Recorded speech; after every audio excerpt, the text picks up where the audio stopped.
Hi everyone, we hope you're doing well. We're hanging in there though honestly, we haven't been getting much sleep lately. Today, we want to answer a question we get a lot: how do we publish our audiobooks? First, we post most audiobooks on Patreon as paid content. They stay paid for a few months. After that, they become free to listen to on Patreon forever. A few weeks later, we post them on other places like YouTube, Facebook, and Twitter, X. Lately, things have been a bit slow in terms of new members. So we'd love your help. Please share our site with your friends or in places like Facebook groups, Twitter, X, Discord, Reddit, or novel forums. Even one share can really help us grow. Thanks so much for your support. Alive, 4,400 train coins. Dead, 2,500. Orderly Heaven classifies bounties into 5 levels. Level 4, under 200 coins. Level 3, 200 to 2,000. Level 2, 2,000 to 5,000. Level 1, 5,000 to 10,000. Special, 10000 plus, no upper limit. Of course, since Orderly Heaven's founding, special level bounties are rare as phoenix feathers. Raise it to 6,000, dead or alive. The king held up a finger. I'll personally add an item from a level 8 treasure chest as a reward. All 3 froze. 6,000 coins. That's level 1 territory. Konyu was already borderline level 1, and this move officially made her 1. And the added item from a level 8 treasure chest. That's not something you can just buy with train coins. Even Orderly Heaven didn't have more than triple digits in total. The king sighed. 3 sections of the Dream Palace gone. I've failed our predecessors. For anyone from the Freedom Organization, dead or alive, their bounty goes up 10%. The king looked at the blonde lily beside him. Daisy, go find the treasurer. Tell him to allocate funds for Dream Palace repairs. Daisy nodded and left. Jongnan hesitated, then looked at the king and gathered his courage. King, our brothers at the front lines are working overtime and facing huge danger. Can we maybe get a little something too? What, are they complaining? Jongnan waved his hands. No, all for heaven. No complaints at all. Then no funds. The king turned to Dong Heizui. Jongnan wisely shut up and sat down. Dong, I hope the next time I return, I'll hear good news from you. Dong Heizui didn't speak, just nodded slightly. At that moment, Jongnan suddenly stood and said, King, I have one more thing to report. The king nodded, signaling him to continue. Based on the frontline inspector's profiling of the rookie greeter, it's been confirmed the individual is Anoka Yunz, who went missing 6 months ago.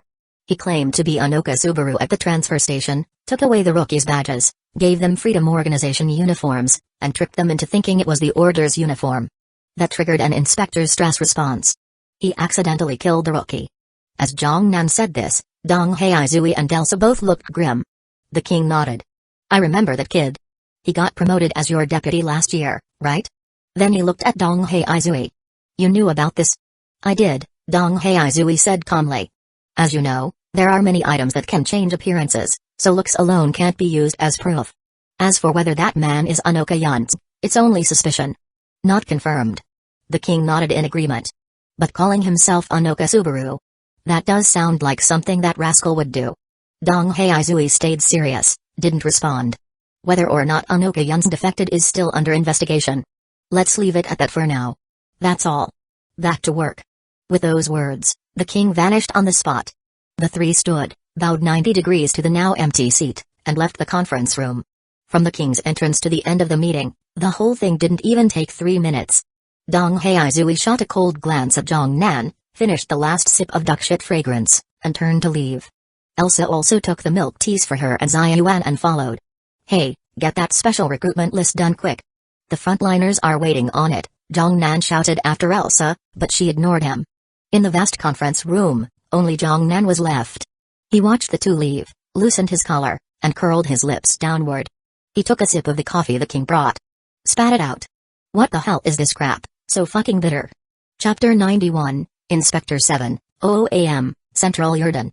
The weather was bad today. It started drizzling early in the morning. Inside a breakfast shop in the southern part of the city, 2 inspectors from Orderly Heaven were having breakfast. Zhulei poured some vinegar into his wands, added a few spoonfuls of chili, and looked at Wang Ben across from him. Rainy day, want some chili? Wang Ben shook his head to decline. Did you hear? Chief Zhang pulled people from Paradise overnight to help us check trains.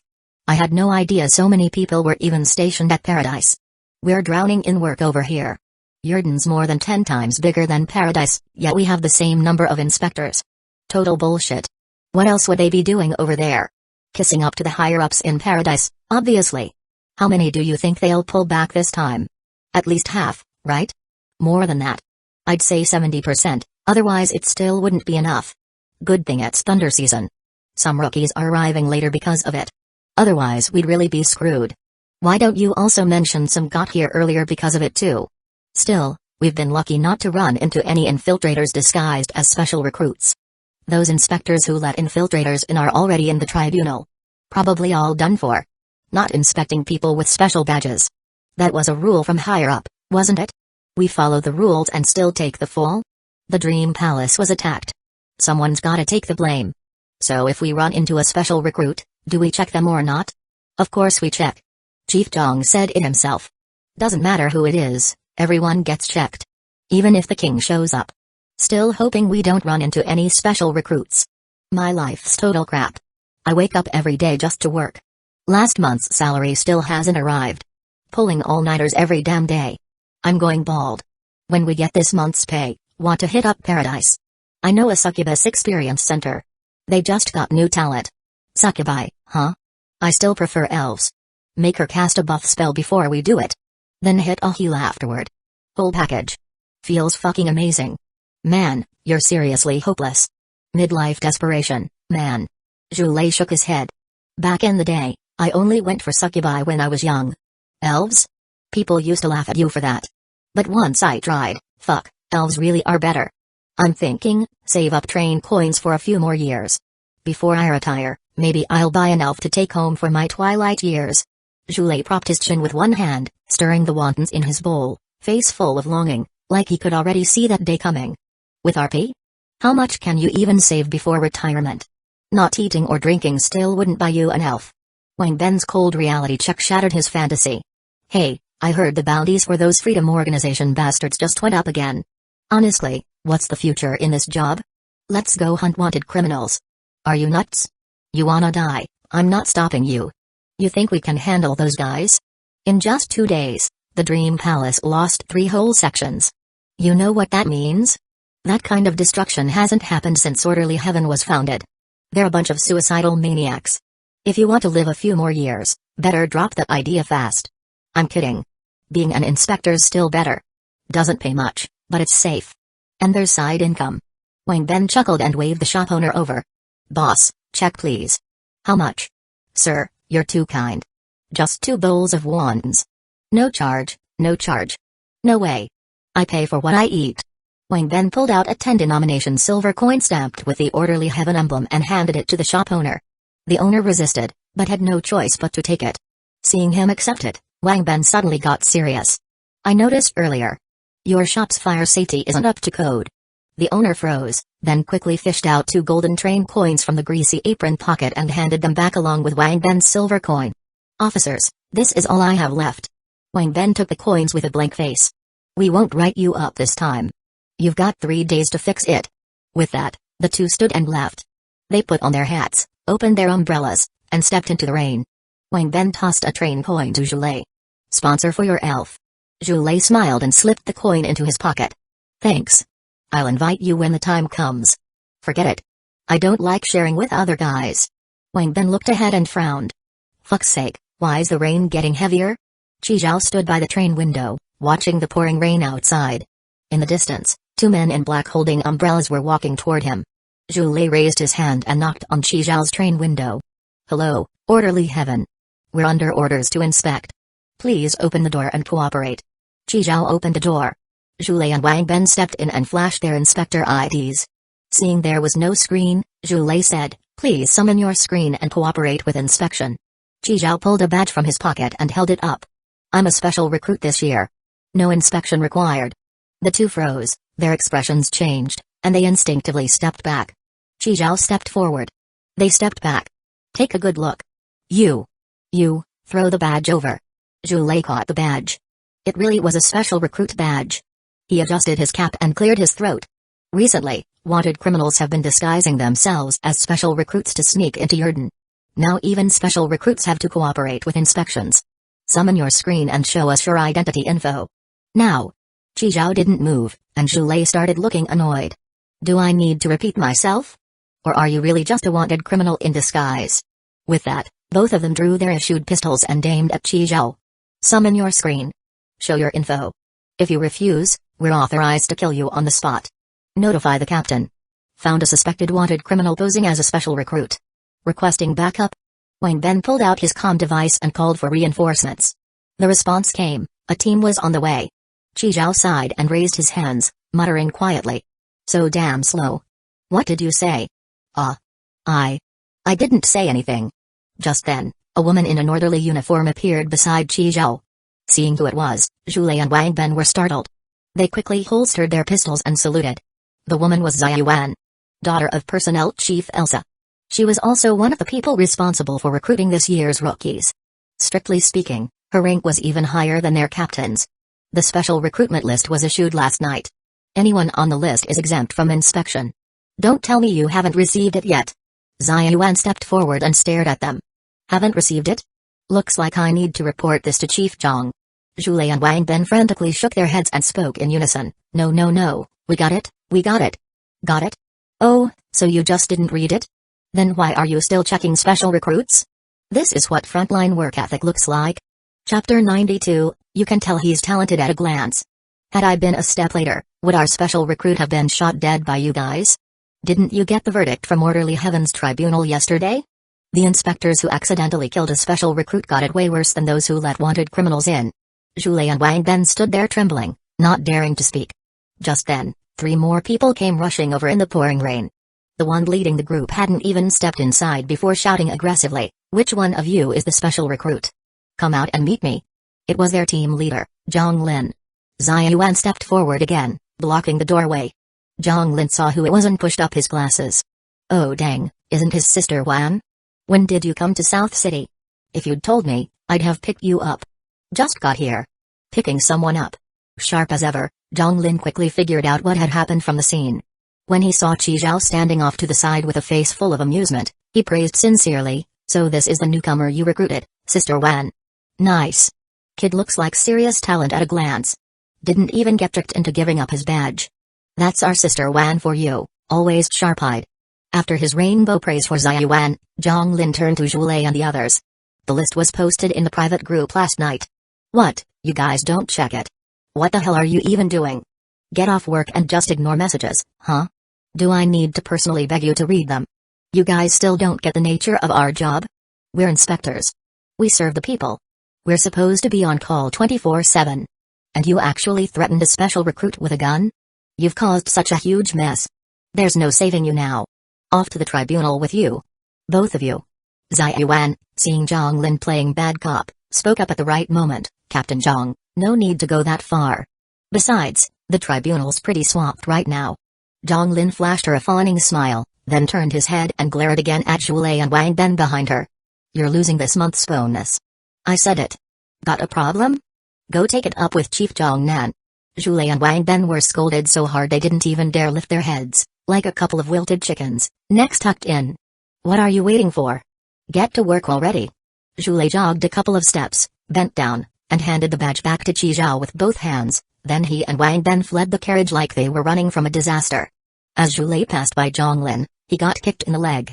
"Always stirring up trouble for me." After sending the 2 people he brought along off to work, Zhang Lin turned back to Xia Yuan with a big grin. "Sister Wan, about that transfer request I filed to Paradise. It's been over a year and still no response." Xia Yuan looked at the hopeful Zhang Lin and said, "Submit your application again before the end of the month. This time, make it clearer." Zhang Lin got the hint and nodded eagerly like a pecking chick.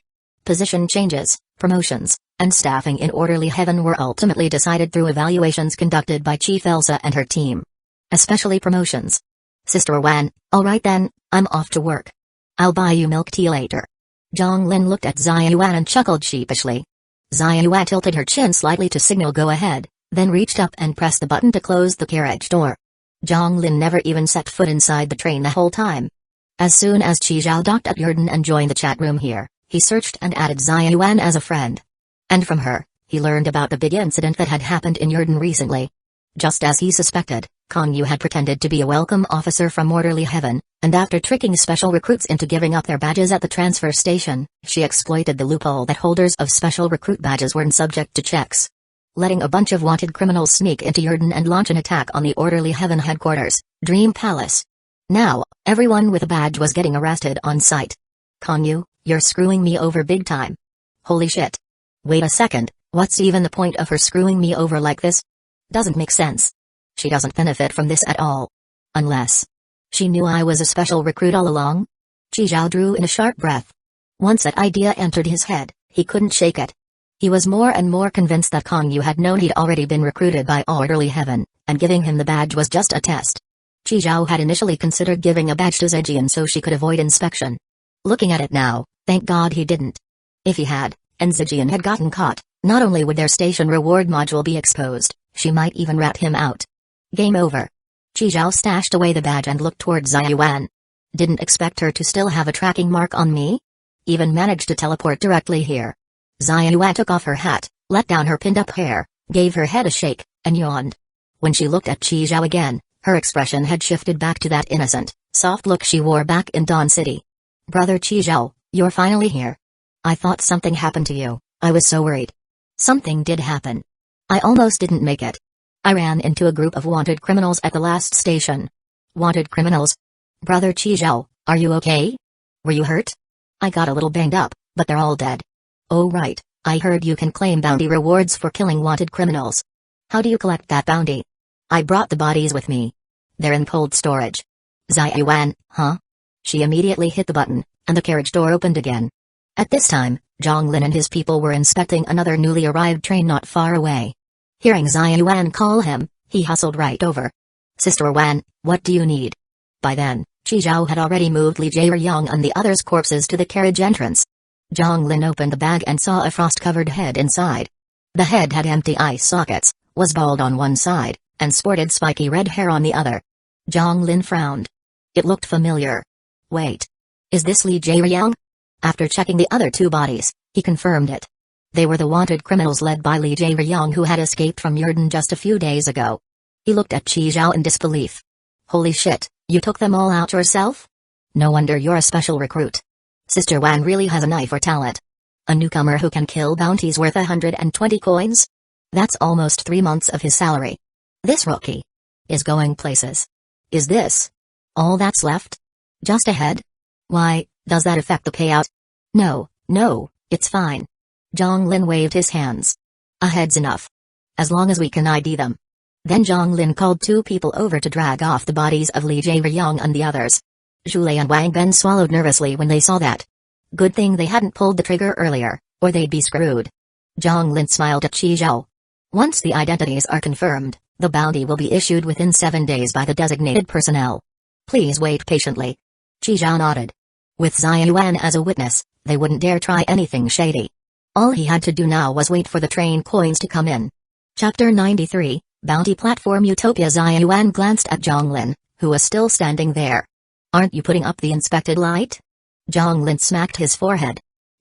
Look at me, totally forgot while I was busy just now. Zhao, bring a light over. An inspector rushed over with a fist-sized light that had a suction base. Zhonglin personally attached the light to Chi Zhao's carriage door. Chi Zhao, Brother Zhao, this is our Orderly Heaven specialty. An inspected light. Once it's on, other inspectors will know your train's already been checked and won't bother you again. Chi Zhao stepped forward and shook Zhonglin's hand, looking grateful. Captain Zhang, really appreciate the trouble. We're all one family, no need to be so polite.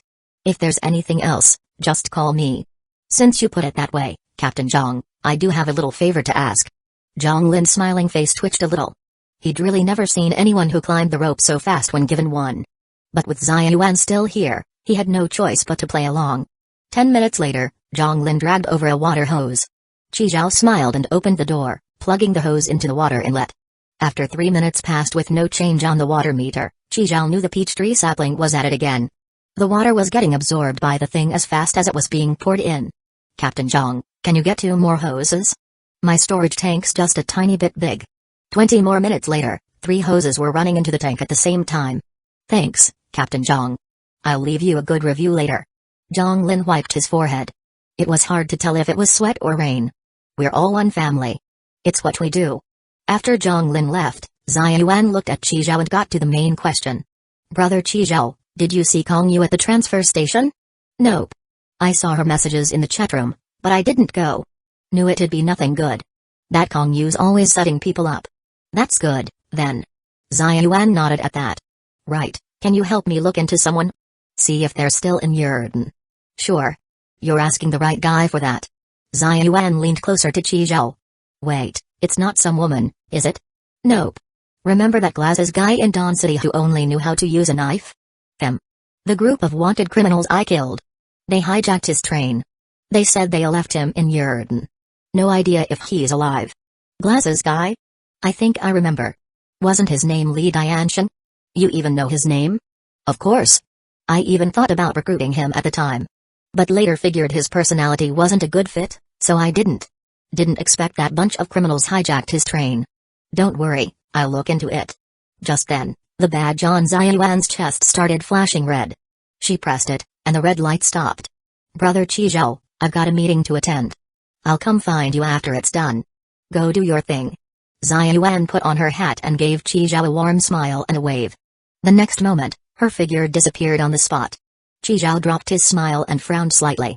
Turns out the intel from Kong Yu wasn't fully accurate. Xiaoyuan could not only swap places with objects she had touched, but also seemingly teleport directly to a person. That ability's a bit too OP. Gotta find out how she got it when I get the chance. Once Xiaoyuan was gone, Qi Zhao let out a breath and headed to the last carriage. Last night, he moved all of Zijian's stuff here. This was now her new bedroom. Right now, Zijian, Lao Yu, and Li Huizi were playing Danzō. They all had paper slips stuck to their faces. Especially Lao Yu, who had the most. In the corner, old Master Ren sat guarding the still-bound, gagged Li Susung. Zijian slapped down a card. 2. She looked at Lao Yu and Li Huizi. Anyone want it? Question mark. Ka do ka? No takers. Alright, I'm running. A 3. With her last card played, Zijian won the round. Woo. Card check, slap on his lip. Qi Zhao shook his head. These folks really weren't stressed at all. I've asked someone to look into your brother's situation. Should have news soon. Hearing that, Li Huizi quickly stood up and bowed to Qi Zhao. Thank you, Qi Zhao. Qi Zhao. Your teacher's not doing a great job. Teach her properly. Especially the pronunciation. Zijian held up a finger in protest. Give me a month and I'll have Huizi speaking better than you. Qi Zhao was speechless and gave up trying to correct them. He walked over to Li Susung, yanked the sock from his mouth, and asked, Talk. How do I cancel the bounty and get the train coins back? According to what Li Susung said, Qi Zhao added a woman in the chat room. She was one of the online support agents from the bounty issuing platform used by Li Susung. I want to cancel bounty number 48,083,197 on Kim Hyane. Alright sir, we're confirming bounty number 48,083,197. Canceling this bounty online requires 3 password verifications. With guidance from the support agent, Li Susung entered the passwords one by one. 3 password verification complete. Info confirmed. Confirm cancellation? Cancel. Canceling now. Settling. Your escrowed bounty was 50 train coins. A 10% handling fee will be deducted. The remaining 45 train coins. Please choose return method, deposit to your anonymous account or return via trade. It can even be refunded to an anonymous account. That's pretty advanced. Also shows the bounty platform has pretty solid anonymity and security. You can issue bounties under a fake identity, publish or cancel them remotely online. Utopia, being a platform where anyone can put a bounty on anyone else, definitely has its unique features. Return via trade. Qi Zhao listed the sock he used to gag Li Susung as the trade item, set the price at 45 train coins. The trade quickly went through. A man bought it. Return successful. Thank you for using our bounty service. Do you need any other assistance? What's the current bounty on Li Jieyang? Utopia could also query bounty info issued by Orderly Heaven since those were public. Might as well check the bounties of the ones he killed. Just in case Zhonglin tries to skim off the top. That guy really doesn't look like someone honest. Searching now. Li Jieyang, Orderly Heaven Level 4 Bounty. Latest bounty, 140 train coins. Qi Zhao checked the other 2 corpses' bounties. Rihyo Young and Yun Kimtae were also Orderly Heaven Level 4 bounties, both listed at 35 train coins each. Finally, Qi Zhao looked up Li Susung's bounty. There are 2 bounties for Li Susung. Orderly Heaven Level 4 Bounty. Latest bounty, 3 train coins. Utopia Anonymous Bounty. Bounty, 100. Note, must be alive. Chapter 94, Chizhao bro, it's so lively here. Wait, why did your bounty drop when everyone else's went up? Chizhao looked at Li Su-sung, eyes drooping. Didn't you say 15 coins? Shouldn't it at least be up to 20? No way. Let me see. Li Su-sung leaned over to take a look, and there it was. Big, bold, 3 coins. He's slandering me. Orderly Heaven is slandering me. Didn't expect someone else to anonymously place a bounty on you. Not bad, kid, 100 train coins. Didn't think you were worth that much. Huh? Only then did Li Su-sung notice the message at the bottom. Probably someone with the same name. I'm not worth much, who'd spend that kind of money to hunt me down? No way. Guess we'll find out soon. Chizhao asked for a detailed profile. Just the fact that the guy had a face tattoo was enough to confirm. It was him. Fuck, which bastard put a bounty on me? Don't tell me it was that BTCH Kim Hyane? Chizhao sent the guy the info he had on Li Su-sung. The reply came back saying they were contacting the person who placed the bounty. Please wait patiently. Chizhao looked at Li Su-sung with a grin. Good thing he hadn't killed this guy. Turned out to be a surprise payday. You think it's Kim Hyane? Why would she want to bounty you? Cause I keep exposing her fake innocent persona. She hasn't conned a pure-hearted guy like me in ages. The more Li Su-sung thought about it, the more convinced he was. It's definitely that BTCH. And it has to be alive. She's out for revenge. That BTCH even said she cut off my dick and roast it to feed the dogs. Fuck. She's gonna drop 100 train coins over your dick. She that rich? Look at how others are living. Then look at you. Sigh. Chizhao shook his head, wearing a disappointed expression. Bro, that's just a few people. Guys like me. We're the majority. Li Su-sung felt personally attacked. 10 years on the rails. How many stations have you even been to? And you've got nothing to show for it. I haven't been to that many. Back when I first got to the New World, after only a few stops, I sold my train. Chizhao, your train? You sold it? Chizhao genuinely hadn't expected that. A train could even be sold? Yeah, most people sell their trains as soon as they arrive in the New World. I almost didn't make it out of Newbie Village. The worst part of every day was hitting a new stop at 8 a.m. You never knew where the hell you'd end up. Could be a battlefield, a zombie nest, some freak world. One misstep and you're toast. Back then, it really did feel too risky. I didn't want to keep living like that, so I sold my train. Who'd you sell it to? Orderly Heaven. Orderly Heaven even buys trains? Yeah. Not just Orderly Heaven. Some private big shots buy them too. They'll pay 30% upfront, another 30% over time, and once the train's sold off, they settle the final payment. But most people still prefer to sell to Orderly Heaven. It's a bit cheaper than selling to a private buyer, but they're reliable. You won't get screwed over. How much did you get? Depends on how many carriages your train has and how much it's been upgraded. Mine went for 53 train coins. Train coin transaction? What good is that if you sold your train? To live in Yurden, you need order coins issued by Orderly Heaven. Train coins are used to exchange for order coins. 1 train coin equals 1,000 order coins. A bowl of beef noodles costs around 20 order coins. Of course, train coins themselves are hard currency too. After I sold the train, life was sweet for a few years. But once I burned through my train coins, I joined Li Jae-ryong's convoy and started freeloading off him. Wait, I've got a question. When it's departure time, doesn't the train just leave? Oh, that. What level are you now? Still under 20, right? Once you hit level 20, you'll unlock a rest module. Then your train can stay as long as you want at any public station. Yurden that big? Big. Super big. It's like a few hundred South Koreas put together. Honestly, life in Yurden's not bad if you stay out of trouble. There's work, there's entertainment. It's just like Earth. Right then, Utopia's customer service responded. The bounty issuer replied, deal is going down in Fog City, Zune. Zune, Fog City?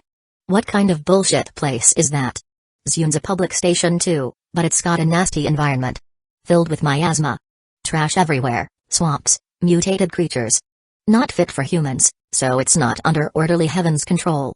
Makes sense. Chizhao nodded, then patted Li Su-sung on the shoulder. Relax, I'm not handing you over for the bounty. For now. Before Li Su-sung could even breathe easy, Chizhao added, I'm waiting for the investigation results. If something happened to my brother-in-law, you're going down with him. If my brother-in-law is okay, Li Su-sung asked hopefully, you'll let me go? Keep dreaming.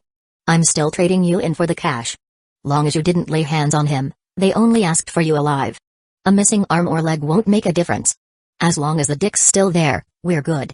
I really didn't touch him. Swear to God, heaven and earth can testify. Alright then, better pray my brother-in-law's all good. Then Chi Zhao looked up another familiar name. There are 139 bounties on Konyu. Holy shit, that's insane. Orderly Heaven Class 1 bounty. Latest reward. 6,000 train coins, plus 1 item from a level 8 treasure chest. Note, dead or alive. Utopia number 5648 Yellow Peach, anonymous bounty, 10 coins for a pair of high heels worn by Konyu. Utopia number 0297 Purple Rod, anonymous bounty, 10 coins for a pair of Konyu's worn stockings. Utopia number 9112 Pink Pimple, anonymous bounty, 100 coins to have a candlelit dinner with Konyu. The Utopia ones were mostly freak requests or just plain jokes. Only Orderly Heaven had serious wanted bounties. 6,000 train coins. Do you know what that means? That's enough to crush someone if you dumped it on them. You'd never run out in your entire life. And the item from that level 8 treasure chest. Chi Zhao still had one of those unopened. The last one he opened gave him 3 of Monkey Bro's life-saving hairs. If it's from the same level, it's gotta be another up item.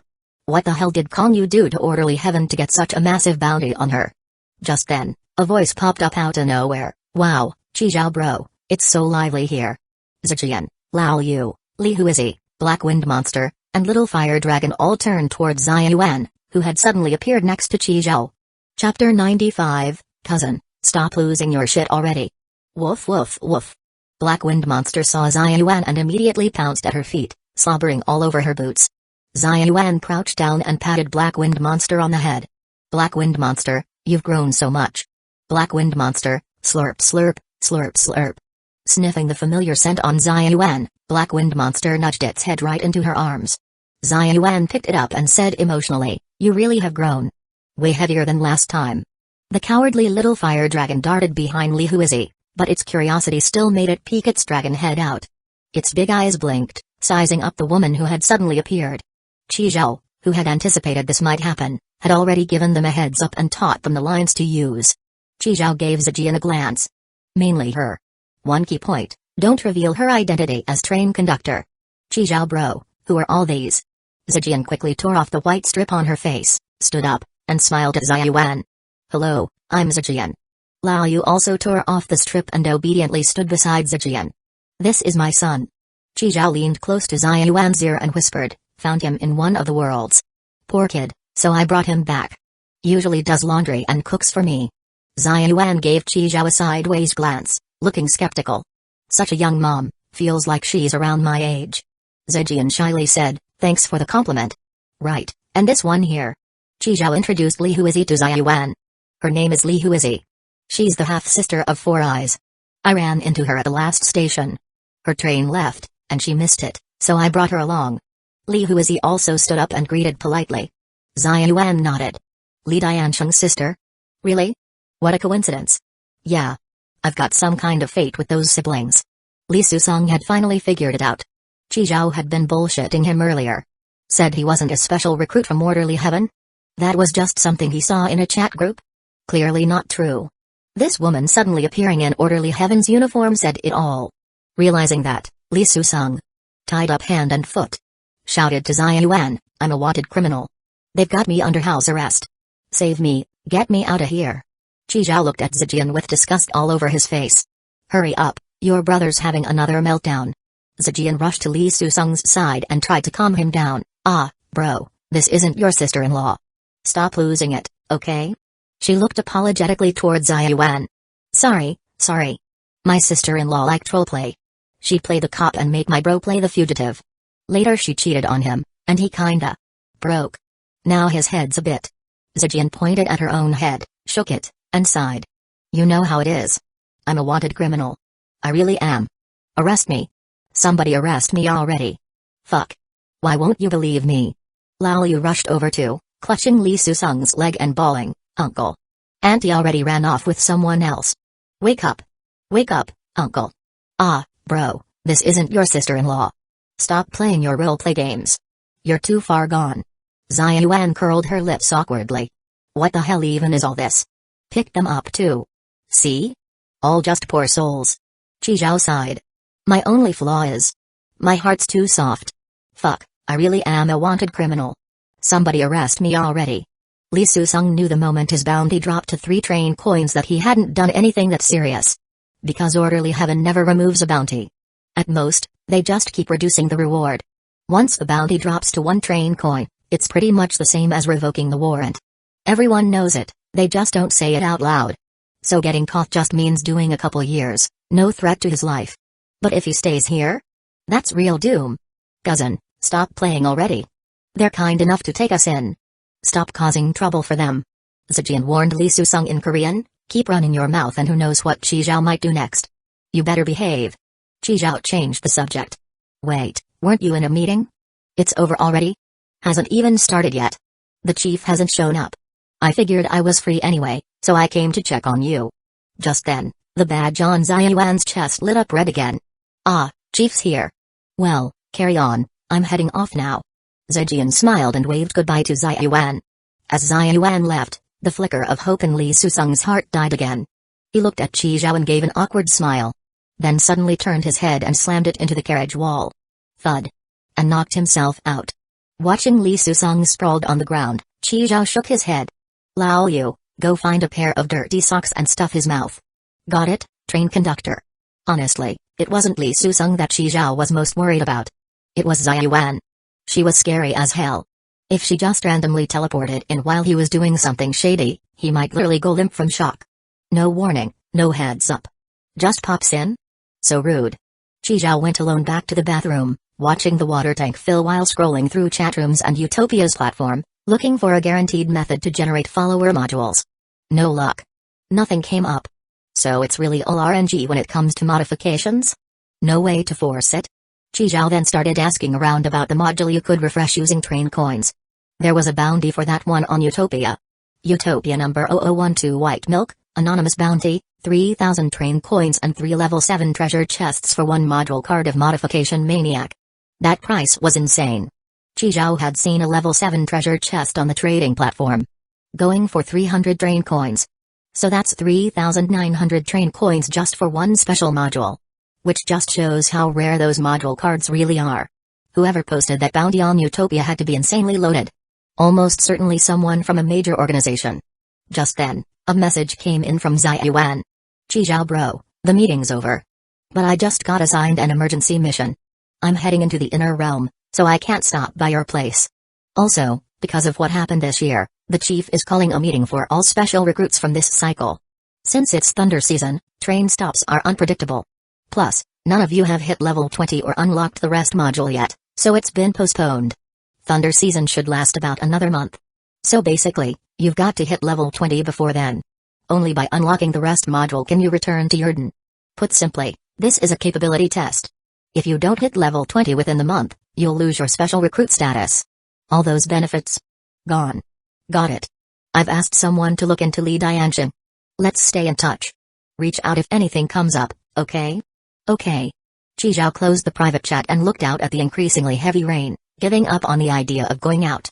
Didn't expect that on his first day in Yurden, he wouldn't even make it past the door. 5:00 p.m. train starting. Please sit tight and hold on, the water tank was fully topped up. 15 tons in total. Also, the peach tree sapling had its fill for now. Train started moving. Chizhao checked the next station stop.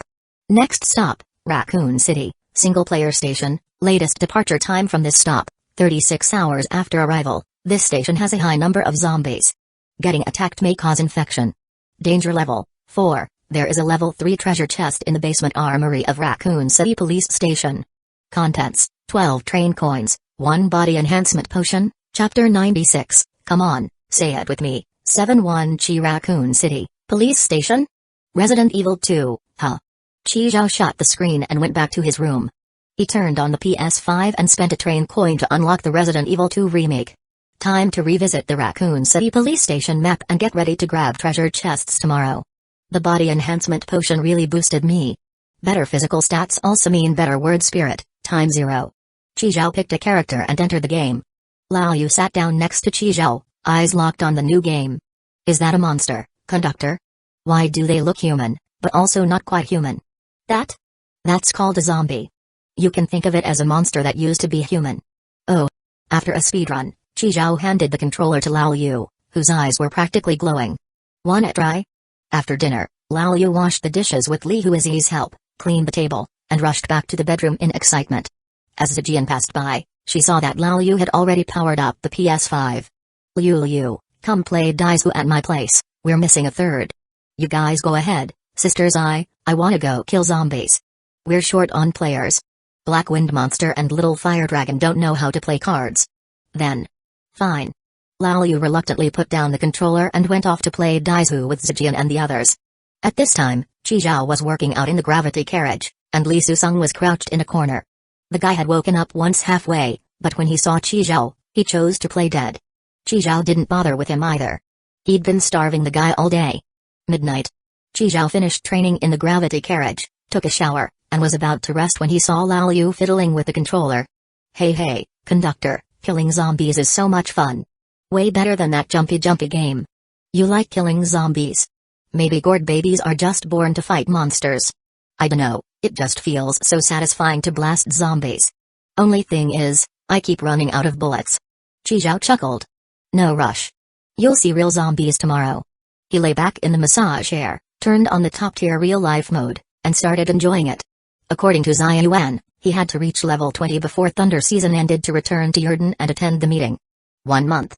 Where the hell am I gonna get the Modification Maniac module? There is a module card in a level 8 treasure chest, but no one's selling level 8 keys on the market. And I don't even know what kind of module card it is. Even if I get it open, there's no guarantee it'll be the Modification Maniac. If I can't solve the issue with the auto mod account before Thunder season ends, I can't level up to 20 recklessly. Otherwise, that badass hidden module, Outfit Master, will be wasted. But if I don't go to this dumb meeting, I'll get eliminated. And then I won't get the 200 train coins from Konyu either. Headache. The next day, 7:50 a.m. Raccoon City, once a symbol of harmony between nature and civilization, was now shrouded in gloom. On the streets, abandoned vehicles lay scattered all over, like remnants of a panic-stricken exodus during the outbreak. Most of the windows on the buildings were shattered, and the curtains swayed ghost-like in the wind, casting a foreboding aura. The air was thick with a nauseating, sugary sweet stench. A gift left behind by the virus infection. The sky was always gray, and sunlight never seemed able to pierce through the heavy clouds to warm this dead city. Chi Zhao stood at the window, arms crossed, looking outside. No doubt. It really was Raccoon City. But the streets weren't swarming with zombies like he'd imagined.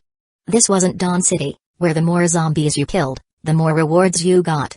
Here, killing zombies didn't give you anything. Guess it made having fewer zombies a good thing. Chi Zhao returned to the kitchen and glanced at Zijian, who was still eating breakfast. Today's breakfast was again Li Huizi's amorous. You and Lao Yu stay and guard the train. Keep an eye on the little brat. I'm taking little Sakura out for a bit. Li Huizi nodded, no problem. Lao Yu, okay, conductor. Mission guaranteed. Zijian, why is it always me and Lao Yu guarding the train? I wanna go out too. Clearly, Zijian still didn't realize what kind of world she was in. Because Chi Zhao had activated dynamic concealment, the train was in stealth mode, and the zombies hadn't noticed the uninvited guest. Chi Zhao brought them to the initial carriage. He knocked on the train window, signaling for Zijian to look outside. A zombie, drawn by the knocking, stumbled over to the window. Its eyes rolled back, hair matted like it hadn't been combed in ages, several strands hanging over a pale forehead. Its skin was paper white with a sickly bluish-gray tint, like all the blood had stopped flowing. Its eyes were sunken and bloodshot, pupils cloudy, lips dark purple, cheeks hollow, muscles wasted. The whole face distorted and grotesque. Its clothes were shredded and filthy, stained with blood and grime. Every movement made the fabric scrape out an eerie sound. Zijian instinctively stepped back, gasping, Z-zombie? Still want to go out? Just remembered I've got laundry. Bye. So this is a zombie. It looks exactly like the ones in the game. So cool. Lao Yu was breathing hard, eyes sparkling. You brat, behave. Get scratched and you'll turn into one too. After warning them not to wander off, Chi Zhao headed out with Li Huizi. Just outside, Li Huizi slashed off the zombie's head that was still leaning on the train window. She was so fast her skirt fluttered. Chi Zhao recalled how, in Dawn City, Li Diancheng had sliced off one of the zombie king's arms with a plain longsword. And Li Huizi had also chopped off Li Jaeyang's mechanical arm. These two had serious blade skills. Zhao had never formally learned how to use a sword. He always relied on his word spirit to slow time in battle. He just swung blades the usual way. No technique, just brute force plus word spirit. But that method burned stamina fast, and there was always a long cooldown afterward. Not ideal for prolonged fights. It was only good for assassinations. Thanks to his anchor point rewind module, even if he failed, he could still bail out safely. Still, if he could learn proper swordplay like those two siblings, his strength would definitely level up. He should find time to ask little Sakura for a few tips. Maybe steal a move or two. Just then, Li Huizi turned back, looked at her blade, then at Zhao, and smiled. Chicken Zhao, thank you these 8 cuts, Veliyu's fool. Zhao nodded. This little Sakura picked up Chinese pretty quickly, though her accent was still pretty weird. Wait. Could this be Zijian's doing? At that thought, Zhao decided to teach Li Huizi how to say his name himself. Come on, repeat after me. 7-1, Zhao. Zhao spoke slowly, enunciating carefully. Li Huizi nodded and said, Chicken 1, chicken Zhao. Zhao. She finished with a hopeful look, clearly expecting praise. Zhao waved it off. Whatever, close enough. He got his bearings, then led Li Huizi toward the police station. Along the way, every zombie they encountered was handled by Li Huizi. That's exactly why he brought her. He didn't want to get up close and personal with zombies, and shooting might draw more from nearby. That's where Li Huizi came in handy. You've got people, you use them. Simple. The zombies were dumb and clumsy. In front of Li Huizi, they were like vegetables. She chopped them like she was dicing onions. They soon arrived at the police station. After taking out the zombie cops blocking the entrance, Zhao collected all their sidearms. Once they got down to the first floor, Zhao found the armory and used Lust's high-frequency vibration to easily break the lock. The Raccoon City Police Armory had all kinds of weapons. Pistols, shotguns, rifles, and assault rifles. And a decent amount, too. Jackpot. Zhao stashed all the guns, ammo, and bulletproof vests into the boundary bracelet. On the rack, there was still a black box with an umbrella logo quietly sitting there. A level 3 treasure chest. Chapter 97, Catch a Zombie, Make an Auto Veggie Farming Machine. Zhao opened the box. Inside the black satin-lined case, 12 train coins cradled a silver metal syringe, which contained 10 milliliters of light red potion. Muscle enhancement potion. Zhao stared at the umbrella logo on the syringe and couldn't help but grin. Made him a little scared to even use it. Let's save it for later. After closing the lid and putting everything away, Zhao saw Li Huizi staring at him wide-eyed. What's up? Li Huizi shook her head. Nothing, apparently. As she watched Zhao's back, a flood of question marks popped up in her mind. How did all that stuff just disappear the second he touched it? How'd he do that? It was like magic. And he acted like he knew there was a treasure chest here. Came straight for it with a clear goal in mind. Same thing happened at that weird hotel earlier. How did he know those strange rules? Treasure chest secured. One more thing to do. Catch a zombie. Make an automatic veggie farming machine. As soon as he left the armory, Zhao heard a zombie growling. He followed the sound and found a blonde female zombie wandering inside a holding cell not far away. The female zombie had golden blonde hair and surprisingly clean clothes. Only a few purple-red veins showed on her face. Obviously freshly turned. Her body was curvy and her skin pale but pretty. The kicker? She was still wearing sky-high stilettos. At least 15 centimeters. And her bright red nails gleamed. She walked with a wobble like she might fall at any moment. But what really caught Zhao's attention were her terrifying proportions. They looked as big as Lao Yu's head. Could humans even get that size? As soon as the zombie saw Zhao and Li Huizi, she lunged at them, arms reaching through the bars, scratching madly. Seeing Li Huizi reach for her blade, Zhao raised a hand to stop her. Li Huizi withdrew her hand from the hilt at Zhao's signal. Zhao casually pulled out a potted pea shooter and set it on the floor. The pea shooter sensed the zombie nearby, opened its eyes, turned its cannon, and fired a pea that hit the female zombie in the thigh. Perfect? Combat mode activated. After the one shot, the pea shooter went still, its head bobbing back and forth. What, that's it? Just one shot, bro. A minute later, it fired another pea. Dude, your reload time's insane. You weren't like this back in Dawn City. What, you only show up for high-end battles now? Zhao was speechless. He pulled out the remaining 5 plant pots, making sure they all activated combat mode. Only problem was, the firing intervals were way too long. Pea shooters fired once a minute, shooting thumb-sized peas. Corn throwers fired once every 5 minutes, tossing corn cobs. Cabbage and watermelon throwers attacked every 10 minutes, throwing a cabbage and a watermelon respectively. Totally not on par with their performance in Dawn City. Still, better than nothing. After figuring out each plant's attack timing, Chizhou stashed them away and reached through the bars, slapping the female zombie's thigh. "Come on in, you." 3 seconds later, the blonde zombie tilted her head at Chizhou, looking confused. What the hell? She's got a soul? How could a zombie have a soul? Wait. Was she over 70 kilos or something? Chizhou still had 70 kilos of capacity left in the boundary bracelet. He figured that should have been enough. But then the zombie pulled her arm back and reached for him with both hands.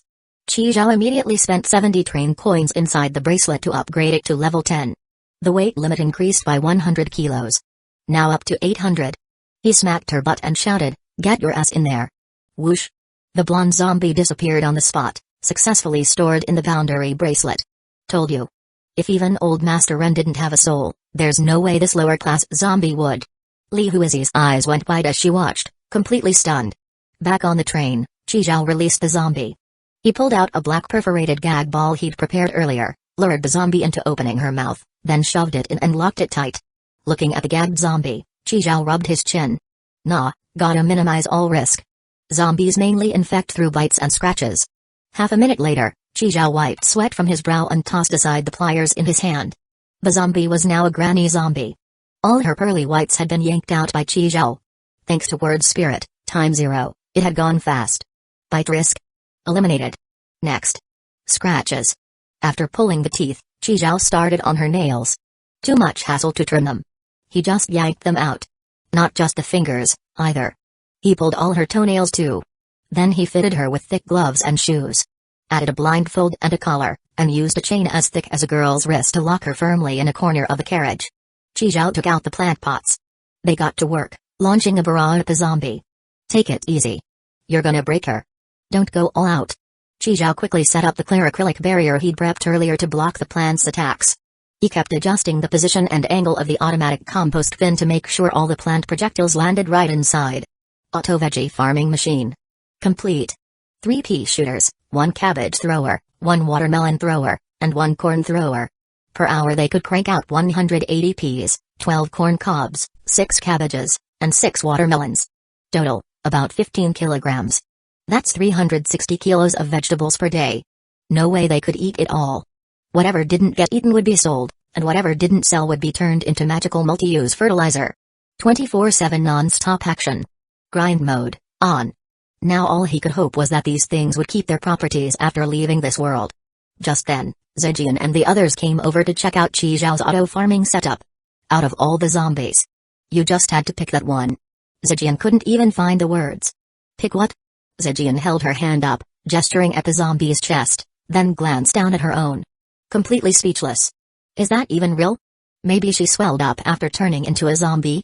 You totally had selfish motives picking this zombie. She's easier on the eyes, okay? Chizhou rolled his eyes at Zhejian. You wanna bring in those ones with bloody mouths, missing arms and legs, guts hanging out their asses? That'd tank our whole train's aesthetic. Lao Yu stared at the zombie, eyes twinkling. I think this one's pretty good. Doesn't seem as dangerous as the others. Chizhou patted Lao Yu's head and nodded at Zhejian. See? Lao Yu gets me. No wonder he's my vice conductor. Zhejian looked totally done. Liu, I beg you. Stop licking. Chapter 98. This one also boosts movement speed. I really just think this zombie is pretty nice, big and all. Zhejian understood. It was still because of that thing. Even someone as young as Liu liked Big Lei. Is that just a man's nature? Right at that moment, Xia Yuan sent a private message. Found Li Dianxin. He's indeed at Yurden. Our patrol team found him seriously injured, but he's no longer in life-threatening condition. Chizhou let out a breath of relief when he saw the message. No wonder he's 4 eyes. He's tough. He passed the news to Li Huizi, and as soon as she heard it, she hugged Chizhou excitedly, tears of joy welling uncontrollably at the corners of her eyes. Exclamation mark Yakata, Chizhou awkwardly patted Li Huizi's back, signaling that everything was fine. Only then did Li Huizi realize she had gotten too emotional, so she quickly let go and released Chizhou. Thank you Ni, Chicken Zhou. Thank you Ni. Ah, that accent. Chizhou shook his head and messaged Xia Yuan back. Thanks, I'll treat you to a meal sometime. Hee, sure, but Chizhouj, you're hiding something from me. I'm really bothered by it. Seeing that message made Chi Zhao's heart skip a beat. I went back and looked into the info. Turns out, that guy with the face tattoo really is a wanted criminal. Li Su-sung, 4th-term train conductor, one of Li Jae-ryong's men. But he doesn't have much combat strength, so the bounty's only 3 train coins. By the way, why'd you hide it from me, Chi Zhaoj? Of course she saw through that crappy acting.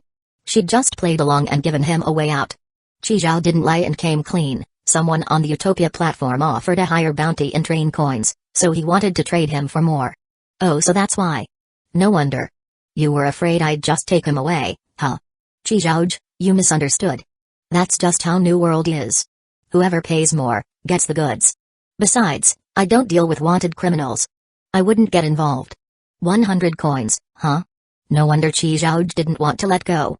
But Fog City in Seoul is super dangerous. It's crawling with vicious wanted criminals. It'd be risky if you try to meet in person. When you plan to go, just let me know. I'll go with you. This girl really digs into info fast. She found that out in no time? Alright. Once I get those train coins, I'll finally have money for dinner. Chi Zhao replied. Zai Yuan, hee hee. Since Li Su-sung's identity was already known, Chi Zhao decided to ask about that matter directly. By the way, I didn't had Four Eyes as a friend. Can you help me ask if Li Su-sung attacked him back then? A short while later. Nope. Li Diansheng said the only one who attacked him was Li Jae-ryong. Got it. Thanks. So Li Su-sung didn't lie about that part. Do you need upgrade materials? I can transfer you some, though it's not much. No need. I'm gonna gather and upgrade myself. 1 month to reach level 20. Easy peasy. Chi Zhaoj, you're awesome. Keep it up. I gotta go now. Private chat closed. Chi Zhao let out a deep breath. Since she didn't ask about the real identity of Zijian or Lao Yu, Chi Zhao just left it at that. No need to explain. Chi Zhao opened the trading platform to see if there were any modification maniac modules available, and happened to notice someone buying zombies. 200 order coins per corpse. 1 train coin could be exchanged for 1,000 order coins, so 5 zombies would equal 1 train coin? That's like 1 zombie for 10 bowls of beef noodles. Not bad. He'd need order coins once they got to Yurden anyway. Chi Zhao added the guy as a friend. You got zombies? Show me the goods. Chi Zhao quickly stepped out of the carriage and picked up the decapitated zombie that Li Huizi had taken down earlier, head and all.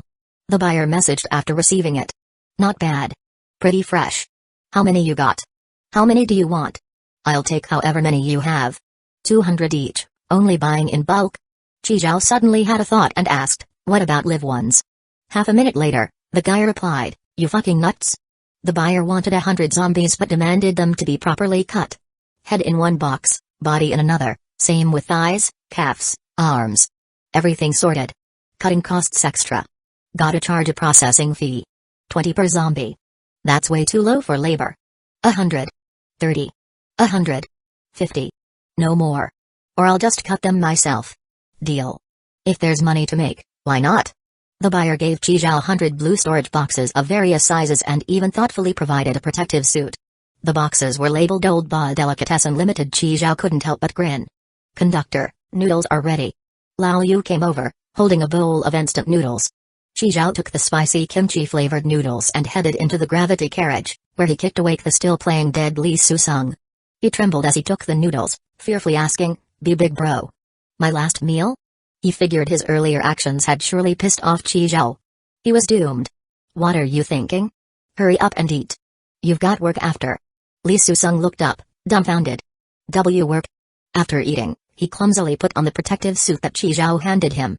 Since it was confirmed that Li Diansheng wasn't dead, and Li Su-sung didn't attack him, there was no need to keep him tied up.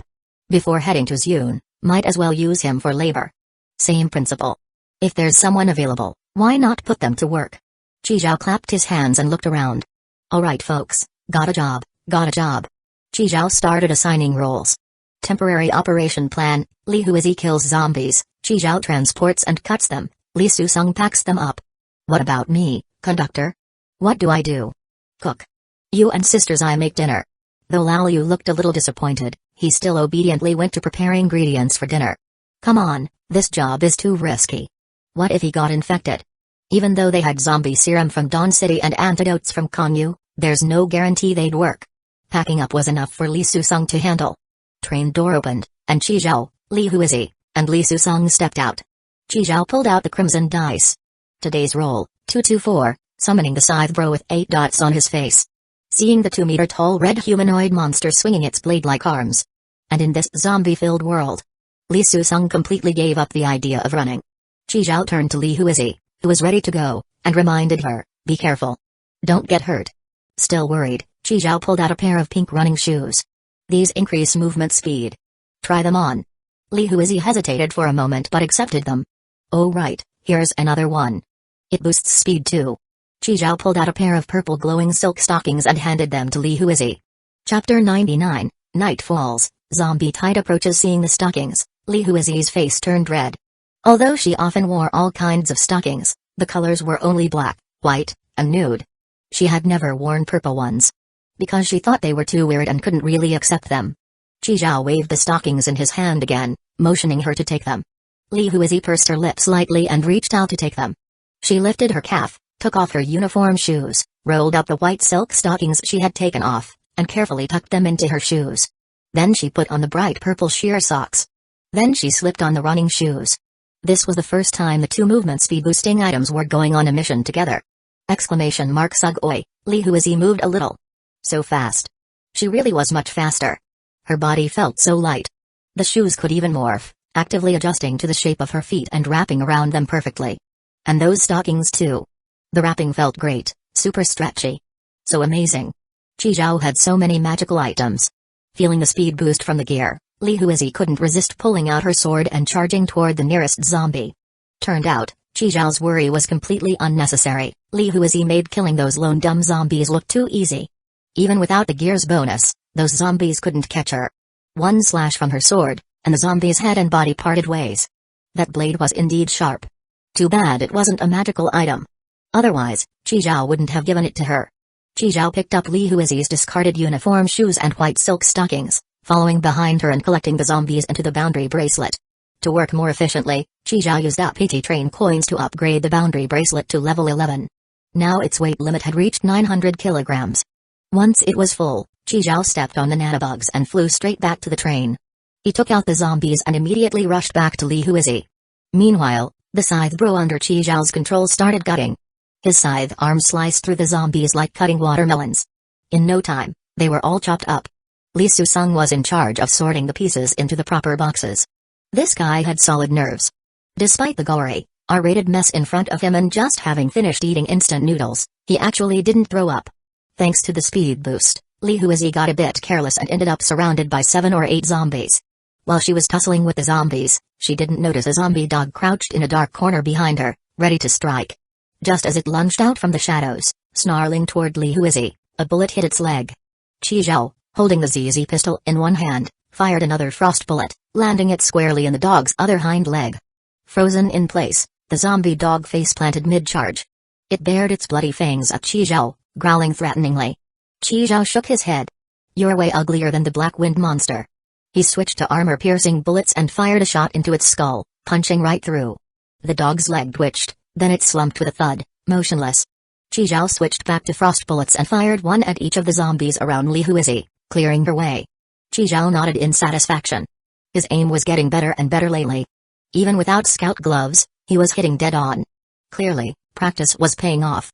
It was all about burning bullets to build that muscle memory. With Chi Zhao's support, Li Huizi managed to catch her breath, break out of the zombie encirclement, and take them down one by one. Still not enough. Just a few zombies and the boundary bracelet was already maxed out. Chi Zhao gritted his teeth and used another 90 train coins to upgrade the bracelet to level 12. Now the limit hit 1,000 kilograms. A whole metric ton. Just then, the upgraded bracelet flashed with dazzling brilliance. This glow was far more radiant than any of the previous upgrades, and a bright red gemstone had appeared on the bracelet. Boundary bracelet level 1 fully upgraded. Ruby acquired. Special effect unlocked, carrying capacity doubled. Boundary bracelet enters phase 2. This upgrade costs 100 train coins and unlocks a special storage slot. Special storage slot can store identical items.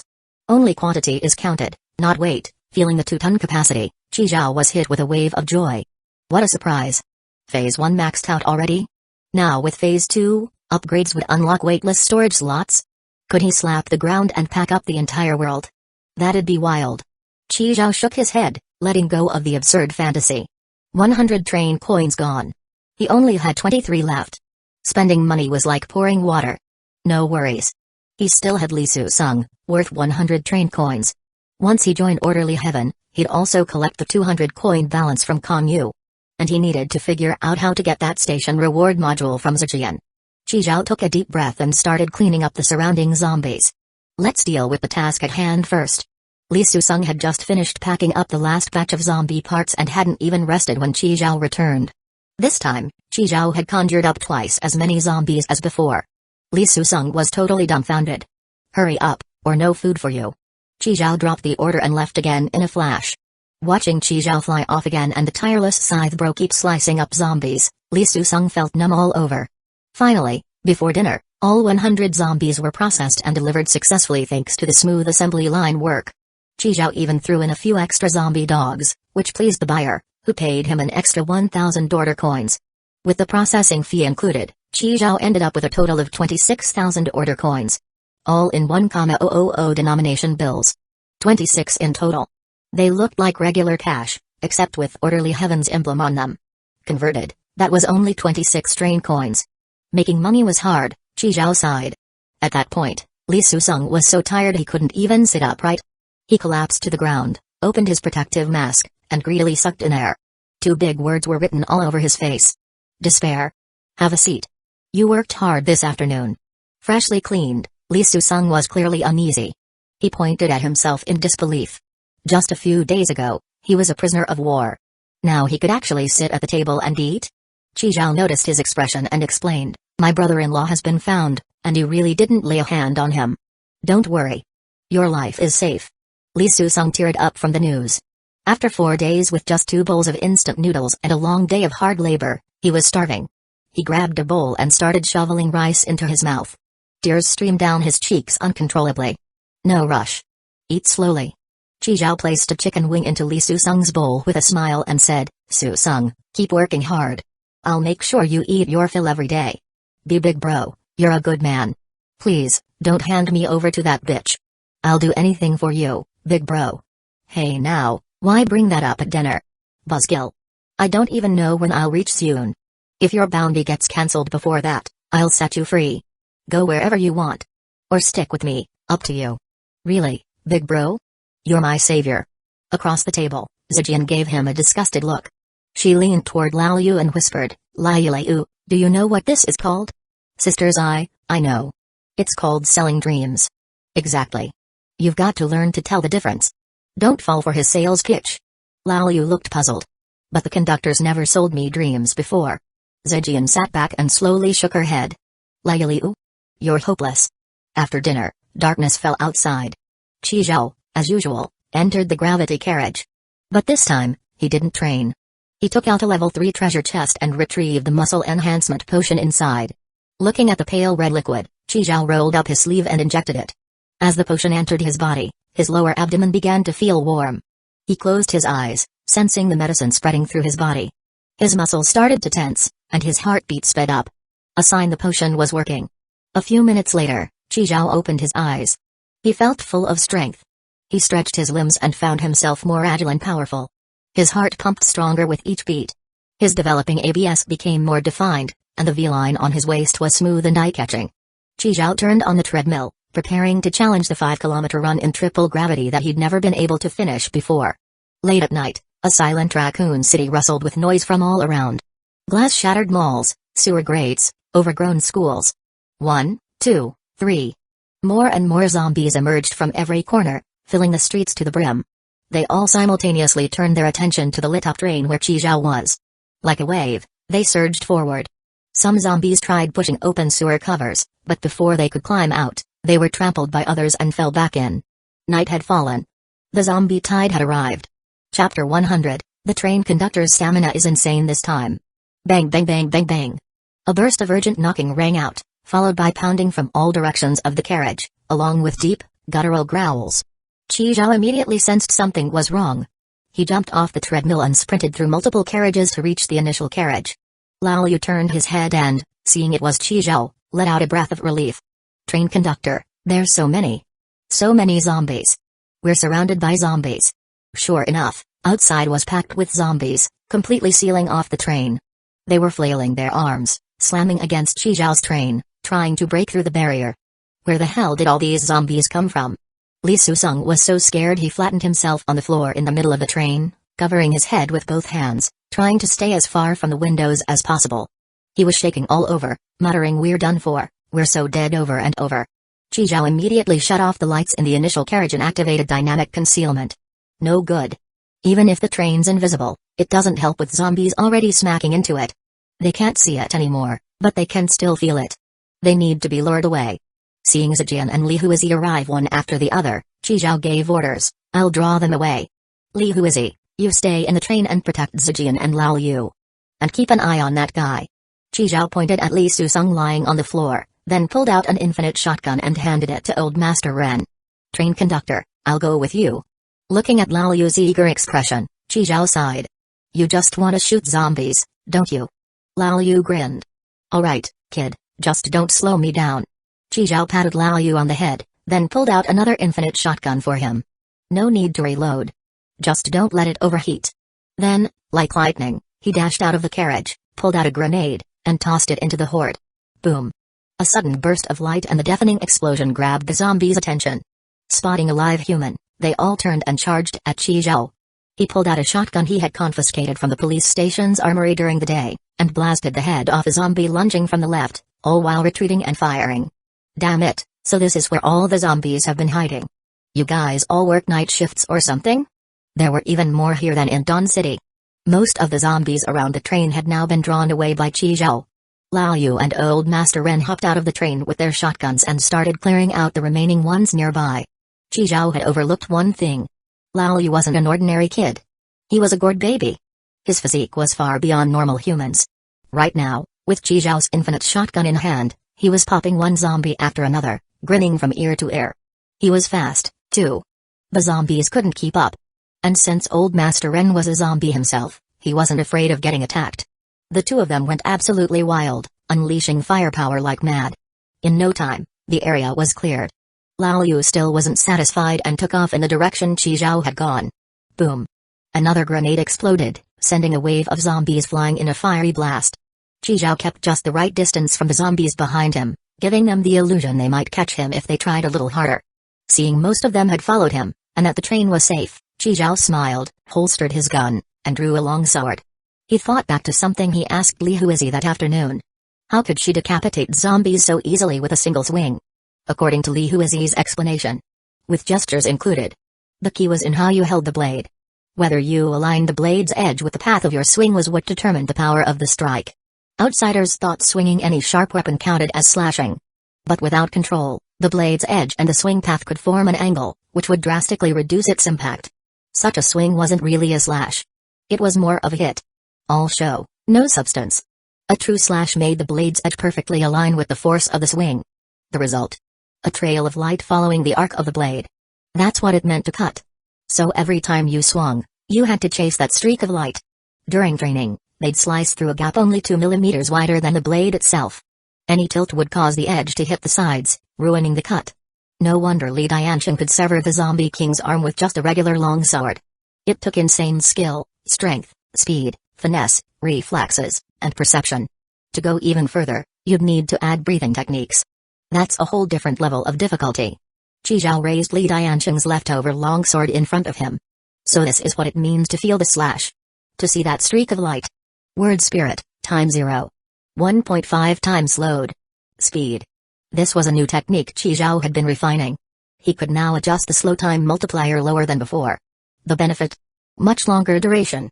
And 1.5 times the speed was more than enough to deal with these zombies. With a sudden spin, he slashed out and cleanly lopped off the head of the zombie closest to him. After injecting the muscle enhancement potion, Chijiao felt like he had endless energy surging through him. And now he had the perfect outlet for it. Tonight, I'll train my sword on you all. Up front, Chijiao was like a meat grinder. Any zombie that got close was instantly shredded. Behind him, Lao Yu and Old Master Ren were blasting away with their infinite shotguns, sparks flying everywhere. By early dawn, the sky just beginning to lighten. After one whole night, Raccoon City was soaked in blood. Chijiao stood among the sea of zombie corpses, holding his long sword, motionless. It felt like he'd started to grasp the essence of slashing. He had seen that streak of light a few times. He had to remember that feeling, and aim to make every slash produce that flow. Lao Yu looked up at Qizhou, eyes filled with awe. Train conductor, you were like a war god today. And you lasted forever. One man, one kid, one zombie. Slaughtered an entire city in a single night. When do I not last? Qizhou rolled his eyes. So, had your fun? Yeah, way more fun than shooting zombies in a game. In the game I always run out of bullets. I'll get you a Fengling Yu Ying. Huh? I'll get you unlimited bullets in the game too. Really? Qizhou chuckled, then let out a deep breath. Hoo-oo. He quickly recalled old Master Ren into the boundary bracelet. Sun was about to rise. Looking at the sea of corpses, Qizhou's eyes gleamed gold. 200. 400. 600. 800. 1,000. 10,000. Jackpot. How many order coins would this net me? He returned to the train and got back in touch with the person buying the zombies. I've got way too much volume here. No time to process them individually. Too much? How much is too much? Just have the money ready. Not a ton. Just a few thousand or so. Chapter 101, is this even Raccoon City anymore? Qizhou-kun is amazing. I only managed to slash a few dozen yesterday before I was exhausted. He went all night. Has he always been this strong? Zijian shook her head, I don't know. Come to think of it, he really does seem to be getting stronger and stronger. Qizhou, what the hell possessed you? You're like a beast. Qizhou rolled his eyes at Zijian but didn't respond. The most shocked was Li Susung. He looked at Qizhou's back and couldn't help swallowing hard. So many zombies. Even with an energy cannon and armor, Li Jieyang would have had a hard time killing them. And this guy wiped them all out with just a sword? This is a fucking god of war. How the hell did he do it? Are all the new players this powerful now? This is a bit too strong. Like, way too strong. Outside was a complete sea of blood and corpses. Every step on the ground stuck to his feet from the blood. Qizhou glanced at the time. 5:47 a.m. Just a little over 2 hours before 8:00. If another train docks by then, things could get messy. He had to finish the deal before that. Qizhou thought for a moment, then looked at Li Huizi. Li Huizi, log in. This was the first time in history that Qizhou had voluntarily logged out of his own account. To avoid exposing Zijian's station reward module, Qizhou had no choice but to let Li Huizi log in. As soon as Qizhou logged out, the previously hidden screen reappeared. Li Huizi successfully logged in and followed Qizhou's instructions to add the other party as a friend. Within a very short time, after reaching 30 transactions, they successfully established a special transfer relationship. Next, Qizhou emptied his boundary bracelet as much as possible, then started madly looting corpses. He stomped on nanobugs and dumped the collected bodies at the train door. The others carried them into the light ring to be transferred. Since there was no need to cut and sort, the transaction speed shot up. Seeing the growing pile of order coins, Li Susung cautiously approached Qizhou. "Be big bro, are you planning to settle down in Yurden?" Qizhou glanced at him. "What do you mean?" "I mean, you're collecting so many order coins. Aren't you planning to stay in Yurden long term? These things only really circulate in Yurden. Other public stations barely use them. I'll just exchange them for train coins when I get there. But order coins can't be converted back into train coins." "Qizhou? Why didn't you say that earlier?" Li Susung looked all innocent. Like, dude, you never asked. This damn orderly heaven. Turns out you can use train coins to buy their order coins, but not the other way around. Qizhou quickly told Li Huizi to message the other party. "For the rest of the trade, I want train coins." "No, we don't support train coin transactions." "I'll give you a better rate." "No, we don't support train coin transactions." 1 train coin for 10 zombies. "Oh, that's a very tempting offer." "Hold on, I'll ask the boss." A minute later, the reply came. "Deal. Perfect. Even though the unit price was slashed in half, train coins are way more versatile."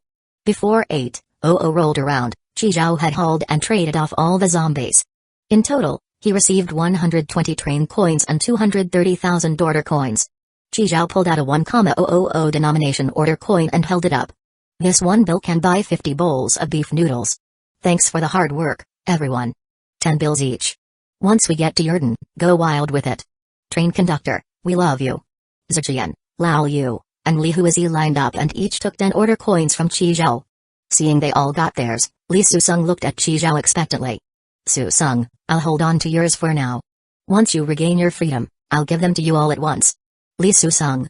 After the transaction, Li Huizi logged out, and Qi Zhao logged back in. Just then, it hit 8:00 a.m. A white train appeared right on time, pulling into the streets of Raccoon City. Only 400 to 500 meters from Qi Zhao's train. It had over 30 carriages, each covered in bizarre murals. These designs were vividly colored and strange in shape, unforgettable at first glance.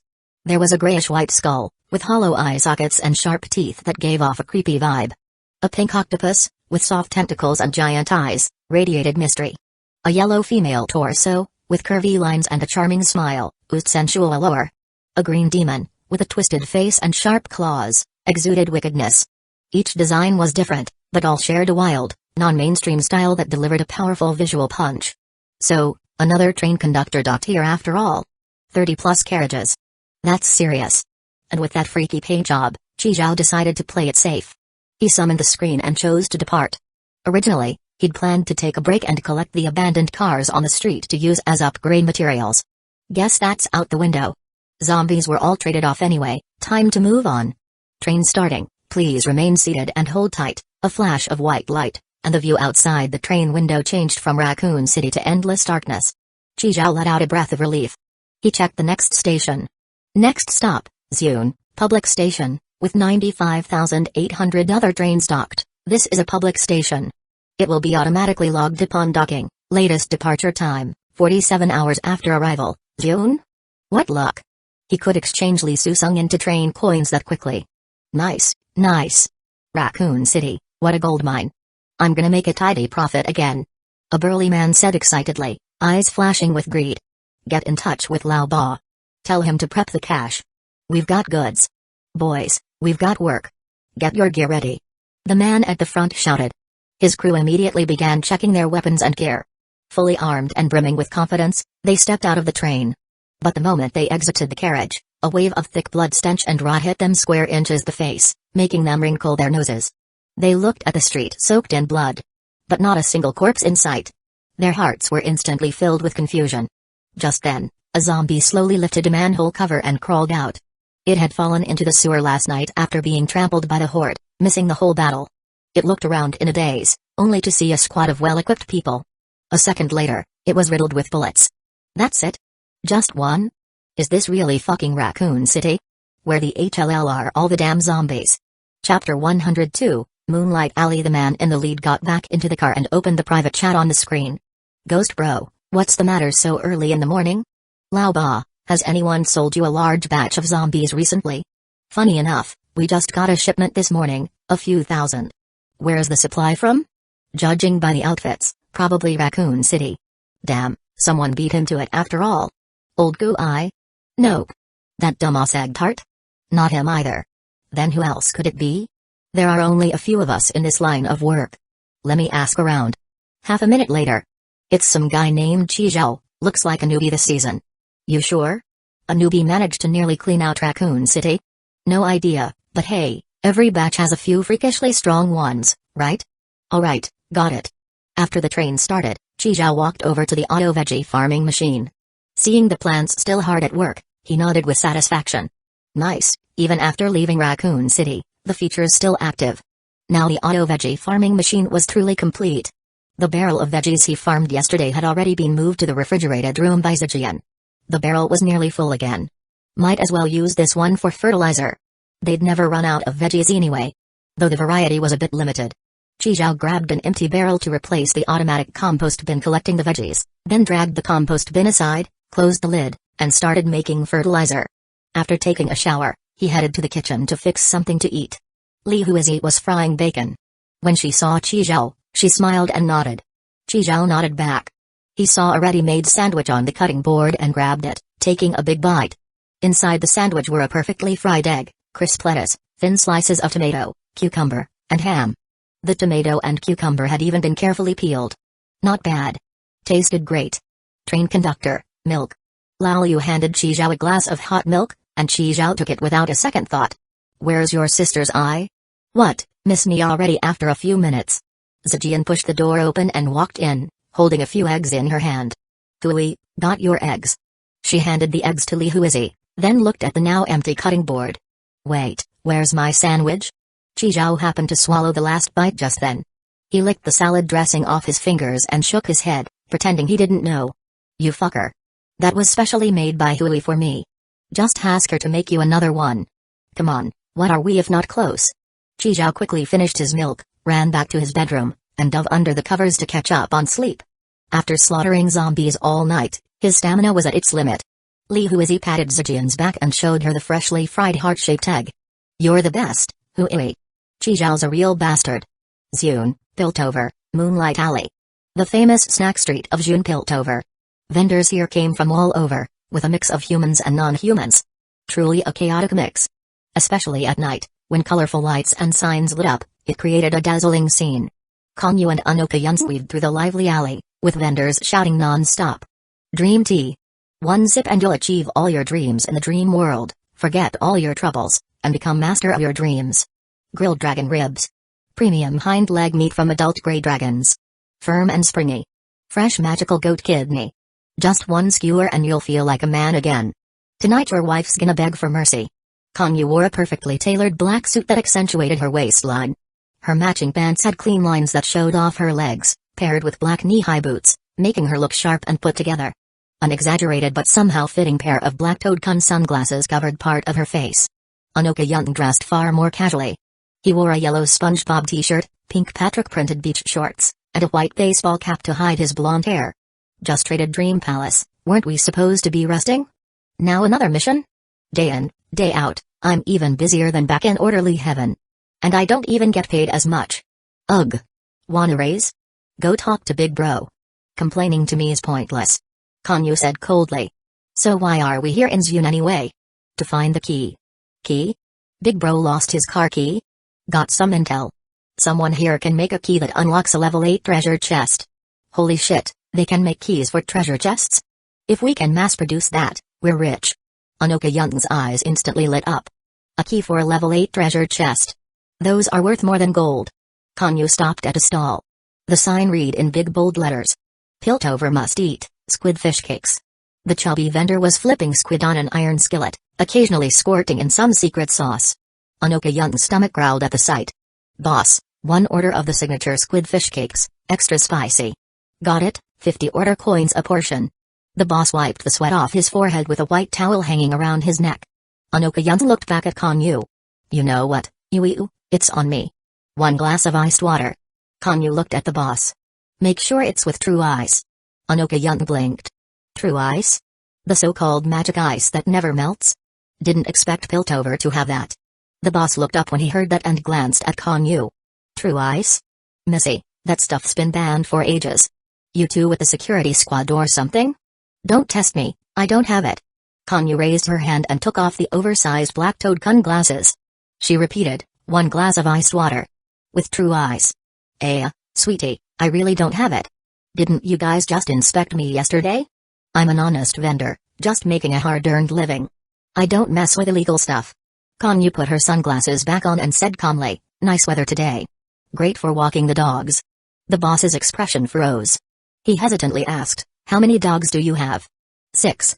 5 males, 1 female. 3 big, 3 small. 2 black, 4 white. The chubby boss looked around nervously, then turned and opened the freezer behind him. He pulled out a glass of iced water, clearly prepped in advance, and handed it to Konyu. Thanks. The two left the snack street and walked to a secluded area. Konyu pulled out a photo hidden in the cup sleeve. In the photo was a blonde woman with fair skin, a high nose bridge, and rare sapphire blue eyes. She looked like a mixed blood. Unoka wiped the sauce off the corner of his mouth.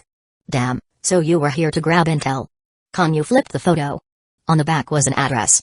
Fog City, Xiagang District, Building 23. Chapter 103, The method of making a level 8 key. Fog City is located in a massive crater in the lower terrain of June, named for the year-round smog and toxic miasma that shroud it. It's home to the most impoverished people. Dirty, dilapidated, chaotic, and decayed are its trademarks. That's why it's a favorite hiding spot for fugitives wanted by orderly heaven. Xiagang District is the rich district of Fog City, where rows of uniquely designed villas stand, each different from the other. Konyu and Unoka, wearing black hooded cloaks and multi-use internal filters, walked through the narrow alleys filled with a faint green smog. This crappy place doesn't even have villa numbers. How long's it gonna take to find the right one? At the corner of a nearby wall crouched a skinny beggar, dressed in rags, with festering sores on the exposed parts of his skin. Anokayun walked up to him and pulled out a 50 denomination order coin. "Know where Villa 23 is?" "Yes, yes." The beggar's eyes lit up as he raised both hands, reaching eagerly for the money. Anokayun lifted his hand, raising the bill out of reach. "Hey! Lead the way first." In front of a dark green villa, the beggar stopped. He took the coin from Anokayun and went to the nearest bakery, buying 5 slices of the cheapest black bread and munching right there on the spot. It was pretty hard to find. Anokayun raised his hand and knocked on the door. A butler-like man opened a small side window to check on the visitors. "You." Before he could finish the word, the butler's eyes rolled back and he collapsed backward. Anokayun appeared behind him just in time and caught him. They dragged the butler into a corner and hid him. Then the two of them walked through a corridor lined with purple dingning flowers on both sides, arriving at the main hall. "Who are you? How did you get in here?" The 2 guards stationed there barely had time to sound the alarm before Anokayun knocked them out. They removed their internal filters and tossed them aside. Thanks to the villa's air filtration and oxygen systems. And excellent ventilation. There was no need for multi-use internal filters to breathe normally. Damn, this villa's fancy as hell. Must have made a fortune. Anokayun picked up a croissant from the dining table, chewing as he praised it. By now, Konyu had already gone up the spiral staircase to the 2nd floor. They found Kim Hyane fast asleep in the bedroom. Konyu pressed her gun to Kim's forehead and said quietly, "My question's simple. The method to make a key." Kim Hyane's body trembled uncontrollably. Anokayun gently draped a robe over her shoulders. "Don't lie. If we can find you, you know what that means." Anokayun grinned at Kim Hyane. "I don't kill women. But she might." "Oh right, forgot to introduce her. She's Konyu." "Konyu?"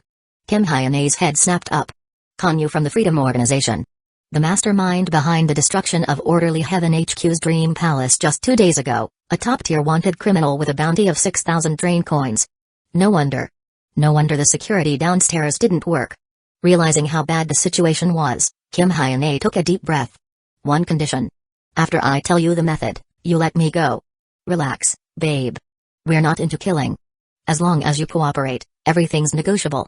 Kim Hyane calmed herself, adjusted the robe, got up from the waterbed, put on her slippers, and pulled aside the sheer curtain behind the bed. Behind the red gauze curtain, accompanied by a clattering of gears, a secret door slowly opened. Holy shit, a secret chamber too? Konyu conjured a silver chain from thin air and locked a collar around Kim Hyane's neck. "Behave. This is a supernatural item. If I so much as think it, your head's gonna pop off somewhere else." Kim Hyane felt the chill around her neck but dared not speak. And so, the 3 of them walked into the chamber, and the door closed behind them. Behind the door was a pool, with a grand altar at its center. Atop the altar stood a silver holy grail, embedded with all kinds of exquisite gemstones. This is the Grail of Greed. Offer 4 different hearts, and you get a key to unlock the treasure chest. That easy? Anokayun leaned forward to peer into the Grail of Greed. Inside was over half a cup of blood, its surface reflecting Anokayun's face. Kim Hyane sneered and continued, "The 4 hearts are, Heart of Love, Heart of Hatred, Heart of Love-Hate, and the hardest one. Heart of Love-Hate-Love." Anokayun turned to Kim Hyane. "What the hell does that even mean? Sounds so abstract." "You feed the Grail blood, bind with it, and sign a contract. The Heart of Love is the heart of someone who truly loves me. The others are the same. So the Heart of Love-Hate is from someone who both loves and hates you? It's love first, then hate." Kim Hyane corrected him. "Oh, and love-hate-love is. They love you, then hate you, then love you again? That's way too complicated. No wonder the key to a level 8 treasure chest is so hard to make." Listening to Kim Hyane explain the method of making the key, Konyu couldn't help but frown. She tightened the chain and dragged Kim Hyane closer, eyes locked onto her. "How do we know you're telling the truth?" Kim Hyane's face turned red from the choking. Cough. Cough cough. "What else do you want me to say? I've already told you everything. Then make a key. Now." Chapter 104, Offline Transaction. I can't do it." Yoon Kim-tae looked troubled. "There are already 3 hearts in the Grail. Only the Heart of Love-Hate-Love is missing. Getting someone to love or hate you is easy. Love turning into hate. That's how the Heart of Love-Hate forms. So that part's not too hard. The hardest part is someone choosing to love you again after hating you. That kind of heart is the hardest to obtain. That kind of situation is way too rare. I won't be able to get a Heart of Love-Hate-Love in a short time." Konyu yanked the chain tight. "I don't need explanations. Just answer my question. Make the key. Prove it to me." As the collar tightened more and more, A severe sense of suffocation hit Yoon Kim-tae. She gripped it tightly with both hands, trying to slow down the choking. Her face was turning purplish like an eggplant. Wait, I have one, I do. The collar stopped tightening. Yoon Kim-tae gasped for air. She had nearly passed out just now. Huff. Huff. Huff. Still shaken, Yoon Kim-tae continued, I put a bounty on someone on Utopia. His heart should meet the requirement. This afternoon I got word. He'll bring people to trade tomorrow morning. There's a machine outside logged into my account. You can go check it. Everything I said is true. Konyu glanced sideways and signaled Anoka-yun to check. In under 2 minutes, he came running back, excited. Confirmed. It's real. Trade time is tomorrow at 10:30. Locations at the Yummy Cafe on Vanilla Street in Piltover. Yo-yo, guess how much bounty she put up? A whole 100 train coins. Wakaka, I thought you were rich. But damn, you're loaded. He scooted closer to Yoon Kim-tae, rubbing his hands together and flattering her. Sweet sister, your bro's a bit tight on cash lately. You got any more train coins to spare? And no more. Haven't made any keys in a while. Spent all the money I made before. Don't lie to me. Flipping a villa this size is tiring as hell. Yoon Kim-tae helplessly pointed at the chain looped around her. I already told you about the grail and how to make the keys. You really think I'd lie over a few train coins? I really don't have any left. You women just blow through money, sigh. Anoka-yun looked regretful, but suddenly clapped his hands like he just had a bright idea, grinning, got it. Here. When the deal goes down, I'll tag along. I'll snatch the guy, you say the goods never arrived, cancel the bounty, and then withdraw the bounty to give it to me. Good sister, how about it? Keep the goodies in the family. When posting a bounty on Utopia, the bounty amount has to be deposited to the platform up front. If the bounty succeeds, the platform deducts 5%. Canceling manually costs a 10% deduction. For face-to-face bounties, depending on the bounty amount, a basic witness officer service is provided. The platform sets the specific location and time for the trade, to ensure both sides' interests are protected.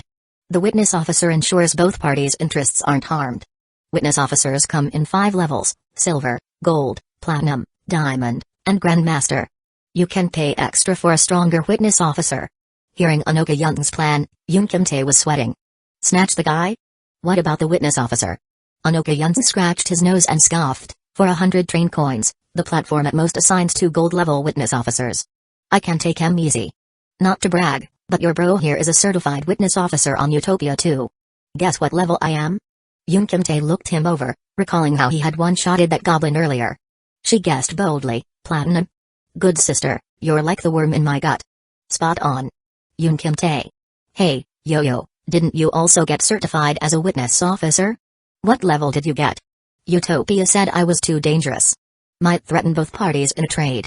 So they didn't approve me. Anoka-yun, Utopia has no fucking taste. The purple ground seemed to be corroded by some mysterious and powerful force. What was once solid terrain had twisted, fractured, and collapsed. Huge cracks crisscrossed everywhere like a grotesque spiderweb, tearing the whole world into countless fragments. A thick purple mist filled the sky, blocking out sunlight and casting a suffocating sense of despair. In this ruined land, everything seemed lifeless and withered, leaving behind only desolation and silence. A woman stepped on the grotesque humanoid corpse at her feet, looking toward a man rushing over, and said, "What's got you so panicked?" "Chief, we got word. Konyu showed up in Zune." The moment she heard the name, the woman frowned deeply. She probably logged off right after the stop. Though she showed up in the group chat for less than a second, our monitors still caught it. "Chief, could it be bait? Especially during this sensitive period." She looked up at the purple mist-choked, gloomy sky and said quietly, "Whether it is or not, we'll know once we take a look." The next morning, early, Piltover, Vanilla Street. On a bustling corner stood a quaint cafe. A wooden sign with retro-style lettering hung above the door, carved with the words Yummy Cafe. Pushing open the heavy wooden door, a warm scent greeted them. A mix of roasted coffee beans and fresh bread. The interior blended modern minimalism with vintage decor. Abstract art hung on the walls, and soft jazz floated through the air. Wooden tables and chairs were neatly arranged. Each table had a small vase of flowers and a uniquely styled lamp, creating a cozy and intimate vibe. The bar counter sat at the center of the cafe, with a few baristas in black aprons busily preparing drinks for customers. A waitress in a pink and white maid outfit with cat ear hair accessories walked over to Anoka-yun's table holding a menu. "Hello, sir. Would you like to order something?" "This one. The sweet kitty latte." Alright, you can choose a kitty to make it for you. What's your name? My name's I. Then it's you. My little I. Anoka-yun gave the waitress's tail a playful flick and smiled. Just as the waitress left with the order, another group of people entered the shop. Leading them was a tall guy, followed by a high ponytail girl and a hooded man whose face was obscured. Fuck, no way. Recognizing who it was, Anoka-yun forced a smile to his lips. Chapter 105. I was forced. Zijian was munching on a cheese bun, while Chizhou ate Piltover's signature wrap, walking along Vanilla Street. Hey, not gonna lie, this is actually pretty good. The sauce really is unique. Zijian looked disgusted. That wrap had things like stewed pig head, purple okra, and fried frog legs. Just the thought made her lose her appetite. There's no fog or miasma here either. Look at this street. It's cleaner than Yurden. This is Piltover, located on Fennes Mountain, the highest elevation in Zune. Only this place is like this. Everywhere else is covered in miasma. Hearing Li Susung's explanation, Chizhou nodded. That explained it. Good thing the train randomly stopped at Piltover. Susung, why are you shaking so much? Chizhou patted Li Susung's shoulder. You nervous about seeing your first love? Try having a bunch of bombs strapped around you, see how you feel? Li Susung pulled open his trench coat, revealing a ring of silver bombs around his waist. It's to keep you from running off. Don't worry. Just behave, and I promise you won't hear a single beep. Fuck. You bastard. Li Susung knew he couldn't resist. All he could do was curse to let off steam. He sighed. Never thought he came to Zune this soon. Is this what people in Longo call destiny? Chizhou was right, really. He wasn't nervous about the bombs.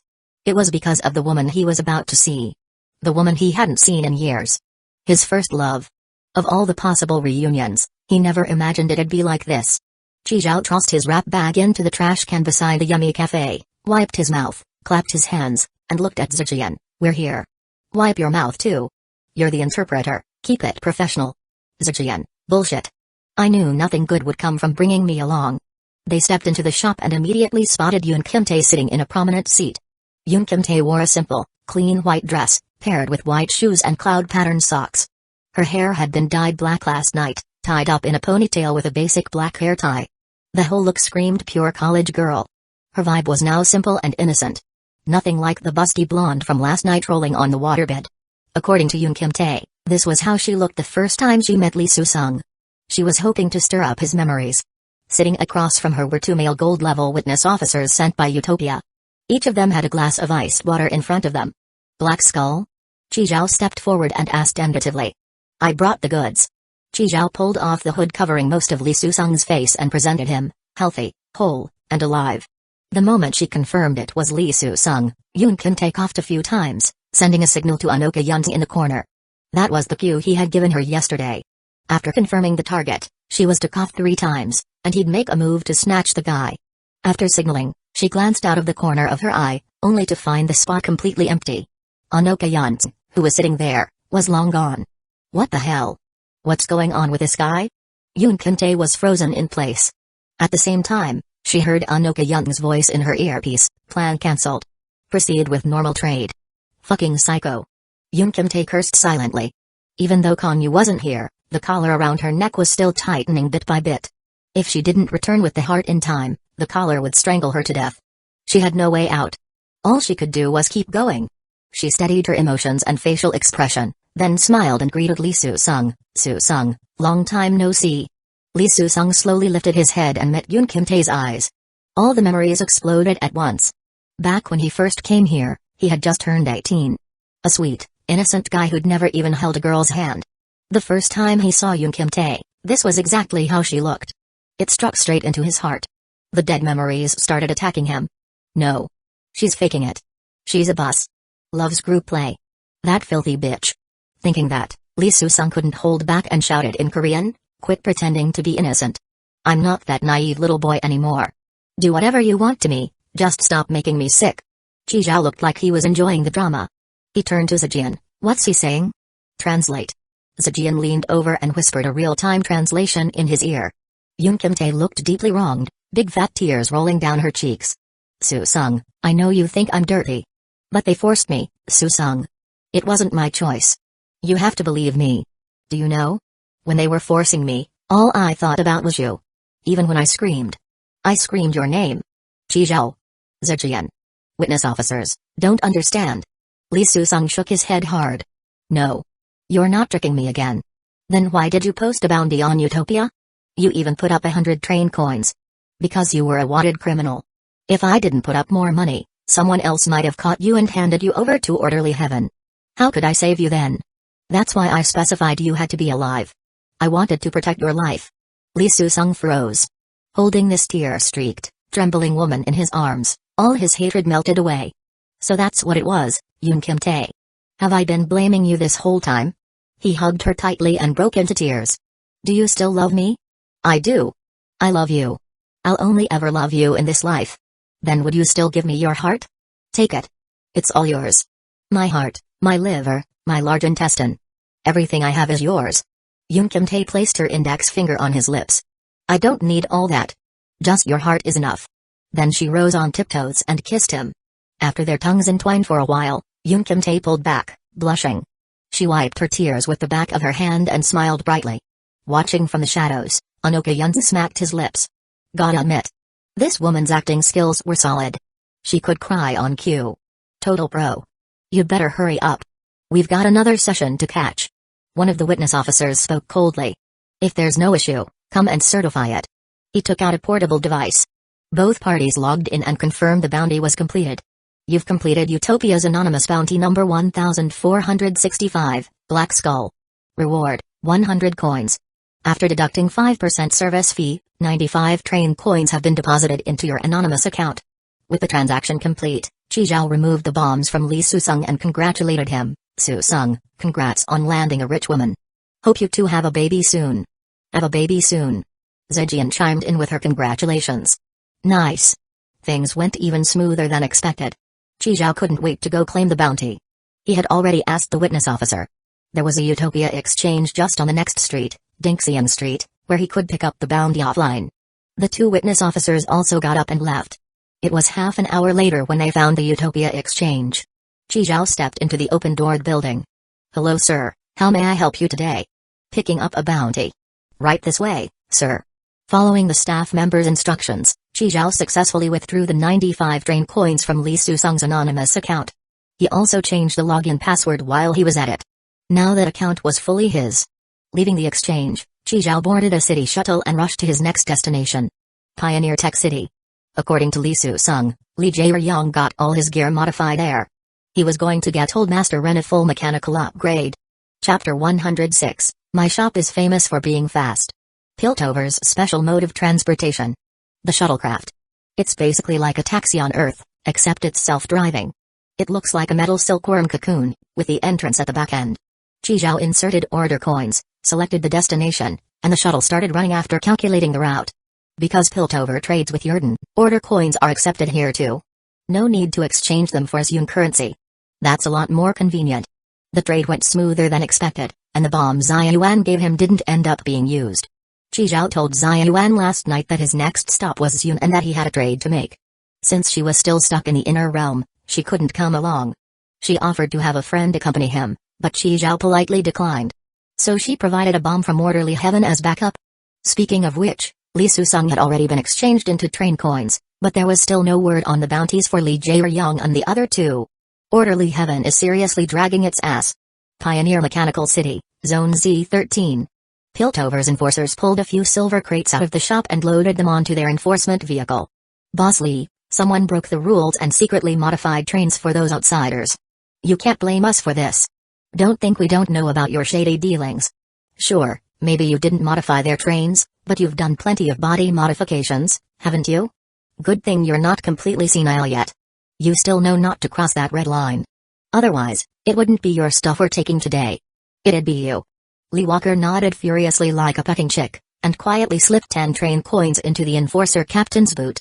Yes, I understand. The captain nodded in satisfaction, then got into the vehicle too. That's it for today. Don't let it happen again. Yes, of course. Take care, Captain. Come by for tea sometime. The captain waved and shut the window. As the enforcement vehicle drove off, Lee Walker couldn't hold it in anymore. I just got that shipment, DM it. It's all been confiscated, fuck. Fuck orderly heaven, sons of bitches with no shoals. Their reach is too fucking long. Do you know how hard it is for me to make a living? Fuck. The enforcers took all the nuclear modules. Now he didn't even have money for rent for the second half of the year. The lady next door, the shop owner, watched the drama unfold with glee and said mockingly, "Lee, I told you not to get too close to those train conductors. You never listen. Got yourself in trouble, huh? Fuck off, you dumbass." Lee Walker spat and flipped her the finger. "I'm reporting your ass for selling fake goods tomorrow. Go ahead. The director of the inspection office is the cousin-in-law of my aunt's nephew's wife's aunt's little brother-in-law. Report all you want." She snorted and swayed her thick hips and tiny waist back into her store. Fucking hell, I really want to kick her square inches the ass. Lee Walker turned back into the store. His apprentice Victor was busy picking up the stools the enforcers had knocked over. Victor was under 1.6 meters tall and had just become an adult. He had striking gray hair and wore thick round glasses. "Master, didn't you also do some mods for someone last time?" Lee Walker quickly covered Victor's mouth, peeked outside, and once he made sure no one was around, whispered sharply, "What the hell are you saying, trying to get your master killed? You think you're grown up now, huh? Ready to fly solo?" MMPH. Victor slapped at Lee Walker's burly arm, signaling he couldn't breathe. Only then did Lee Walker let go. Catching his breath, Victor adjusted his glasses. "Master, they took all our stuff. What do we do next?" Lee Walker crossed his arms and said confidently, "Good thing I saw this coming. I already used the leftover money to order a new sign. I'm doing cosmetic surgery now. Gonna make money off the ladies. Nose jobs, eye jobs, boobs, ass. Doesn't matter. Just as profitable." The new sign arrived quickly. The future star sign was taken down and replaced. Zijian looked at the new sign, confused. "Big beauty? Didn't Lee Susung say it was called Future Star? They changed the name? The address is right. Let's just go in and ask." Chi Zhao pushed open the door and walked in. Lee Walker was flipping through the latest fashion magazine. When he saw someone enter, he quickly got up to greet them. Didn't expect a customer already right after changing the sign. Cosmetic surgery really is a goldmine. "Hey, handsome, what can I help you with?" Lee Walker leaned in close to Chi Zhao's ear. "We also offer male private part modifications. You'll have complete control over your timing. Even in overdrive mode, you can last all day. Size, shape. Change it however you want. You can even add lights and sound effects. We've got the latest electric shock function too. One zap and you're in heaven. Grand opening special. 30% off all procedures, plus a free lifetime membership." Lee Walker, "Boss Lee? Huh? You know me? A friend recommended you." After Chi Zhao explained why he came, Lee Walker waved his hands frantically. "You've got the wrong guy. We don't do nuclear-powered mods for you train conductors. I'm a law-abiding citizen, don't try to bait me. It's not for me. It's for him." Chi Zhao pulled out Old Master Ren. "What the hell is that? A zombie? A zombie? You could think of it as the ancestor of all zombies." Lee Walker nodded and began examining Old Master Ren. "Well damn, this little old dude even got his nails done. Got some vanity, huh? No mods for trained conductors, but no one said we can't modify zombies, right?" Now that Chi Zhao mentioned it, yeah. There weren't any rules against zombie mods. Modifying zombies shouldn't be illegal. Yeah, shouldn't be. Lee Walker comforted himself with that thought. But then he remembered. All his nuclear modules had just been confiscated. Even if he wanted to, he didn't have anything to use. "Sorry, you're too late. I really can't help. Everything's banned now, and all my stock was seized. I've got the materials." With that, Chi Zhao pulled out Li Jae-ryong's body. The head was missing, but Lee Walker immediately recognized it. This was one of his own creations. He rubbed his temples. Money not earned is money wasted. "Alright, how do you want it modified?" Chi Zhao held up his fingers and listed out the mods he had in mind. "You've got a lot of requests." Lee Walker looked troubled. "Even if you've got your own materials, with this level of work, it's gonna cost 50,000 aura coins," Victor said quietly as he adjusted his glasses and put down the calculator. Lee Walker froze. This little shit dared to quote that high? This job was worth 30,000 tops. Was he trying to make him look like a fool? Lee Walker didn't want to lose this rare customer and was just about to say it wouldn't cost that much. Deal. Chi Zhao took out 50,000 order coins and placed them on the table. Cheaper than he expected, and paid in order coins too. "Oh my god, my lord." Lee Walker scooped up the order coins, picked one up and took a deep sniff like a greedy maniac. These train conductors are all filthy rich. 50,000 order coins, and he didn't even blink. "How long will it take?" "Won't be long. My shop's famous for being fast. Good and fast." Victor. Take our guest to B2. Give him top-tier passion, top-tier service. Chapter 107, don't worry, I already included it. Hey beauty, your boyfriend sure is generous. Hee hee hee. Lee Walker finished counting the money and stashed it in the drawer, grinning at Zhejian. He's not my boyfriend. Zhejian rolled her eyes at him. Not? Just a regular friend. Oh. Lee Walker gave Zhejian a once-over and let out a long, meaningful oh. Is there a problem? Lee Walker shook his head. So, do you like him? Why are you asking that? Zhejian stared at him warily. Look at you, your eyes aren't even big, and you've got monolids. They're inner double lids. Inner doubles. Zhejian was practically fuming at the boss. Actually, the girl looked pretty good. Once Lee Walker realized stirring up appearance anxiety wasn't working, he quickly switched tactics. Your legs are nice. Long, shapely, and fair. Hearing that, Zhejian lifted her chin proudly. Damn right. Then Lee Walker changed the subject. But your overall figure, it's not quite S-shaped. Lee Walker waved both hands like ocean waves. Your ass isn't perky enough. And this cleavage, sigh. Zhejian blushed. I'm still developing. Sweetheart, it's fine to lie to big bro, but don't lie to yourself. Here, I've got some prosthetic implants. Painless surgery in just 30 minutes, and you'll have a jaw-dropping bust. Then, like digging through garbage, Lee Walker rummaged around and pulled out a pair of implants. Sorry, just got this shipment in, haven't had time to organize. Zhejian frowned at the implants, which looked about as big as the female zombie Chi Zhao caught earlier. That's way too big. Wouldn't they feel heavy walking around? Nope. These use magnetic suspension tech inside. They'll feel as light as the real deal. Check this out. Lee Walker opened the package and activated the magnetic system. The two big silicone mounds floated steadily in the air. Yeah, I'll pass. Zhejian waved her hands and stepped back, shaking her head. They're seriously too big. No worries, I've got smaller sizes too. Lee Walker started rummaging again. Girl, trust me. If you want to catch a man's heart, you gotta catch his eyes first. Chi Zhao followed Victor into the elevator down to B2. As the rows of sensor lights lit up, the entire space brightened instantly. B2 was at least 3 times larger than the shop upstairs. The silver walls were neatly lined with all sorts of prosthetics, weapons, and parts. Tools on the carts were all meticulously arranged, a stark contrast to the chaos upstairs. Even the floor was spotless. Clearly cleaned daily. Take out the headless body first. I'll prep the tools. Chi Zhao pulled out Li Jae-ryong and stripped off the clothes. So you're the lead surgeon? Modifying a corpse is too easy. Master just doesn't bother. Master's really awesome. He taught me everything.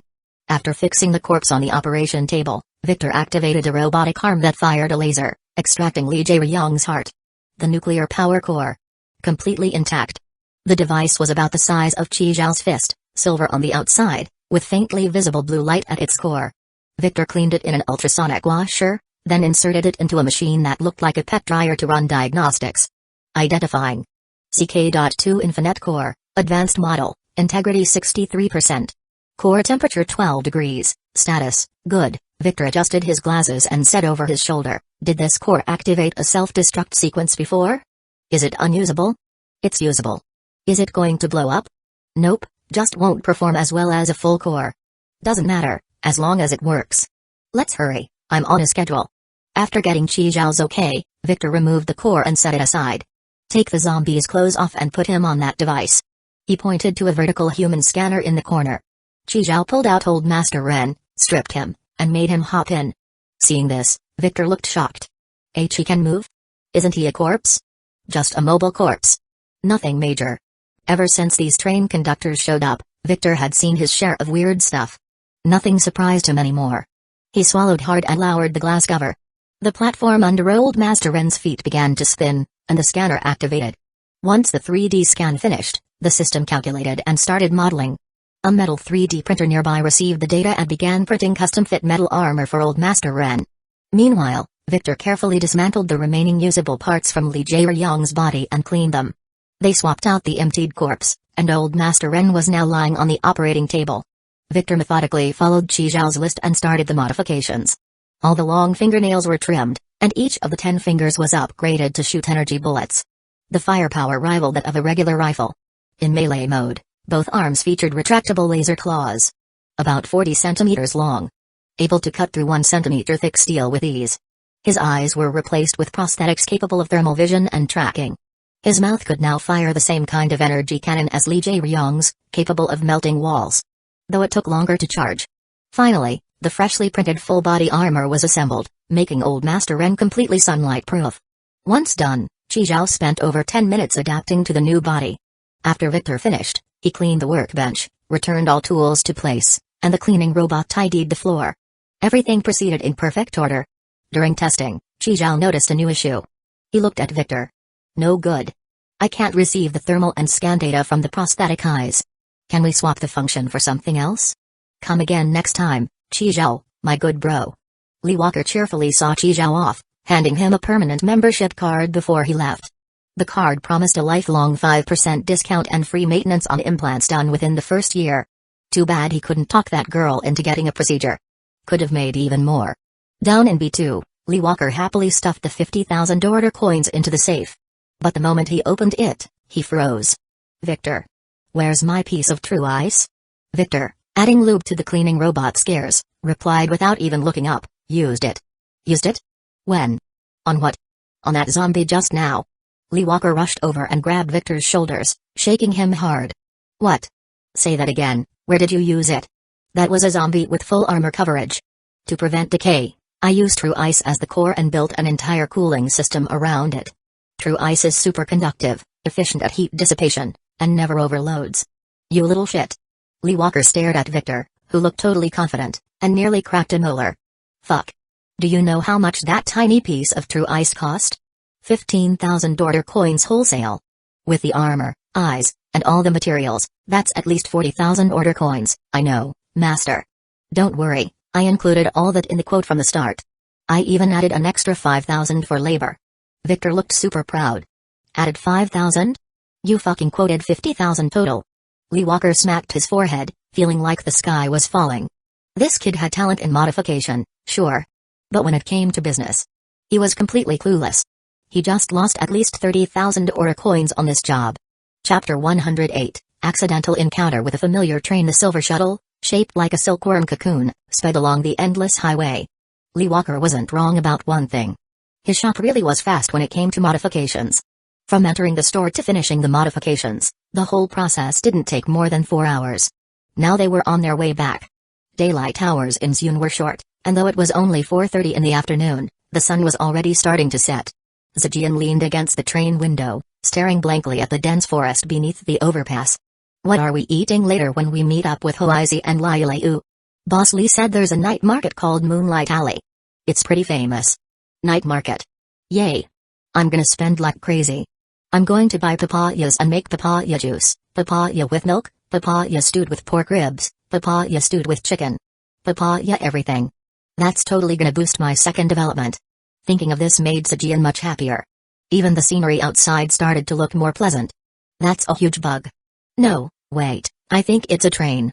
Trains can look like that? It's like a big pink bug. A big pink bug? Let me see. Zijian scooted aside a bit, and Chi Zhao squeezed over to lean against the window. This train had 12 carriages, and the whole thing looked like a giant pink worm. Each carriage had 3 round black glass windows on both sides, like the spots on a worm's body. That train looks really familiar. Shit, isn't that Con Yu's train? Didn't see her in the group chat. The one ranked first in the group chat when they docked this morning was some level 48 old man. Such a weird design. Yup, it's definitely her. You go back first, I've got something to do. Not coming to the night market? I will. Wait for me to come back. Chi Zhao stopped the vehicle, opened the back door, and jumped out. He had anchor point rewind anyway, so he could teleport right back to the train. As the shuttle drove off and the door shut behind it, Chi Zhao put on the 1000-face human skin mask and changed his appearance. With a silver combat suit altering his outfit, it took less than 3 seconds for Chi Zhao to become a completely different person. I hope it's Con Yu. He still hadn't found a guaranteed method to modify a follow account, so Chi Zhao didn't dare upgrade yet. If it's Con Yu, maybe I can get some intel. And also, that whole thing about her team disguising as special recruits to ambush Orderly Heaven. If she gave me a special recruit badge in that situation, either she knew I was one of them, or she wanted me dead. I have to get to the bottom of that. Chi Zhao stepped on the nanobugs and flew straight toward the train. Midair, he glanced down and spotted 2 men guarding the train. Damn, someone's actually keeping watch. Chi Zhao flew forward another 300 meters or so before landing at a safe spot. He pulled out the crimson dice and tossed them to the ground. 2, 2, 1. Total of 5 points. The 3 dice quickly formed into a creature. A 4-legged beast resembling a dog. It had a spiked tail, and 5 eyes arranged in a circle on its head, offering a full 360-degree view with no blind spots. The crimson beast weaved through the forest nimbly, slowly approaching the train. Its perked ears transmitted the two men's conversation to Chi-Zhao in real time. Can't believe it.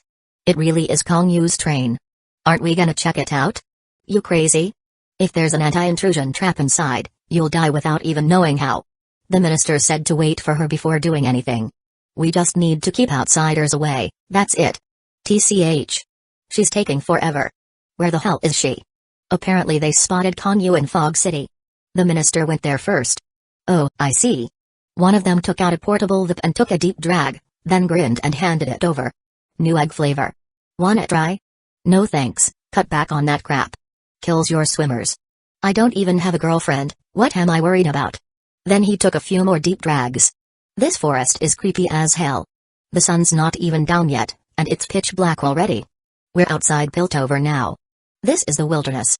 Probably lots of mutated creatures around. Minister better hurry. Sun's going down. TSK, turns out they're from orderly heaven. This just got complicated. Definitely Kong Yu's train. And they mentioned a minister. If I keep waiting here, who knows who's gonna show up? Is there any way to move Kong Yu's train? She probably has a ton of good stuff in there. Chi-Zhao gritted his teeth and used up 100 train coins from the boundary bracelet, upgrading it to Tier 2 Level 1. Unlocked one special slot. This slot can currently store one of the same item. Chi-Zhao pressed his hand to a towering tree beside him and focused. He stored it in the boundary bracelet. The tree was more than half a meter thick, and after about 4 seconds, it vanished. So it's not instant. Takes time depending on the item. Chi-Zhao released the tree again and picked up a small rock from the ground. Instant storage. He pulled the rock back out and casually tossed it aside. So the time required depends on the item's mass. The heavier it is, the longer it takes. Then how long would it take to store a whole train? Inside Villa 23, Xiagang District, Fog City.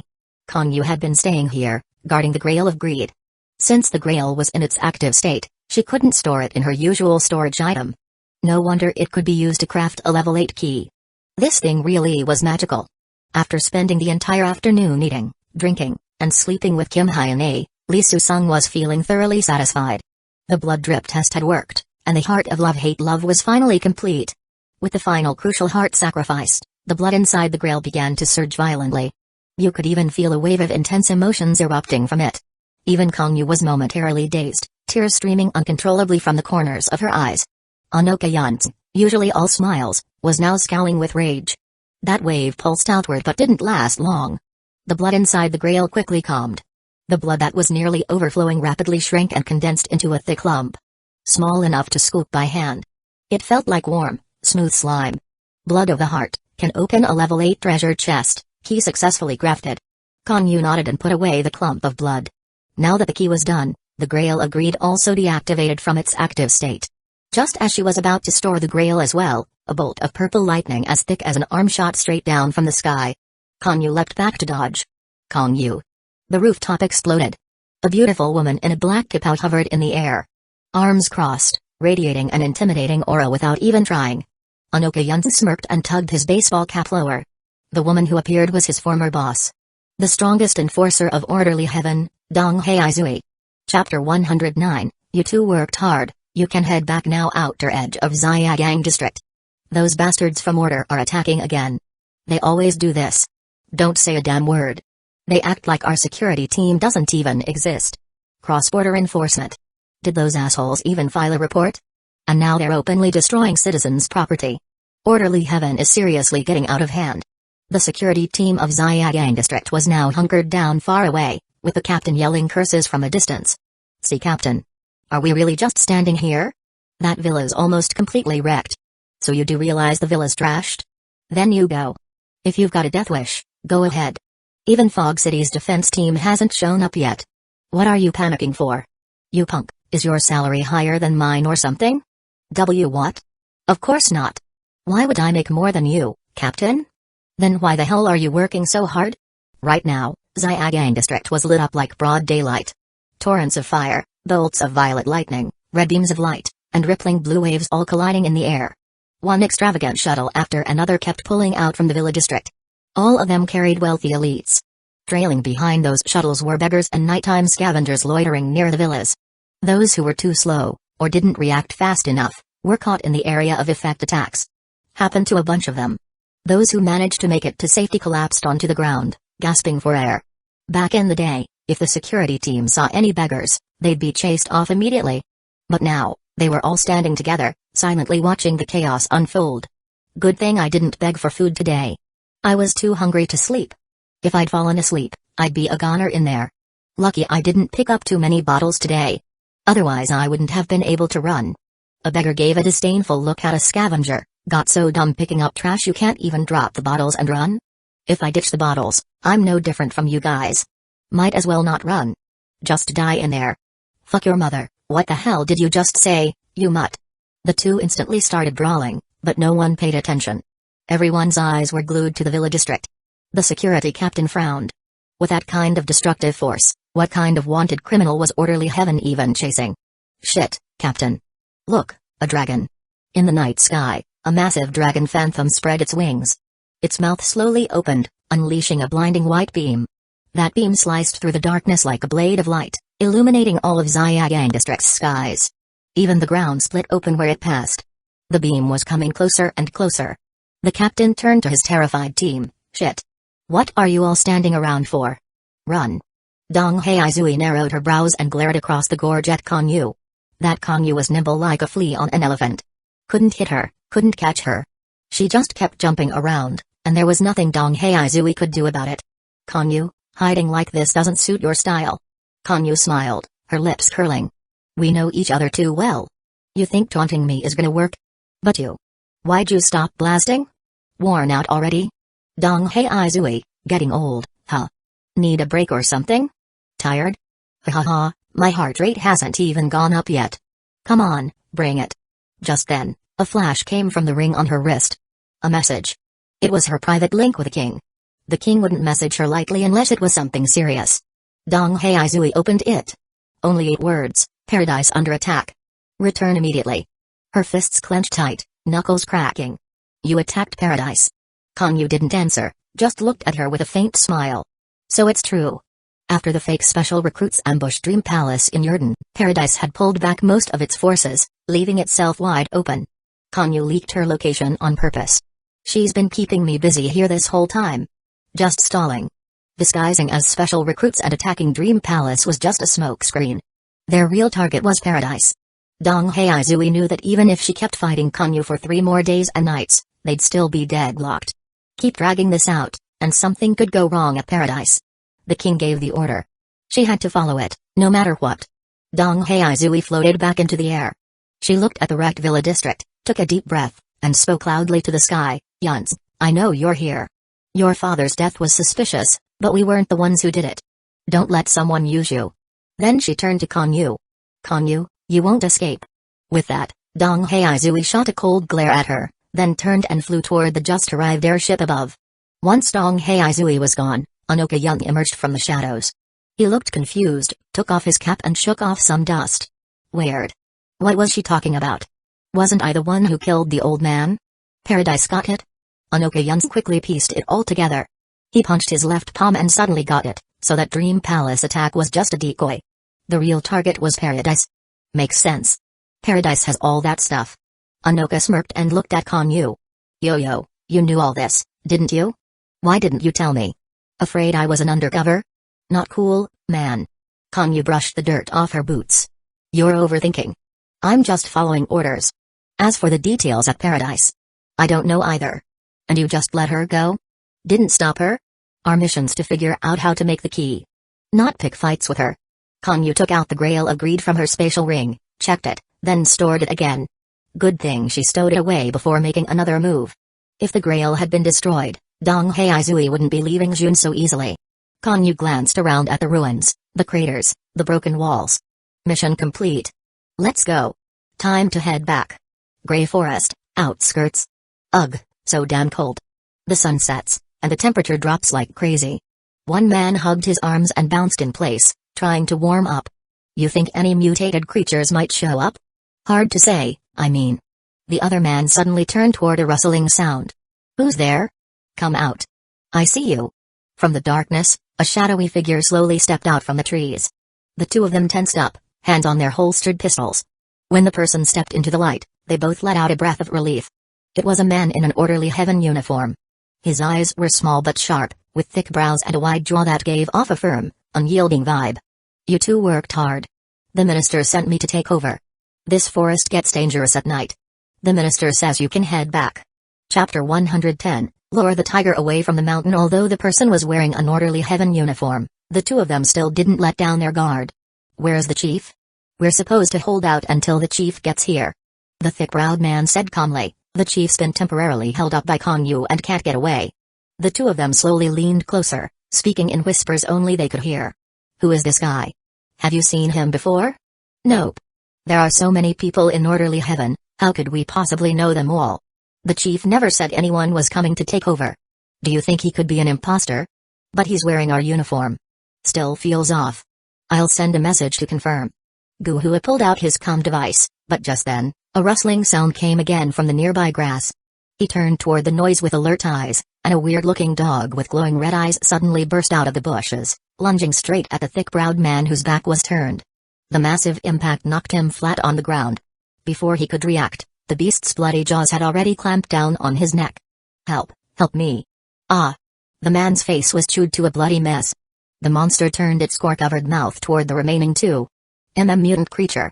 The two panicked and immediately drew their guns and fired, but the mutant dog was incredibly agile, twisting and dodging, avoiding most of the bullets. Still, a few rounds managed to hit its belly, and the monster collapsed to the ground. Seeing that, the two let out a breath and were just about to approach the wounded man, when the forest ahead rumbled again with heavy, muffled thuds. Thump. Thump. Thump. From the dark forest, it seemed like something indescribably terrifying was drawing near. The previously down monster also stood up again, shaking itself off, red light blazing even brighter in its eyes. Roar. The mutant dog let out a roar and charged at them again. Another burst of bullets. Again it fell. But in the next second, it shakily got back up once more. And the red light in its eyes shone even brighter. Twice knocked down, twice risen. This completely shattered Guhua and the other man's will to fight. It won't die. Shit, run. Guhua, being the seasoned one, knew they were no match for the creature. He holstered his gun and bolted. Wang Gang clearly didn't know what to do. The train. What about the train? I was only temporarily transferred here to help. I'm not dying for this. You've got no family. I've got a wife and daughter waiting at home. As Guhua fled, and the rumbling from the forest grew louder, Wang Gang couldn't take it anymore either. Wait for me. As he passed by the thick-browed man, Wang Gang glanced down. That guy's face had been mangled beyond recognition by the monster dog. Fuck, and this was the guy sent to take over? The chief really set them up. Thinking that, Wang Gang ran even faster. Behind them, the recovering mutant dog gave relentless chase. Once the two were far away, silence returned to the scene. The rumbling in the forest stopped. A silver humanoid creature leapt out. At the same time, the thick-browed man who had been lying on the ground suddenly sat up with a jolt. He wiped the blood from his face, got up, put Old Master Ren into the boundary bracelet, and walked over to the train. The wounds on Chijiao's face, torn apart by the dog, began to heal. That had been a disguise using the thousand-face human skin mask. Chijiao placed his hand on the train. Only one shot at this. Whether it works or not, it all depends on now. Chijiao's palm was sweaty with tension. As soon as his hand touched the train, he started counting seconds. It took a full minute and a half to store the train inside the boundary bracelet. With the train inside, Chijiao let out a sigh of relief. Good thing. It would have sucked if the bracelet couldn't take it because the train was special. Konyu, you owe me one for this. Wait, something's not right. Guhua stopped Wang Gang in his tracks. What is it? He looked back. The forest was so quiet, all they could hear was their own panting. Why isn't the mutant dog chasing us anymore? What's wrong with you? Isn't that a good thing? But we've run this far and haven't seen a single other mutant. You mean? Shit. We've been tricked. By the time they realized and rushed back, the train was long gone. A whole train. Just vanished into thin air? Fuck, even the guy who got mauled is gone. Guhua curled his lips, forcing out a smile. Knew it. That guy was a fake. He looked at Wang Gang. Hurry, the radar tracker. Oh, right. The tracker. They had already installed a custom tracker on the train. Within Sun's range, they could locate it at any time. Wang Gang pulled out the radar device. But the screen showed no target. No signal? And no way. As long as it's in Sun, it should be traceable. Unless it's no longer in Sun. We're screwed. If the chief finds out, we're dead. Wang Gang held the radar, his body trembling. Guhua grabbed his hand, speaking sternly, "What, chief? We stick to one story. We say the train just vanished on its own. You and me." Guhua pointed to Wang Gang, then to himself, then to the ground. "We've been right here the whole time. Haven't gone anywhere. Not even one step." Wang Gang's eyes lit up. Right. We stayed put. It's the train that disappeared on its own." After calming Wang Gang down, Guhua pulled out his comm device. "I'm reporting the train's sudden disappearance. You clean up those bullet casings and whatever else needs tidying." A few minutes later, a flying airship hovered above them. Dong Heizui leapt down directly. But there was no train here. Only 2 orderly heaven members. Dong Heizui listened to their report with a frosty expression. Without wasting a second, she turned and flew back to the airship, leaving at once. Wang Gang and Guhua also departed soon after. 500 meters away, Chi Zhao hid in the shadows, observing everything through the crimson beast. "Airship, huh? Fancy. So that woman's the chief of the Orderly Heavens Wanted Division. She looks pretty young." Watching the airship disappear into the night, Chi Zhao finally relaxed. Didn't expect them to have a tracker on the train. Good thing it stopped working once the train was inside the boundary bracelet. Looks like I can't take the train out just yet. If they get a signal and come back, I'm screwed. Another 10+ minutes passed. Then Chi Zhao heard rustling in the distance again. More people were coming. Konyu and Anokayun finally arrived. Only to find their train had vanished. Konyu's face immediately showed rare fury. "So what? We'll just get another one." "Why so pissed?" Anokayun tried to comfort her. "Don't tell me. You had something valuable on that train?" "That was my favorite train. There was a novel I hadn't finished in there, my bed I slept in for years, and my favorite mushrooms." Her eyes glistened with sorrow. "Damn it. It must have been Dong Heizui. Next time I see her, I'm ripping that kapow right off her." "Yes, I fully support that." Anokayun gave her a big thumbs up. "Let's go find another train then." Chapter 111, Trust Crisis Resolved. "Yo, isn't this the famous Konyu?" From the woods, Chi Zhao walked out and looked at Konyu. "Why did you set me up?" Faced with the suddenly appearing, cold-faced Chi Zhao, Konyu wasn't surprised at all. She smiled and said, "Looks like you've already been to Yurden. I asked why you set me up. I almost died there. Don't you think I deserve an explanation?" Chi Zhao stared at Konyu. He wasn't flustered either. If anything felt off, he could just anchor point rewind and bounce. "Oi, brat, getting pretty cocky, aren't you?" Anokayun raised a finger at Chi Zhao. "How dare you talk to my big sis like that? If I'd known, I would have snatched you up this morning." "What the hell? Snatch him this morning? What was this damn blondie talking about?" Konyu pressed down Anokayun's hand.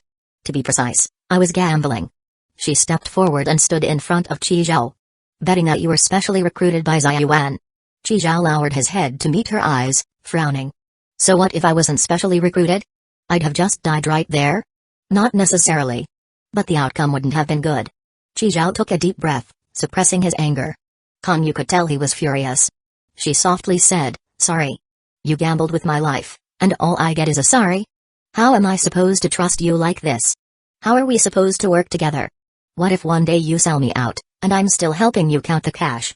Konyu stayed silent for a moment. She pulled out a box from her ring and opened it in front of Chi Zhao. Inside, stacks of train coins were neatly arranged, gleaming gold. "This is 300 train coins. 200 of them are the remaining balance I owe you for joining Orderly Heaven. This part's from the organization. The extra 100. I'm covering from my own pocket, as compensation. 300 train coins." Chi Zhao couldn't help but swallow a little. Ahem ahem. Chi Zhao grabbed the box and hugged it to his chest. After managing his expression, he flashed a radiant smile. "Yoji, you know me well. All that earlier. Just words in the heat of the moment. I know you won't take it personally." Konyu smiled faintly. "So? Has a tiny bit of trust between us been restored? What? There was ever a crack in our trust? Heavens, how could I not have known? This is a major crisis. We can't allow that." Anokayun tilted his head, looking at Chi Zhao with disdain. "This damn kid's got even less shame than I do. As long as there's no problem." Chi Zhao tucked the box away, giving a sheepish grin. Yoji. Actually, I haven't fully joined Orderly Heaven yet. Chizhao told Konyu about the upcoming special recruit meeting, and why he hadn't leveled up to 20. Wait, so module modification is really randomly refreshed? There's no guaranteed way to roll the follower account mods? Nope. Konyu answered crisply and firmly. That poured a bucket of cold water over Chizhao. If even Konyu says so, it's probably true. Outfit Master really was a great module. It could massively boost both combat and survival capabilities. If he could get his hands on a powerful costume card, he'd basically be unbeatable. He really didn't want to miss out. Just 2 more follower account modifications to go. Leveling up 3 times would give 9 new refresh chances. So it really all came down to luck? But last time he leveled up 3 times. Not a single mod he needed came up. As Chizhao was getting more and more frustrated, Konyu suddenly spoke up again. However, there is a way to extract modifications from someone else's follower account. Chizhao's eyes lit up. Where's your train? Let me log in. I need to contact someone. No need. Your train's right here. Konyu? I stored your train away. Anoka-yans, you little punk, don't BS us. Chizhao rolled his eyes at Anoka-yan but ignored him and continued, but your train's got a tracker on it. If I take it out now, I'm afraid they'll come rushing back. No worries. I'll take care of that. Seeing how calm Konyu was, Chizhao lifted his hand and released the train from the boundary bracelet. Seeing the train appear out of nowhere, both of them were stunned. He really did have a tool that could store a whole train. Seeing the train was still intact and untouched, Konyu breathed a sigh of relief. She glanced sideways at Anoka-yan, where does Orderly Heaven usually love to install trackers? You've got the most experience. Anoka-yan returned the side eye. Sure. Leave all the dirty work to me. With that, Anoka-yan nimbly hopped onto the top of the train and started inspecting. The train door opened, and Chizhao followed Konyu inside. Konyu summoned a screen, opened her private chat, and scrolled through her friends list to find a man and tapped video call. 3 seconds later, the call connected. Hello Luziabu here. What can I do for you? In the video, 2 small hands were rubbing foamy body wash all over the man's back. Konyu stared with a blank face and said coldly, turn around. That voice. Is it? Luziabu turned around, and the moment he saw Konyu through his face mask, his expression lit up. Yo. I missed you so much. I didn't miss you. Konyu's voice stayed frosty, without any change. Give me a mod extraction card. You're still like this. The moment you show up, you just ask for stuff. Don't even ask how I've been, if I missed you. Seeing Konyu still stone-faced and silent, he chuckled. Hey, kidding, just kidding. Hold on, I'll look for it. The camera started shaking as he walked, only his chin and Adam's apple visible. I remember I left it here. Huh, not here. Here? Nope. Here? Still nope. His face pressed up to the screen, half his face mask falling off. Yo. Looks like I'm out. Seeing Konyu about to hang up, he suddenly lifted a transparent card to his forehead and proudly said, kidding. Like I wouldn't have what Yo-Yo needs. Send it. He twisted his body, holding the card delicately. If Yo-Yo agrees to go skiing with me, maybe I'll send it. Konyu cut him off. Okay then. Yo-Yo, does that mean you will go skiing with me? He pounced toward the camera, his face taking up the whole screen, full of hope. No. Konyu ended the call the moment she received the mod extraction card. Still cold as ever, Luziabu stuck his face mask back on and closed the screen. Oh well. I do owe her. He hummed a tune, swaying his hips back into the bathroom. The maid by his side began rubbing the foam into his hair. He continued humming and swaying, enjoying the scalp massage. Konyu took out the mod extraction card and handed it to Chizhao. Mod extraction card. Can extract someone else's follower account mod and activate it on your own account. Chizhao accepted the transparent card, about the size of a subway pass. There's actually something like this? He'd never heard of it even in the group chats. Just one? Chizhao looked sheepish, then held up 2 fingers. I still need 2 more. Konyu stared at him expressionlessly. Chizhao coughed awkwardly and quickly stowed the card away. One's fine. I'll figure the rest out myself. At that moment, Anoka-yan walked back in. He was holding about a dozen button-sized black trackers. All done. They really went all out, every single carriage had one. Anoka-yan said proudly, don't worry. If it goes through me, there won't be a single one missed. No biggie. If they come knocking, I'm killing you first. Anoka-yan grinned. Then I'll go double-check. After Anoka-yan left, Konyu looked at Chizhao. I'm about to leave. Got anything else to ask? Yeah. If we're not adding each other as friends, how do I contact you if something comes up? Konyu thought for 2 seconds, then pulled out a black, sleekly designed ring and handed it to Chizhao. What's this? Chizhao slipped the ring onto his left index finger. This wasn't a regular ring. It was actually a space ring. He probed it and sensed it had a bit over 1 cubic meter of storage space. It was currently empty. Give me your hand. Konyu sliced her index finger, letting a drop of blood fall onto the ring. Then she extended her finger toward Chizhao's mouth. Open up. Chizhao understood what she was trying to do and weakly asked, do we really have to do it like this? You don't have AIDS, right? Konyu gave him an utterly speechless look. No. I'm perfectly healthy. Then okay. Chizhao took a step forward and opened his mouth with an ah. A metallic sweetness touched the tip of his tongue. Just then, Anoka Yunzi happened to walk back in, pointed at Chizhao, and yelled, she said open your mouth, not suck on it, you bastard. Oh. Chizhao quickly let go. Konyu withdrew her finger, now covered in saliva. Tissue? Anyone? Shit. Anoka Yunzi turned around, searching for tissues. Your turn. Then, following Konyu's instructions, Chizhao did the same procedure. He pricked his finger and let a drop of blood fall on Konyu's ring. Konyu then stuck out her tongue to catch the drop of blood from Chizhao. Relax, I'm healthy too. Chizhao gave a cheeky grin. At that moment, Chizhao suddenly felt a force pulling his hand forward. The 2 rings touched, releasing an eerie black glow. After a few seconds, the glow dimmed, the pull disappeared, and the ritual was complete. This is the bonded ring. Once paired, the internal space of both rings becomes shared. Chizhao sensed it.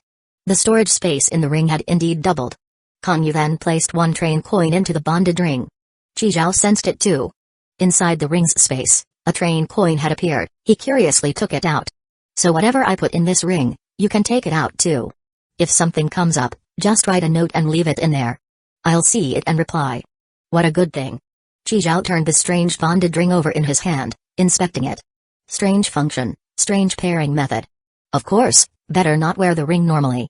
Someone might recognize it. Chizhao nodded, took the ring off, and stored it into the boundary bracelet. With a flash of white light, the train disappeared. Konyu and Anoka Yunzi left. Chizhao didn't linger either. He used anchor point rewind and left the area. In the silent forest, only a pile of crushed trackers lay scattered in the weeds. Chapter 112, You better watch out for chronic leg pain from the cold. The front door of the train was opened, and Chizhao walked out from inside. Back on the train, Chizhao immediately summoned the screen. He first replied to Xia Yuan's message, letting her know the trade went smoothly. He had just wandered around Xun for a while and just got back now. After replying, Chizhao checked his current upgrade materials.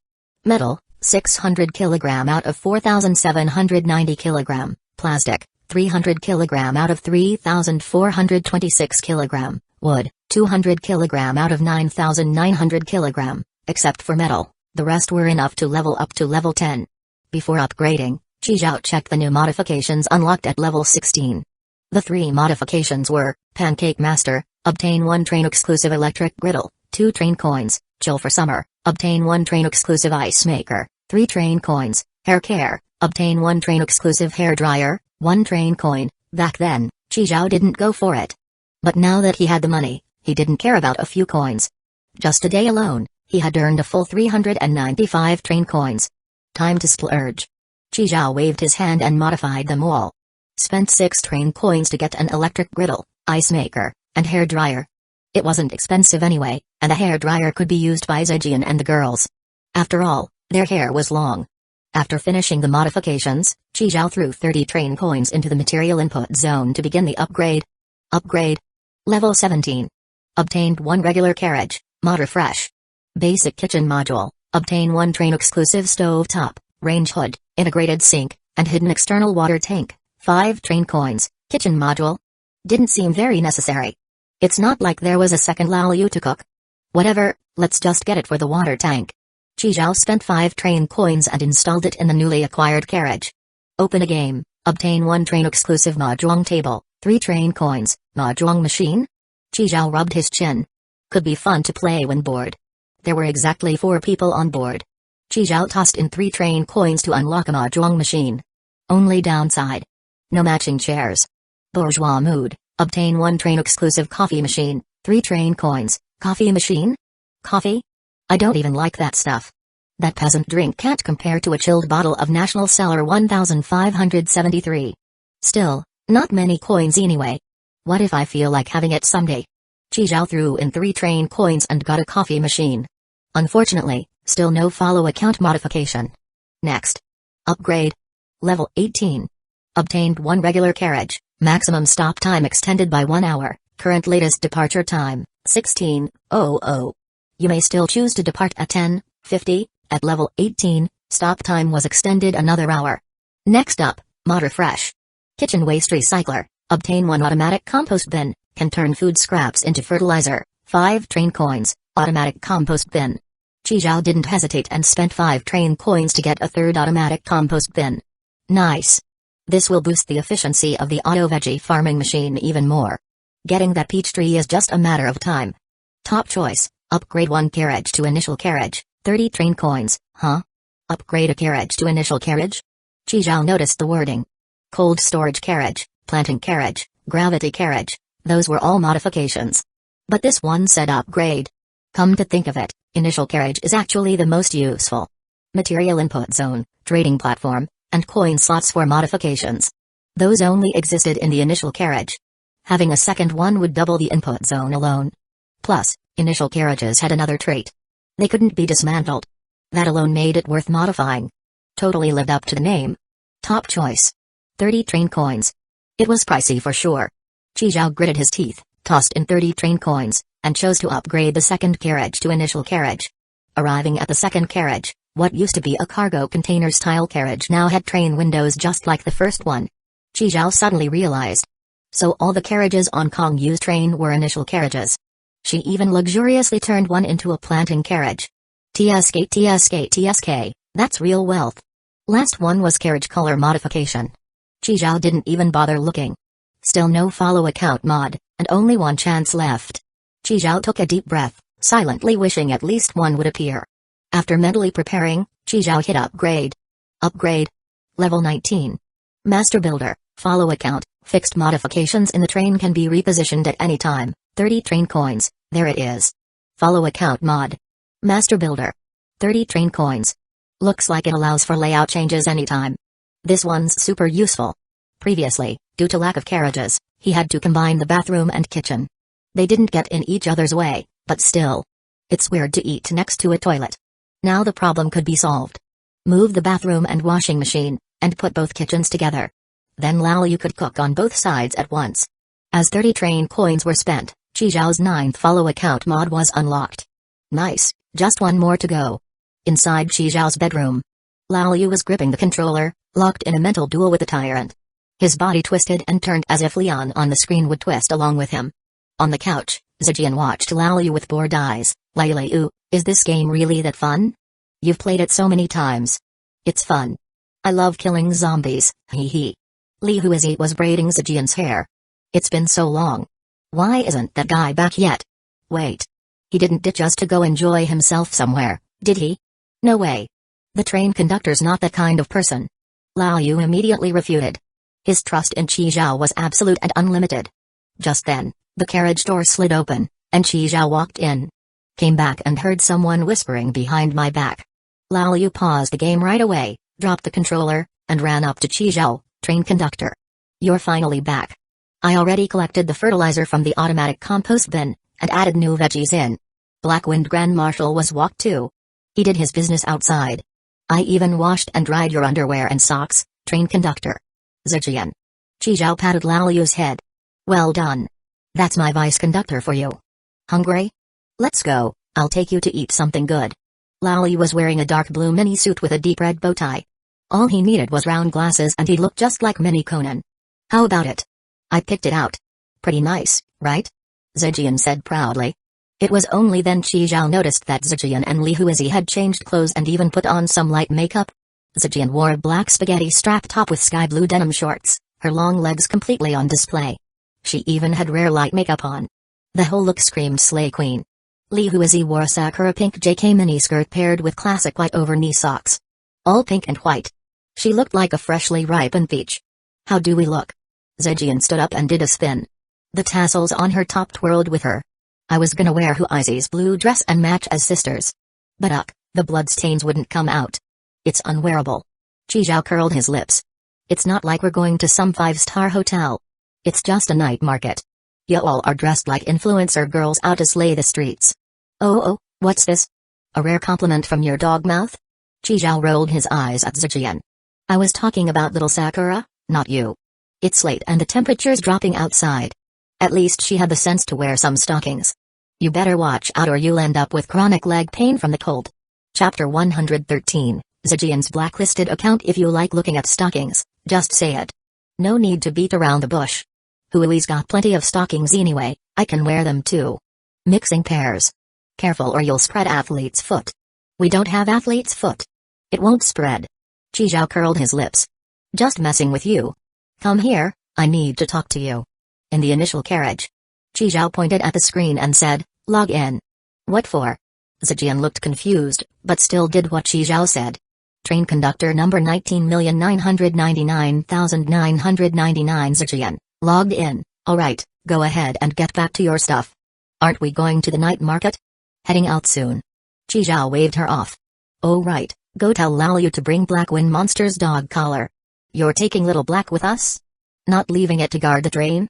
You really think a dog can guard a train? Zijian thought for a second. True. After Zijian left, Chizhao clicked to view her detailed profile. That missing follow account mod. He'd get it from her account. Train conductor, Zijian, level 10, number of carriages, 19, 2 initial carriage, 1 cold storage carriage, 1 planting carriage, 1 gravity carriage, 14 regular carriage. This girl didn't have a single follow account modification. Chizhao's mouth twitched. Unbelievable. Whatever, might as well upgrade her account. Those extra carriages were his anyway. Chizhao checked his leftover materials after leveling up 3 times earlier. Metal, 600 kg out of 2,990 kg. Plastic, 300 kg out of 2,526 kg. Wood, 200 kg out of 9,300 kg. Plenty of resources. On Zijian's account, none of the 3 available modifications were useful. Chizhao directly tossed in 10 train coins and clicked upgrade. Modification refresh. I want pink, changes exterior, interior, and flooring of carriages to pink, 1 train coin per carriage. Eye-catching moment, adds rainbow night lights to the carriage ceiling, 1 train coin per carriage. K-Song King, turns a carriage into a karaoke carriage, 10 train coins. Chizhao's eye twitched uncontrollably. Seriously? What the hell are these mods? Who would get this crap? It's a straight-up waste of train coins. Keep going, upgrade. 3 minutes later, Chizhao's face was as dark as Black Wind Monster's rear. This account of Zijian's. Fuck, it's cursed or what? Leveled up 4 times, 12 modifications, not a single follow account mod. Fuck me. Are follow account mods really this hard to get? It's definitely not my train, right? Not only were there no follow account mods, most of the mods were appearance-based junk. In Chizhao's eyes, totally worthless. Only one mod was decent. Increased carriage size. Length went from 5 meters to 7 meters. Width went from 3 meters to 4 meters. Height went from 2.8 meters to 3.5 meters. The cost was crazy too. 10 train coins per carriage. Chizhao did the math. The original carriage volume was 42 cubic meters. After the upgrade, it reached 98 cubic meters. More than double. At least the price matched the value. Chizhao only chose to modify the 2 initial carriages, the cold storage carriage, the planting carriage, and the gravity carriage. This way, the initial carriages could hold larger upgrade materials.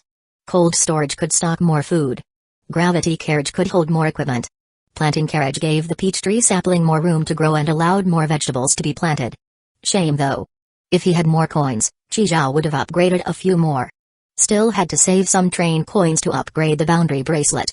Even though the bracelet was a total money pit, its growth was visible to the naked eye. Dumping money into it gave instant results. In Phase 2, it unlocked special slots. Even the entire train could be stored. Man, these train coins really don't last long. Metal left, 590 kg, still needed 10 kg for another upgrade. Chizhao opened the trading platform and bought 50 kg of metal. Once a big chunk of metal was tossed into the material input zone, Chizhao prepped for the final upgrade. If it didn't show up this time, that'd be it for tonight. Chizhao took a deep breath and gritted his teeth, throwing in 10 train coins. Upgrade. Level 15. Modification refresh. Chizhao stared hard at the screen, praying for those 4 characters. Ghost Fire Train, Adds dazzling lights and sound effects. Suway suway suway. 6 train coins. Summer party. Turns a carriage into a pool carriage. 8 train coins. Multi-thread. Follow account. Adds a second screen to the train, allowing login from another account in guest mode. Access controlled by the main account. 30 train coins. There it is. Seeing the words follow account, Chizhao almost cried. Persistence pays off. Finally got it. Chizhao took a deep breath after reading the mod's description carefully. Multi-thread. Adds a second screen, lets another train conductor log in. So if he logged in Zijian's account, would her station reward module still work? Holy shit. If that works, this is gold. With mod extraction cards nowhere in sight, this might be the perfect alternative. With 30 train coins spent, multi-thread was successfully installed. On the other side of the carriage, a new screen popped up. Nice. Chizhao pulled out the mod extraction card and held it up to the screen. Mod extraction card detected. Scanning alt mods on this train, please select the mod you wish to extract. Not only could follow account mods be extracted, even mods affecting the train structure could be pulled out. Including but not limited to, bulletproof glass, reinforced steel plating, bathroom module, kitchen module, central air conditioning, sectioned refrigeration, planting carriage, and so on. Even train-exclusive objects that could be removed, like cabinet air conditioner, ice maker, PS5, were all listed as extractable. This mod extraction card was insane. Selected mod for extraction, multi-thread, confirm extraction? Yes or no. As Chizhao clicked yes, the screen showed extraction success. At the same time, the extra screen on the other side of the carriage vanished. The once transparent mod extraction card now had 3 characters on it, multi-thread. Perfect? Chizhao logged out of Zijian's account and back into his own.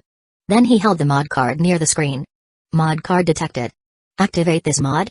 Yes or no. Chizhao clicked yes, and the mod card in his hand disappeared. At the same moment, the screen showed, multi-thread activated. On the other side of the carriage, the vanished screen popped back up. Train conductor, Chizhao, level, 19, number of carriages, 24, 2 initial carriage, a cold storage carriage, a planting carriage, a gravity carriage, 19 regular carriage, dynamic concealment, power boost, must have for lazy people, treasure hunter, early departure, this is art, eye-catching pack, delayed departure, master builder, multi-thread, 1, 2, 3, 4, 5, 6, 7, 8, 9, 10. Hidden condition for unlocking the Outfit Master module, before reaching level 20, have 10 follow account mods. Completed. Now all he had to do was reach level 20 to activate Outfit Master. As Chizhao's body trembled slightly with excitement, Zijian pushed the door open. What are you doing? It's been forever. Are we going or not? Lao Yu led Black Wind Monster on a leash, and Li Huizi followed behind, holding Little Fire Dragon. Our stomachs are about to cave in. Chapter 114, Give your black silk dog leg to your old man to feel up so weird, it feels like these carriages got bigger. Is it just my imagination? Zaiji, I feel like the train got bigger too. It started from the refrigerated room. Yeah, it really did get a lot bigger. Of course, we just remodeled it. Chizhao turned off the screen and looked at the group. Everyone hungry? Elbow. Let's go. He snapped his fingers, and the train door opened. Chizhao walked out of the train in high spirits. Zijian looked at Lao Yu and Li Huizi beside her. What the hell, why is he so excited? Li Huizi and Lao Yu both shook their heads. In the distance, Zijian had already brought Li Huizi into the shuttle first. What's this guy doing, dawdling like that? Why is going out such a hassle? Zijian glared at Chizhao, who had his hand on the train, chatting and laughing with Lao Yu, and she was starving to death. Are we going or not? Coming. Lao Yu ran from the front of the train to the back, pulling Black Wind Monster along. 24 carriages, 5 meters each. Plus the engine, the total length was nearly 125 meters. 2 of the carriages looked puffed up like fat guys. Conductor. Our train's gotten so long. Just watch, it'll get even longer. Awesome. Woof woof woof. Chizhao took nearly 5 minutes to store the train into the boundary bracelet. Eh? Where's the train? Lao Yu and Black Wind Monster, who were still jogging, froze. That huge train had just vanished. Chizhao shook the boundary bracelet on his wrist. Stored it. Let's go. Wow, conductor, you're amazing. Chizhao chuckled, patted Lao Yu on the head, and led him to the shuttle. As soon as he ducked into the shuttle, Chizhao saw Zijian's pervy hand sliding along Li Huizi's white silk thighs. Ugh, what a perv. Jealous, huh? After Chizhao called her a perv, Zijian doubled down and groped even harder. The seats in the shuttle were circular, And with a bit of a squeeze, the four of them could sit. Black Wind Monster and Little Fire Dragon sprawled out on the floor in the middle. Qizhao sat down next to Zijian, set the destination, and the shuttle took off. Yo, wearing stockings, huh? That's when Qizhao noticed Zijian was wearing super sheer nude tights. Wanna cop a feel? No thanks, I'm into black silk. Zijian scoffed and looked over at Black Wind Monster who was licking Little Fire Dragon's butt. Zhao Hai, give your black silk dog leg to your old man to feel up. Built over, Moonlight Alley. If you looked down from above, this street looked like a giant fishbone. On either side of the main street, alleys were arranged symmetrically, each one packed with food stalls. By the time the group arrived at Moonlight Alley, it was already 9:30 p.m., the peak of the night rush. The place was jam-packed with people. This is even bigger than a pedestrian street near my college. Zijian took a deep breath of the food-scented air and couldn't help but let out a sigh. Smells amazing. I'm starving, I feel like I could eat a whole pig. Li Huizi quickly tugged Zijian's arm, reminding her to stay composed. Qizhao gave Zijian a meaningful glance but said nothing. He'd noticed lately. Zijian's appetite had visibly grown. Definitely had something to do with the tentacle monster in her body. He figured he'd have to call it out and have a chat again sometime. Grilled dragon ribs. Premium adult grey dragon hindle egg meat, firm and bouncy texture. Also ice dragon sashimi. Springy, crisp, tender. Refreshing and not sticky at all. Damn, dragon meat, gotta try this. Qizhao ordered a combo of grey dragon and fire dragon meat grilled on an iron plate, an ice dragon sashimi, and a serving of crispy fried dragon fillet, plus their signature dragon thorn fruit dipping sauce. Total, 650 order coins. After placing the order, Lao Yu waited in the shop with Black Wind Monster while Qizhao went to buy drinks. Dream tea. Let your dreams take over. Handsome, in the world of dreams, you'll be the one and only supreme ruler. You'll be the god who controls everything, the master of all dreamscapes. Nothing. Not the endless skies nor the bottomless earth. Can stop your free-spirited charge. You can roam wherever you want, enjoying the thrill of total freedom. From peerless beauties to divine goddesses high above, none will resist your charm. They'll willingly join your harem of 3,000 concubines. Your charm is unmatched. Your power, unshakable. You are the ultimate overlord of the dream world. In dreams? Isn't it all fake? Don't you feel empty when you wake up? Easy. Just drink another cup, and head back into the dream. Empty. So empty. Qizhao shook his head with a look of disdain and turned to leave. Hey. Handsome. Don't go, handsome. Here's a sample pack. Try it and come back if you like it. Qizhao took the small tea packet and tossed it into his boundary bracelet. Whatever, it's free, might as well keep it. He didn't buy the dream tea. Instead, Qizhao bought 2 cups of hand-squeezed lemon tea from the next stall. One for him, one for Lao Yu. 30 order coins each, not bad. Back at the specialty dragon meat snack shop, the food had already arrived. Lao Yu was obediently waiting for Qizhao to come back before eating. Go ahead, waiting just for me, huh? Yeah, gotta eat with the conductor. While the 2 guys and a dog were chowing down, Zijian and Li Huizi returned. Their hands were full of bags. Clearly they hadn't held back. Qizhao chewed on some dragon meat and looked across the table at them. Can't just live off street food. Let's find a proper restaurant after this, my treat. Then why are you still here eating ribs? Just go to the restaurant already. Gotta warm up the stomach first, right? Qizhao cut a piece of grey dragon meat and popped it into his mouth. Try the sashimi. It's pretty good. Zijian took a glance and shook her head. Nah, I don't like raw meat. She turned around, grabbed a piece of crispy fried dragon fillet, and tossed it into her mouth. This one's good. Got some chew to it. Li Huizi, on the other hand, speared a piece of ice dragon sashimi and ate it. It was icy cold at first bite, crisp and bouncy, like chilled jellyfish. But unlike jellyfish, it was incredibly delicious. Better than any gourmet dish. Li Huizi's eyes lit up instantly, and her face lit up with joy. She picked up another piece and dipped it in the orange yellow dragon thorn fruit sauce. With the sauce, the ice dragon meat was sweet and sour with a hint of spice in the aftertaste. More complex and layered. She couldn't help but praise, so good. Qizhao smiled and raised his hand toward the shop owner. Boss, 10 more servings of ice dragon sashimi and fried dragon fillet. Packet to go. The boundary bracelet had time stop, so no worries about freshness. Put plum powder on the dragon fillet. Zijian quickly added. Got it. The boss replied over his shoulder. Lao Yu, whichever one you like, pack up a few to take back. Conductor, I love the flame dragon ribs. Spicy and tasty. Boss, 10 orders of fire dragon ribs too. Chapter 115, Hakka Cuisine? More like Cthulhu Cuisine. Leaving the specialty dragon meat snack shop, Chizhou and the others began looking for a proper restaurant. Along the way, several big restaurants were completely packed. Even the waiting areas outside were lined with long queues. Seeing this, Zhejian said helplessly, "Good thing we had that little warm-up. Otherwise, I'd be starving to death." "Conductor. There's a Cthulhu Cuisine place over there. Looks empty." Hakka Cuisine? A bunch of traditional Hakka dishes popped into Chizhou's head. Salt-baked chicken, stuffed tofu, Hakka pot dishes, pig stomach chicken, stuffed bitter melon, braised pork with preserved mustard greens, 3-cup chicken, etc. Let's go check it out. Following Lao Yu, the group walked into an alley off the main road on the right. The place was indeed large, and luxuriously decorated. But perhaps because it wasn't on the main street, the restaurant was completely quiet. No guests in sight. Just as they walked in, a middle-aged man dressed as a server enthusiastically greeted them. He wore a sharp suit, had a perfect center part, and his face was slick with oil. "Welcome, honored guests, all 4 of you." With a professional smile, the server looked at Chizhou. "Honored guest, may I ask? This dog and dragon, would you like our kitchen to process them for you?" "There's no processing fee here, you can rest assured." Black Wind Monster tilted his head, showing he didn't understand. Little Fire Dragon, who could understand human speech, got so scared he dove behind Li Huizi, clinging to her white silk-clad leg, trembling. Li Huizi had to squat down and comfort him. Chizhou looked at the server and replied, "No thanks, not necessary." Just then, Lao Yu indignantly said, "They're family, not food." The server finally realized and quickly apologized. Apologies, Conan-kun. "I'm not Conan, I'm Lao Yu." Sorry, Lao Yu-kun." Chizhou waved his hand, signaling it was fine.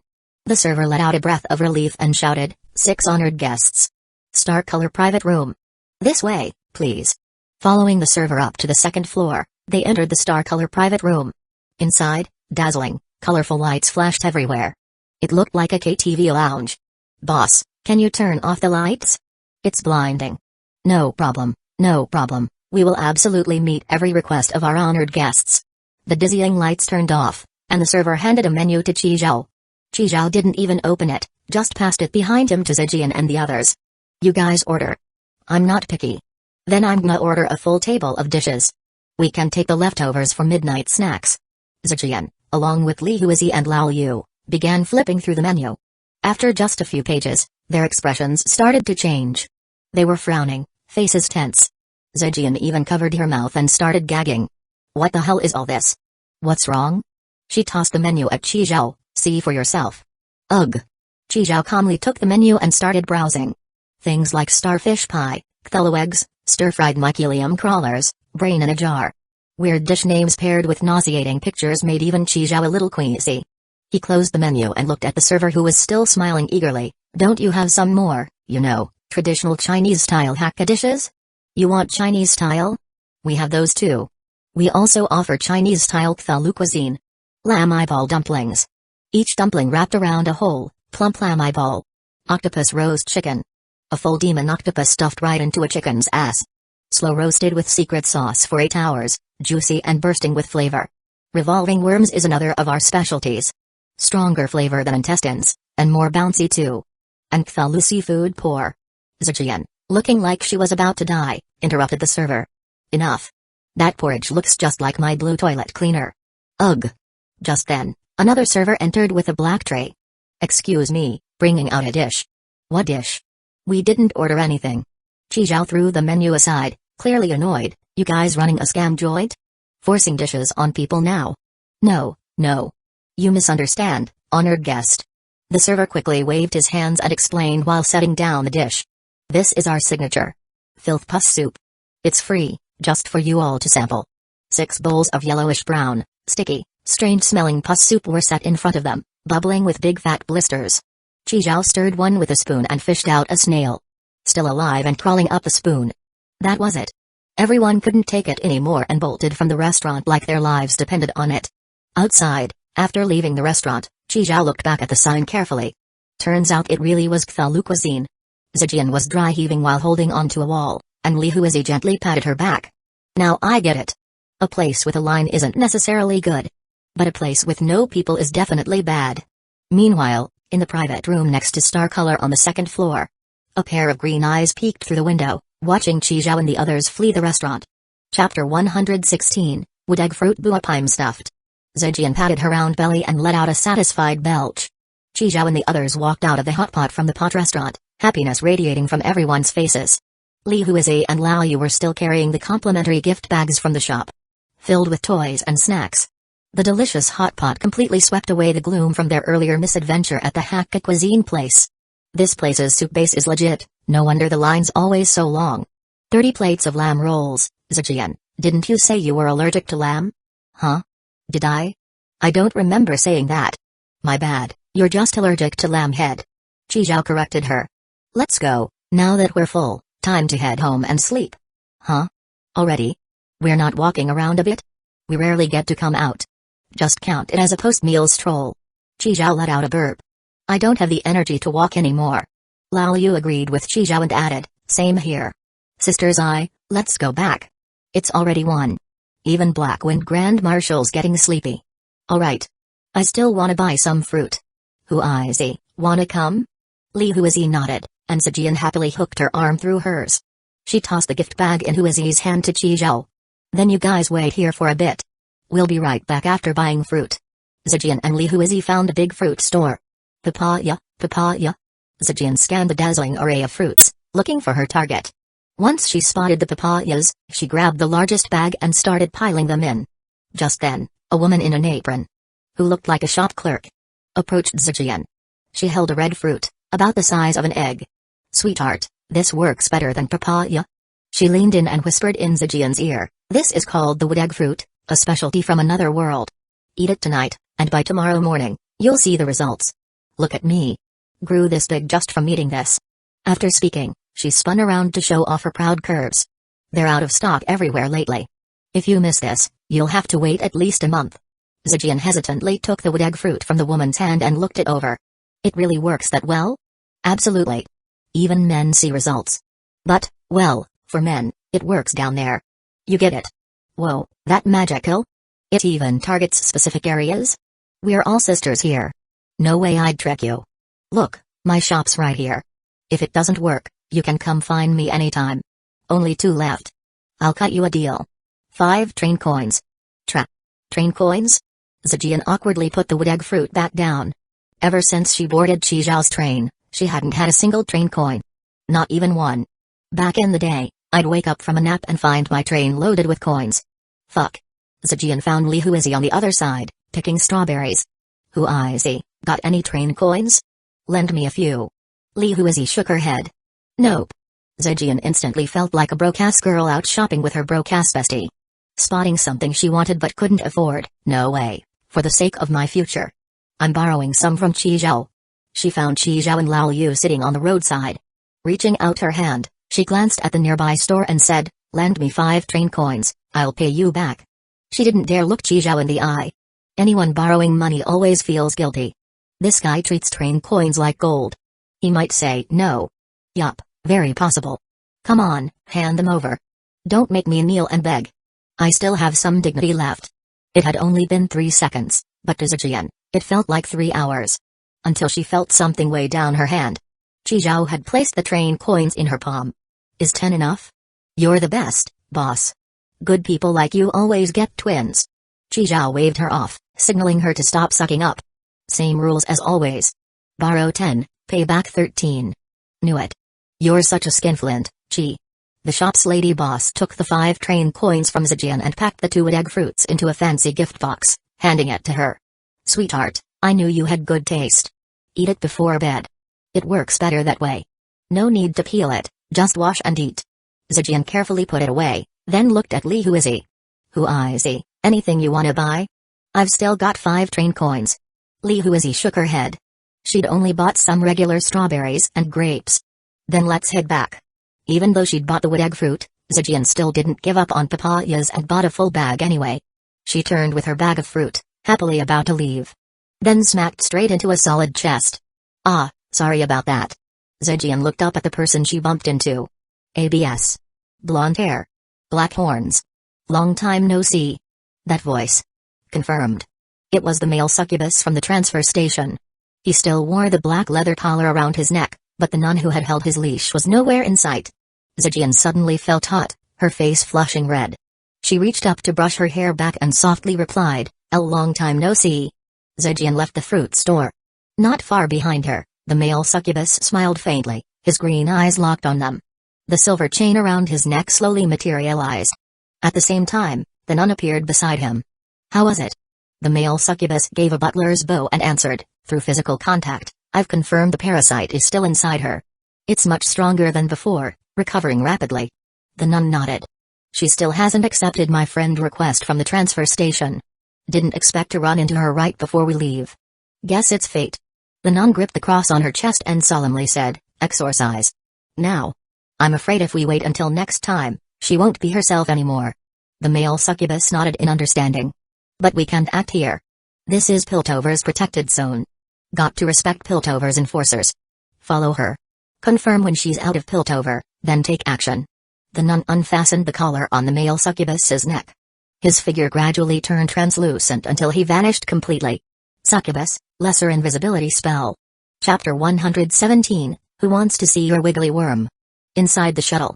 Bought that many papayas? Planning on a second puberty? None of your business. It's fine, Tiny's cute too. Fuck. Li Huizi sat quietly to the side, holding a small box, silently listening to the two bicker. She was learning quickly and could already understand a few phrases now and then. Like that one. Definitely a curse word. "Lao Yu's still here, don't swear." "Train conductor, it's fine. Sister Zai talks like that all the time when she games." Zhejian got up, patted Lao Yu on the head, apologized, and promised not to swear again. After sitting back down, she looked at Qi Zhao beside her. The more she looked, the more annoyed she got, already plotting how to fire back. Suddenly, she came up with a great idea. She glanced wickedly at Qi Zhao's crotch, corner of her mouth lifting as she chuckled. "Is yours tiny too? Real cute? You're not sleeping tonight? Huh? Gonna show you the one-eyed dragon." PFFT. Zhejian ignored him and turned to play with Li Huizi instead. "Hey, Huizi, why's your face so red? Is the car too warm? I'll lower the temperature a bit." Li Huizi waved her hands quickly, saying she was fine. Mainly because she understood the last few things they said. She brushed her hair behind her ear, looked at Qi Zhao, and asked, "Chicken Zhao, when are we going back to Yurden?" "What, worried about your uppa?" Li Huizi nodded. "Tomorrow." Qi Zhao looked at Li Huizi. "We're heading back to Yurden tomorrow. Once they get back, he'll trade the medal and hit level 20. Unlock the rest module, and test docking at Yurden to see if, under dual thread mode and in guest login, Zhejian will still trigger the station reward module." Back at the original spot where the train first docked, Qi Zhao took the train out from the boundary bracelet. This place was remote enough that no strangers had shown up all day. Safer this way. Come on, the fruit Huizi and I bought." Zhejian urged Qi Zhao anxiously. As soon as Qi Zhao took the 2 bags of papayas from the bracelet, Zhejian rushed to grab them and turned into the train. Bye, going to bed." "Not so fast. Come with me a seconds, what for?" Zhejian was eager to eat her wood egg fruit and sleep her way to growth. "Show you the dragon, hurry up. Stop dawdling. What's so special about a wiggly worm? Not interested. Don't regret it." Reluctantly, Zhejian followed Qi Zhao into the initial carriage. "Huizi, don't shower yet, wait for me and we'll go together." "Okay. I'll wash some fruit with Liu first, then wait for you." Inside the initial carriage. "You're not seriously showing me something here, are you? Log in. Log in, always logging in." Zhejian dragged her feet to the screen and logged into her account. Why is this screen moved? Wasn't it over by the train door before? Just got remodeled. So weird. A visitor login request popped up on Qi Zhao's light screen. He clicked accept, and Zhejian successfully logged in on her end. Guest mode? Access pending admin approval? What the hell? The admin was, of course, Qi Zhao. He had control over what functions Zhejian's account could access. Train conductor chatroom access granted. With this unlocked, a notification popped up on Zhejian's screen. "You have a new friend request, someone added me?" Zhejian opened the message. It was from the woman. Her profile pic looked kinda familiar. J. Albi. What a weird name. Zhejian pouted, but ended up hitting accept. Trading platform access granted, station reward access granted, free boarding and exiting access granted, one by one, permissions were granted, and the modules on her screen changed from gray back to color. Now, aside from upgrade and modification, Zhejian could use everything else. This remodel's amazing. Are my good old days of waking up to a pile of coins about to come back? You'll find out tomorrow. Chizhao was currently on the trading platform, dealing metals. Heading to Yurden tomorrow? Yeah. Oh yeah. Last time I trained hard, I didn't even get to explore. This time, I'm really gonna look around. Borrowed 10 coins tonight, right? I'll pay you back first thing in the morning. Chizhao rolled his eyes at Zijian. Don't even know if your module's gonna work yet. Don't celebrate too early. Of course it'll work. Look, it's already lit up. Zijian pointed at the screen, completely serious. Alright, if that's all, you can go back now. Zijian looked speechless. What? Still wanna see the dragon? Come on then. PFFT PFFT PFFT, who wants to see your wiggly worm? Seeing Chizhao start to unbuckle his pants, Zijian ran off without even looking back. She rubbed her hands together like a fly, jogging all the way. Huizi, I'm here. K flapped his wings, hovering in the night sky. Same as before at the transfer station. Still that man and the kid, but now there's also a woman. And their relationship looks pretty good. There's also a dog. And a little fire dragon. The dog seems like just a regular dog. Hearing K's report, JLB nodded. K, what do you think their relationship is? Probably friends. Like boyfriend-girlfriend? Doesn't seem like it. More like just friends. They're on the train now. Could leave at any moment. What should we do? Use dream erosion. Let them have a nice dream tonight. Non-discriminative use? Got it. K flapped his wings and slowly descended, gently placing JLB on the ground. Then, cloaked in magic, he approached Chizhao's train invisibly. Once within range, he began casting the skill that would put nearby living beings to sleep. Dream erosion. Just then, a blade pressed against his neck. Hey bro, you look kinda familiar. Chapter 118, Parasite. Chizhao held lust. The blade was pressed against K's neck, emitting a faint high-frequency vibration. This little tail. Isn't his our good old perverted toad-kun? Chizhao grabbed K's black heart-shaped tail. Middle of the night and you're not sleeping at home. What the hell are you sneaking around out in the boonies for? K's face was now full of confusion and shock. When did he spot me? And he just showed up behind me with no warning at all? Did he use a flash step? So he's not a regular person either. He's awakened some supernatural powers too. And this blade? Why does it vibrate like a fucking pleasure stick? Even though he was joking around, K could clearly feel the coldness and killing intent coming from that vibrating blade pressed against his neck. Train conductor, it's him. At that moment, Lao Yu, who had been hidden in the distance, also revealed himself. Lao Yu pointed at K and said, it's him. He's been tailing us ever since we came out of Moonlight Alley. K looked over at Lao Yu, startled again. There's another one? This little punk isn't normal either. He can go invisible? And I was following them completely hidden the whole time. How the hell did he spot me? K gave a bitter smile. No wonder they caught me the moment I got close. So they already knew I was following them. Chizhao gave Lao Yu a thumbs up. Nice work. I'll reward you later. Head back. And hey. Put some clothes on, will ya? Lao Yu covered his junk with one hand and saluted with the other. Roger. Won't ruin the city's image. With that, Lao Yu turned invisible again and phased back into the train through the window. Ever since that time in Jiao family village, when Chizhao said, you gourd babies can't even sniff out a monster. Useless. Lao Yu had taken it to heart. After returning, he started training his nose to recognize different scents on people. And sure enough, he ended up developing a new skill, monster sniffing scent detection. And as a succubus, Kane naturally smelled different from humans. Even though he was tailing them while invisible, his scent couldn't go invisible too. That's how Lao Yu caught him. Stop looking. Kay felt the blade press even tighter against his neck. Where's the nun you're dragging around? Which tree's she hiding behind? Kay didn't say a word, silently accelerating the activation of dream erosion. Hiss. Suddenly Kay felt a sting on his butt. Chizhao had yanked his tail straight. Quit playing games. You think I can't feel that? Chizhao looked fully alert, but the moment he got close to Kay, a wave of drowsiness suddenly hit him out of nowhere. Cut the tricks. Don't play with me. As he spoke, Chizhao pressed down harder. Kay, let's just stop here. At that moment, JLB slowly walked out from the trees nearby. Under the bright moonlight, her nun robes looked like they were glazed with frost. Cancel dream erosion.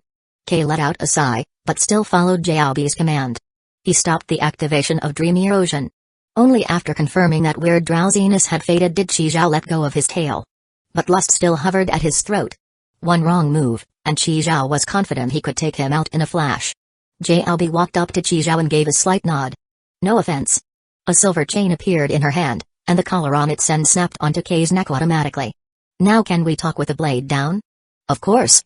Chizhao slowly pulled back lust. But the very next second, the blade was pressed against JLB's neck. Let's talk like this. I get anxious easy. JLB raised an eyebrow. Damn, he's fast. He just appeared behind her out of nowhere, not even a hint. Kei's eyes widened. Seeing JLB in danger, he raised his right hand, revealing sharp claws. Succubus claw strike. Kei. JLB stopped Kei with a sharp tone, signaling that she was fine.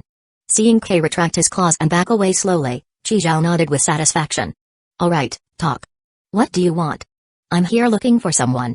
Who? Zijian. What for? Gonna sell yourself to her as a little boy toy or something? Chizhao let out a chuckle. Forget it. She doesn't have the cash for that. JLB turned her head to look at Chizhao. What's your relationship with Zijian? What? Is she your girlfriend? Nope. JLB nodded slightly and began speaking softly. Do you know what a soul is? Before Chizhao could answer, JLB went on, souls do exist. And they're eternal. When a life ends, the soul enters another soulless body. For example, a newborn baby, a hatched chick, a freshly broken eggshell fish. The old memories get sealed, and the soul begins a new journey. So normally, a body contains just one soul. But some powerful souls can manage to parasitize a body that already has a soul. I call them parasites. Chizhao's heart skipped a beat. He already had a rough idea of what JLB was getting at. JLB paused, looking into Chizhao's eyes, and said seriously, there's a parasite inside Zijian. Knew it. She actually knows about the tentacle monster in Zijian. JLB continued, some parasites might not harm the host. In fact, they might help like a grandpa traveling in your pocket. But the one in Zijian, it's a strong, unsettling signal. It's evil. If left unchecked, Zijian's soul will eventually be expelled. And it will take over her body completely. After all the talk, what exactly are you here for? Exorcism. Getting rid of the parasite. You got a way to do that? Yes. JLB's face was deadly serious. How do I know you're not making all this up? Souls, parasites. It all sounds like fantasy. Even if it's real, why are you doing this? This sounds seriously dangerous. What are you, some saint? Solving other people's problems out of the goodness of your heart? JLB smiled. Well, maybe I do have a bit of a personal reason. I knew it. Now that sounds more believable. Chizhao put away lust, took a step back, and leaned against a tree trunk. Let's say I believe you. How confident are you in your method? Will it hurt Zijian? He'd finally managed to get a dual thread modification on her, and hadn't even tested her station reward module yet. Chizhao wasn't about to let something mess it up now. If anything went wrong during the process, he'd really be out of luck. It depends on how much strength the parasite has recovered. JLB turned to look at Chizhao, based on tonight's encounter, 90% chance. Chapter 119, you call that an exorcism method? That's way too brutal. 90%, huh? Chizhao swept his gaze over JLB and her servant, then let out a yawn. So how exactly do you do it? Walk me through it. Kill Zijian. Chizhao. That's it? Then what? Keep going. Like I said before. Once the soul senses the body's dead, it'll leave it. By then, I'll use the soul capture net to catch Zijian's soul and stuff it back into her body. As long as we revive her before brain death, it's all good. Chizhao looked speechless. Your exorcism method is way too brutal, don't you think? There's no way to just force the parasite out? No. No, as in it doesn't exist. Or you just don't know how? We don't know how. Chizhao took a deep breath, pushing down his anger and squeezing out a smile. This one's unexpectedly honest. There's something I lied to you about earlier. Actually, Zijian is my girlfriend. She's really important to me. Your method's too rough. What if we can't bring her back? Then what am I supposed to do? We usually bring them back. JLB replied calmly. Usually? And what if you don't? You gonna pay me back? She's my only precious one. Let's just be real. I don't trust you. Chizhao raised his eyebrows. Don't even think about laying a hand on her. Unless you kill me first. That's it. We're done here. You go your way, I'll go mine. With that, Chizhao turned and walked off. Seeing how determined he was, JLB's face turned serious. She took a deep breath like she had made a huge decision. Wait. What now, lady? JLB took off the cross hanging around her neck and stabbed it into the ground. With the cross as the center, A white shield of light 3 meters in radius shimmered into view. At the same time, Jalbi pulled out a short blade and stabbed herself right in the gut. She coughed up a mouthful of blood, her body swaying, looking like she was about to collapse. What the fuck? Master. Kay rushed into the light shield and caught Jalbi in his arms. At that moment, a faint blue glow began to drift up from her body. It was her soul. It was the first time Chi Zhao had ever seen a soul with his own eyes. It looked faint, soft. Like a single breath could blow it away. Kay quickly pulled out the soul capture net, fast as lightning, and caught it in one scoop. Carefully, he pressed Jalbi's soul back into her body, then began treating her injuries. As Jalbi's wounds healed, the soul that had been trying to escape finally settled down. Then suddenly, Jalbi's eyes snapped open. Cough, cough. She wiped the blood from the corner of her mouth, her face a bit pale. This soul-gathering array can keep souls from escaping the barrier. And block stray souls from getting in too. So, are you reassured now? The whole sequence had left Chi Zhao dumbfounded. Girl, you're really going all in, huh? Jalbi was silent for a moment, then spoke. I want that soul. She wants that soul. Well, there it is. Finally said what's really on her mind. Chi Zhao took a deep breath. He'd been thinking about how to deal with that tentacle monster anyway. Maybe tonight was the chance. Take a risk. You don't get many of those in life. Chi Zhao looked at the two and slowly said, all right. I'm in. But you're doing this my way. After refining Jalbi's exorcism plan, Chi Zhao returned to the train. It should be fine. But he still needed to prepare backup options. He called up the screen and pulled out 2 costume cards from the boundary bracelet. Asdeath and Silver Knight. Costume card detected. Asdeath. Activate. Yes or no, costume card detected. Silver Knight. Activate. Yes or no. As Chi Zhao clicked yes on both, the 2 cards dissolved into particles of light. Chi Zhao opened the Outfit Master interface. Just like a one-click wardrobe switch, the screen now showed 2 sets to choose from. Asdeath, remaining costume energy 100%, Silver Knight, remaining costume energy 100%. After reviewing the abilities of both outfits, Chi Zhao made his decision. He closed the screen and headed off to find Zijian. Lao Yu, I've got something to do outside. You're in charge of the train. No matter what noises you hear later, don't go out. Stay put inside. Got it? Lao Yu had never seen Chi Zhao give him such serious instructions before. Okay, train conductor. I'll guard the train. Chi Zhao patted Lao Yu's head, then headed to the rear carriages. Where's Zijian? Chi Zhao pushed the door open. Li Huizi was in light blue pajamas, hanging freshly washed silk stockings. Li Huizi glanced toward the corner. Chi Zhao followed her gaze. Since he'd installed the Master Builder module, he'd moved an empty bathroom into Zijian's bedroom. What now? Zijian was wearing the same pink pajamas as Li Huizi and was washing something at the sink. Chi Zhao walked over and picked up a fruit Zijian had just washed and placed on the counter. What's this? Winter jujube? It's huge. He took a huge bite. Crunch. Not sweet. Not tasty. You mother f. Zijian instantly flared up like a little lion, grabbed Chi Zhao by the neck with both hands, and shook him violently. Trying to shake that fruit chunk right back out of his mouth. My wood egg fruit. Cough, cough, cough. Zijian let go, snatched the half-eaten wood egg fruit from Chi Zhao's hand. Staring at the more than half-bitten fruit, she shook with rage. The shop owner never said what would happen if you only ate half. What if only one part grows? It'd be asymmetrical. After hesitating a moment, Zijian shoved the remaining half back to Chi Zhao. Here, take it. I don't want it anymore. She took a deep breath, trying to calm herself. Forget it. At least there's still one left. Chi Zhao didn't hold back. He took it and tossed it into his mouth. After swallowing, he pointed at a nearby box. There's more, right? Just wash another. Fuck you. What the hell, didn't we agree no cursing? Why do you always show your true colors when Lao Yu's not around?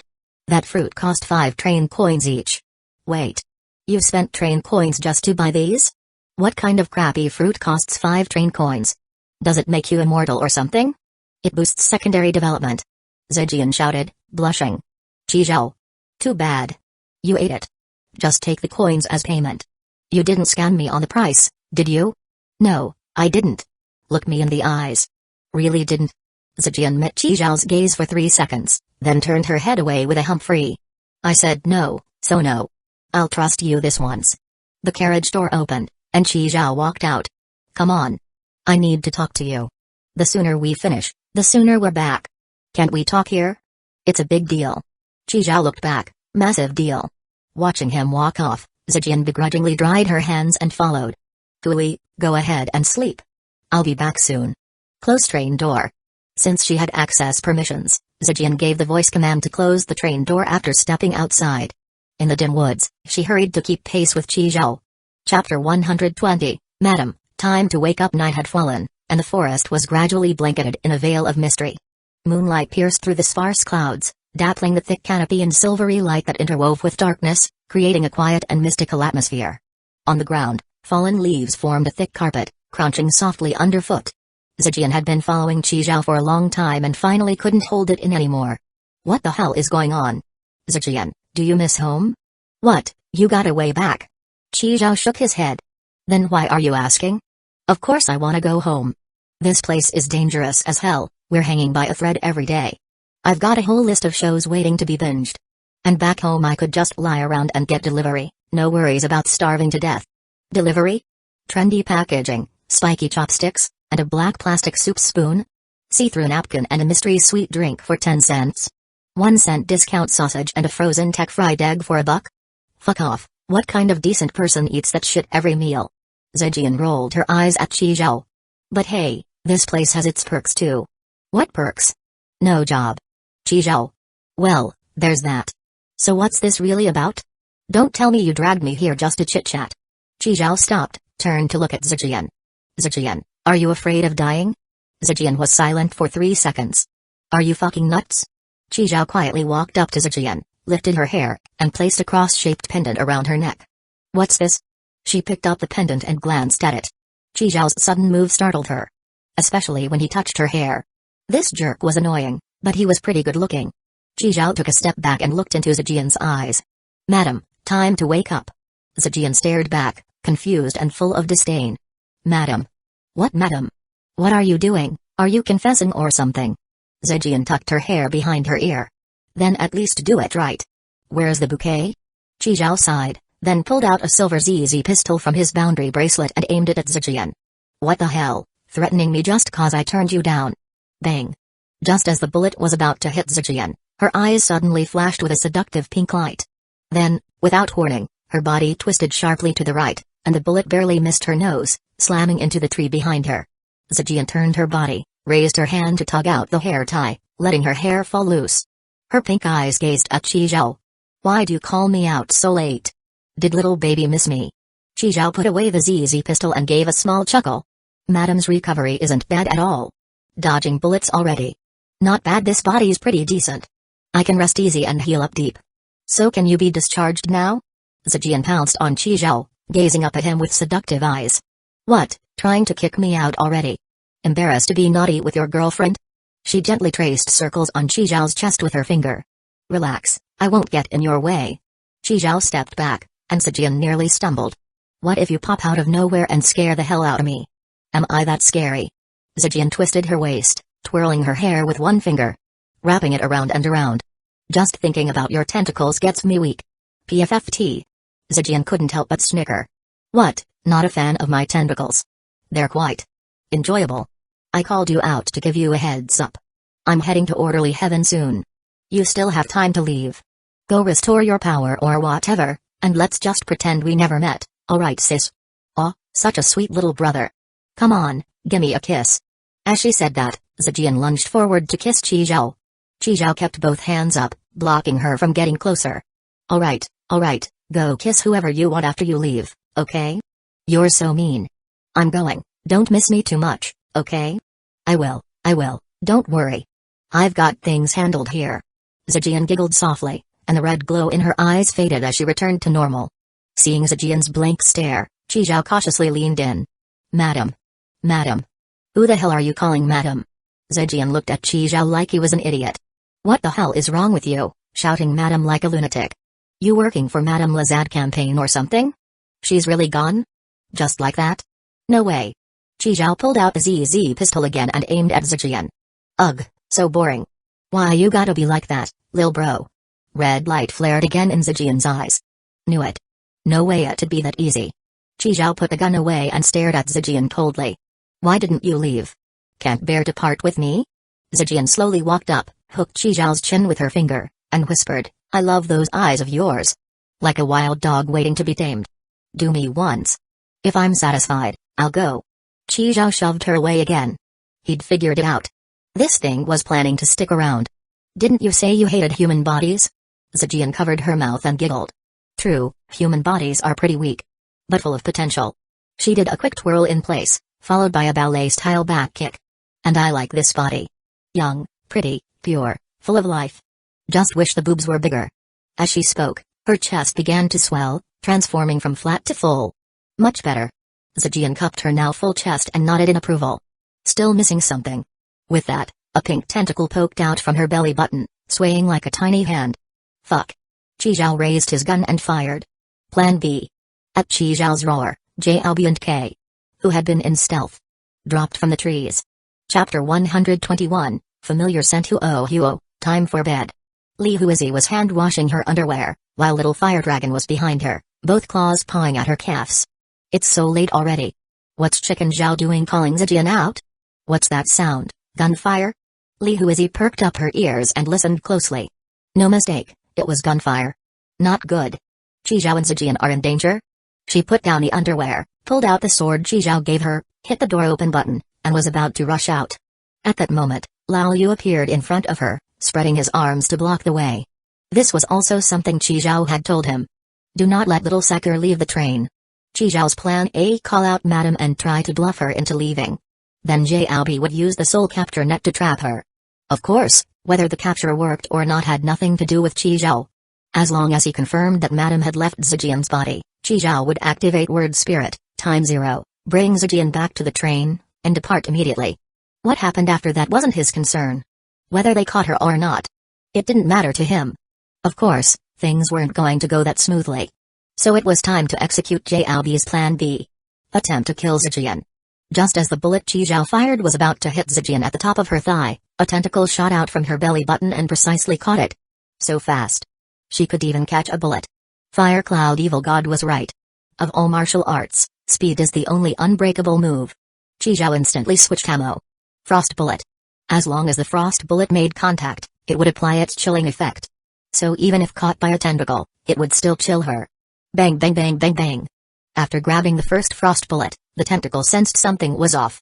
She immediately tossed the bullet away and dropped down to the ground with an inhuman motion. That caused all the remaining bullets to miss. Not just the tentacles.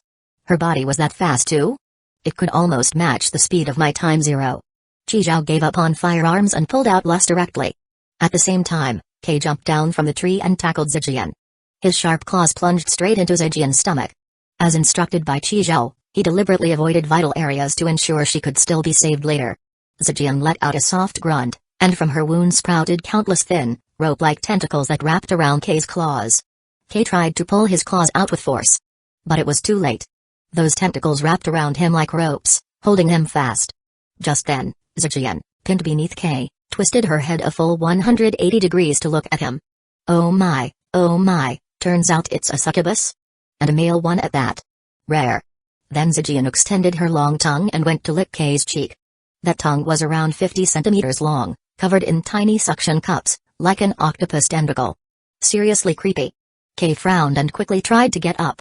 But his claws, embedded in Zijian's body, lifted her along with him. He grabbed her long tongue with one hand, and green light suddenly burst from his eyes, shooting towards Zijian. After being hit by the green light, Zijian froze on the spot. Charm spell. The tentacle tongue drooped weakly, and the string-like tentacles that had been binding Kei's claws slowly loosened. Only then was Kei able to pull his claws free. Alright, she's under control. It all happened so fast.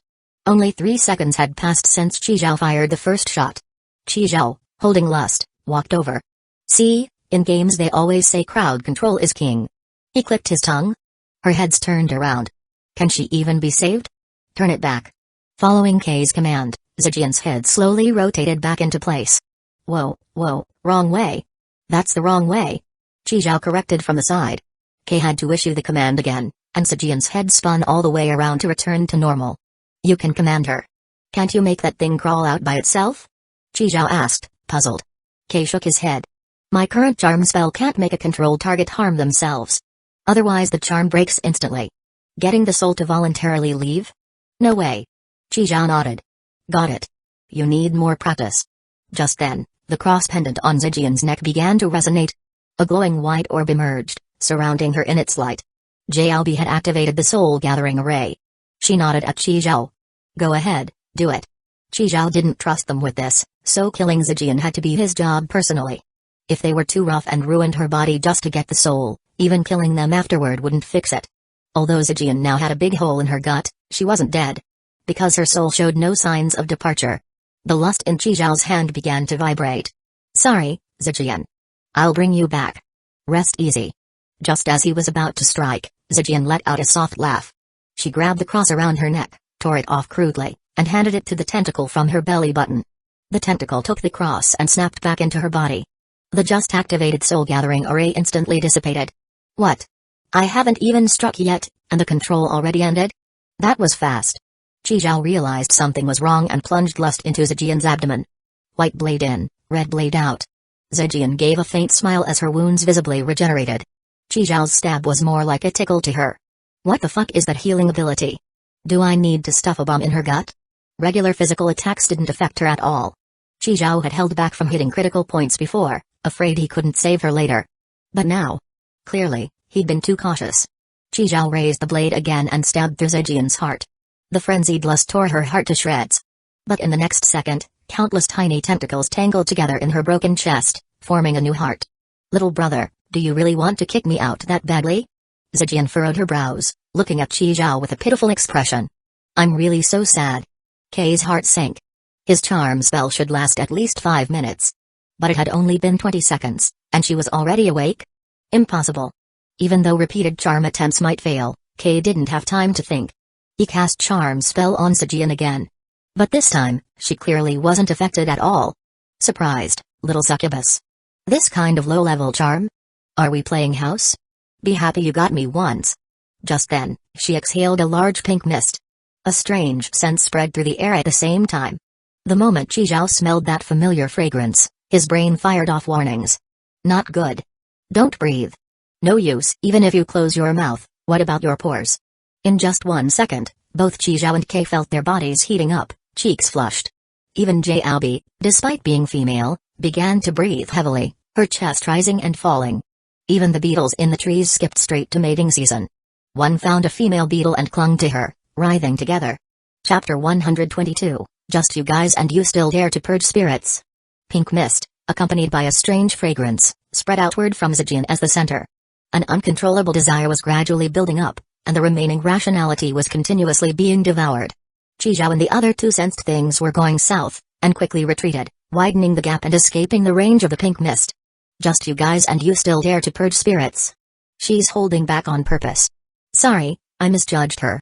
JLB struggled to suppress the restlessness inside her and responded. What now? It's already invading Zijian's body. If it finishes transforming her, Zijian's soul, say it, will probably be forced out of that body. Fuck. What about my station reward module then? No way, I've got to stop this thing. So what you're saying is, I can go ahead and kill her now?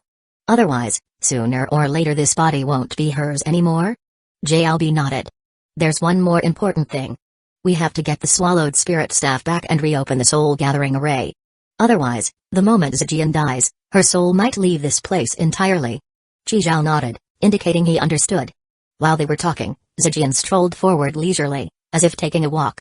And the strange fragrance drifted along with her. Qi Zhao raised his gun and fired.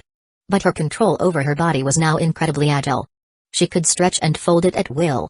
Soft and boneless, like an octopus. Qi Zhao's bullets were almost entirely dodged. Even the few that hit didn't do much. Zijian grinned wider, her smile mannequin twisted.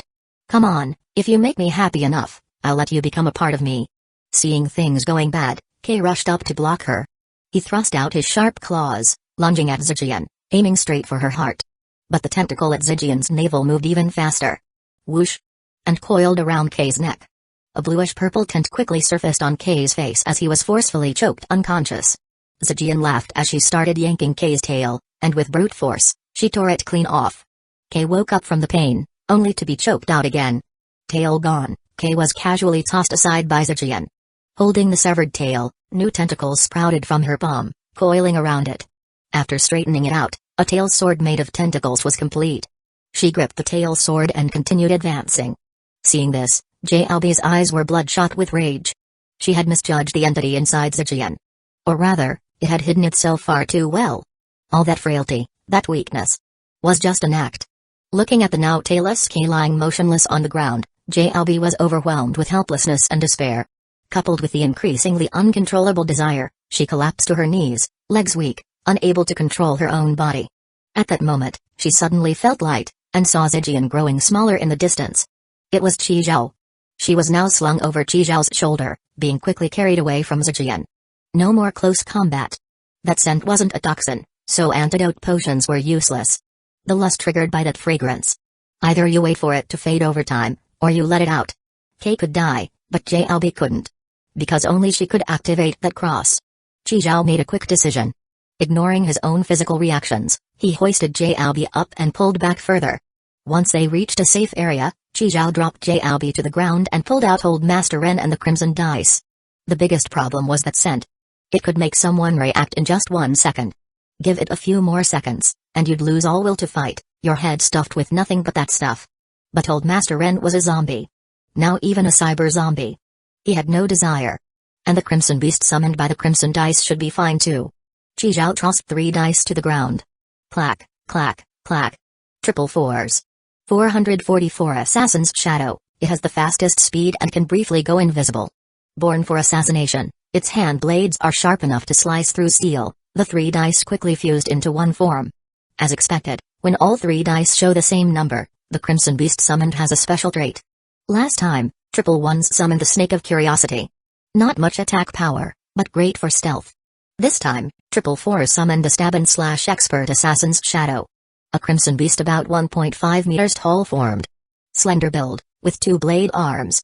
Its face was tiny, only about the size of Qi Zhao's palm. Each blade arm had 6 red dots evenly lined up. 12 in total. Its legs were powerful, a single jump could take it more than 10 meters away. Qi Zhao controlled it to slash at a nearby tree with one of its hand blades. With a clean strike, the tree was cut in half. Sharp as hell. The feedback sensation that came through Qi Zhao's body. It felt like slicing a yam with his own hand blade. Following his will, Old Master Ren and the Assassin's Shadow charged back into the pink mist. Though the mist was pushed aside with the Assassin's Shadow's movement, Zijian could use that to determine its location. But better than nothing. Qi Zhao still activated its invisibility. Old Master Ren opened his mouth, white light gathering. Energy cannon. With the position info from Assassin's Shadow, Old Master Ren finished charging and fired a white blast. Sneak attack. Caught off guard, Zijian's right shoulder was instantly melted by the energy cannon. At the same time, Assassin's Shadow's sharp hand blade sliced straight for Zijian's abdomen. Though Assassin's Shadow was controlled by Qi Zhao, it was still just 3 dice. So it was immune to Zijian's fragrance. Zijian grinned menacingly and blocked with the tail sword. The hand blade that had cleaved a tree was now slicing rubber. Elastic and resistant. Its edge dulled. The sneak attack blocked, Zijian opened her mouth again and sprayed more pink mist. Seeing the weird creature unaffected, a flash of doubt crossed Zijian's eyes. Then she smiled again. Interesting, is that a summoned creature? No soul. So it's unaffected by my ambiguous aroma. Assassin's Shadow raised its other blade from below in an upward slash, forcing Zijian to tilt her head back to avoid it. Meanwhile, Old Master Ren repositioned. Another energy cannon charged and fired at Zijian. But constantly on guard, Zijian suddenly crouched, dodging the blast with ease.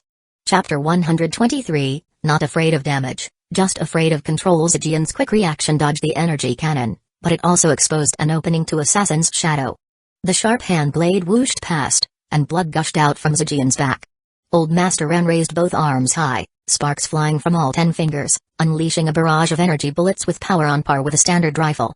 True Ice Superconductor kicked in, and extreme cooling ensured it wouldn't overload.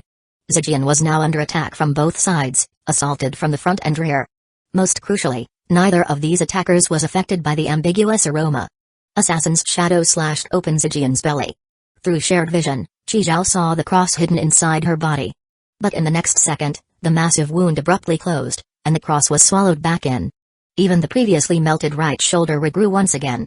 Qi Zhao's eye twitched involuntarily. Fuck. How did Anoka Subaru even manage to kill her before? This thing really can take a beating. Like some legendary tank boss.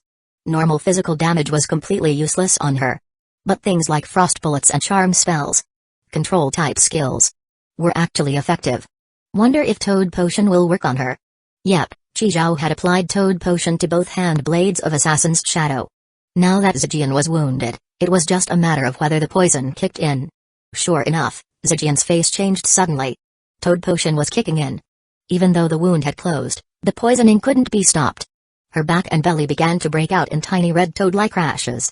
Itchy. So itchy. Sometimes, itchiness is even more unbearable than pain. She was forced to split her focus, scratching furiously to relieve the itch. But as the bumps were scratched open, white fluid seeped out, and more rashes appeared all over her. Ha ha ha ha ha ha. It itches. It itches so much. Zijian descended into madness, tossing the tail sword aside, scratching her body wildly with both hands. Even the tentacle protruding from her navel was covered in red bumps. The faster she scratched, the more she broke open, the more the white fluid flowed, and the more bumps popped up. She was stuck in a vicious cycle. With a clenched jaw, she shed a layer of skin like a crab molting its shell. Chizhou raised an eyebrow. Didn't expect that move. Zijian stood there stark naked, laughing hysterically. But it didn't last. The rashes continued to erupt from her skin. The poison was inside the body, not just on the surface. Unwilling to give in, Zijian shed another layer of skin. But it still didn't help. During this, Assassin's Shadow kept following up with extra stabs, adding more toxin into her system. Zijian was itching so badly she rolled and thrashed on the ground. Chizhou seized the moment. Assassin's Shadow slashed open her belly again and retrieved the blood-soaked cross from her abdomen. At that moment, Zijian completely stopped resisting, lying motionless on the ground. The pink mist and strange scent vanished without a trace, as if they'd never existed. And her split-open belly didn't regenerate this time. She looked dead. Chizhou frowned deeply, on high alert. Playing dead? Trying to lure me close. No. This thing. Switched Zijian's soul back. She's forcing me to save Zijian. Without hesitation, Chizhou had Assassin's Shadow bring Zijian to him. At the same time, Kei was carried back by Old Master Ren. Chizhou pulled a set of clothes from the boundary bracelet and covered Zijian's body. JLB grabbed the cross, not bothering to wipe the blood off, and immediately activated the soul-gathering array. A white light circle enveloped the area. 2 souls slowly floated out from Zijian's body. One was pale blue, shaped just like Zijian. The other was light pink, with countless waving tentacles. A bizarre-looking soul. At that moment, Kei also regained consciousness. He was a succubus to begin with, and had impressive self-healing ability. Though his tail had been torn off, the wound had already closed. Did it work? Seeing the scene, his expression was one of complete shock. He had no idea how this man pulled it off. Get ready to save her. Chizhou didn't even glance at Kei, simply gave a direct order. As Zijian's vital signs weakened, the 2 souls began to separate faster. The tentacle monster realized something was wrong. There was no healing as expected, and it began frantically trying to dive back in. Chizhou saw it and slashed Zijian again. That finally pushed both souls completely out of her body. Chizhou grabbed the soul capture net and swiftly scooped up the tentacle monster. It twisted and thrashed in the net, but couldn't escape. JLB took out the pre-prepared container. It was a small glass vial, rainbow-hued like colored glaze, about the size of an adult man's thumb. JLB opened the lid and brought it close to the net. The tentacle monster was sucked into the bottle by a pulling force, and JLB sealed the lid right away. Zijian's soul had floated up quite high, but because of the soul-gathering array, it couldn't escape the white light barrier. After sealing the monster, Chizhou leaped up and caught Zijian's soul with the net. It was a strange feeling. Souls looked weightless, but once caught, they had a bit of heft. The tentacle monster weighed about as much as an apple. Zijian's soul was slightly lighter. Maybe the weight of 2 or 3 grapes. Inside the soul capture net, Zijian didn't struggle.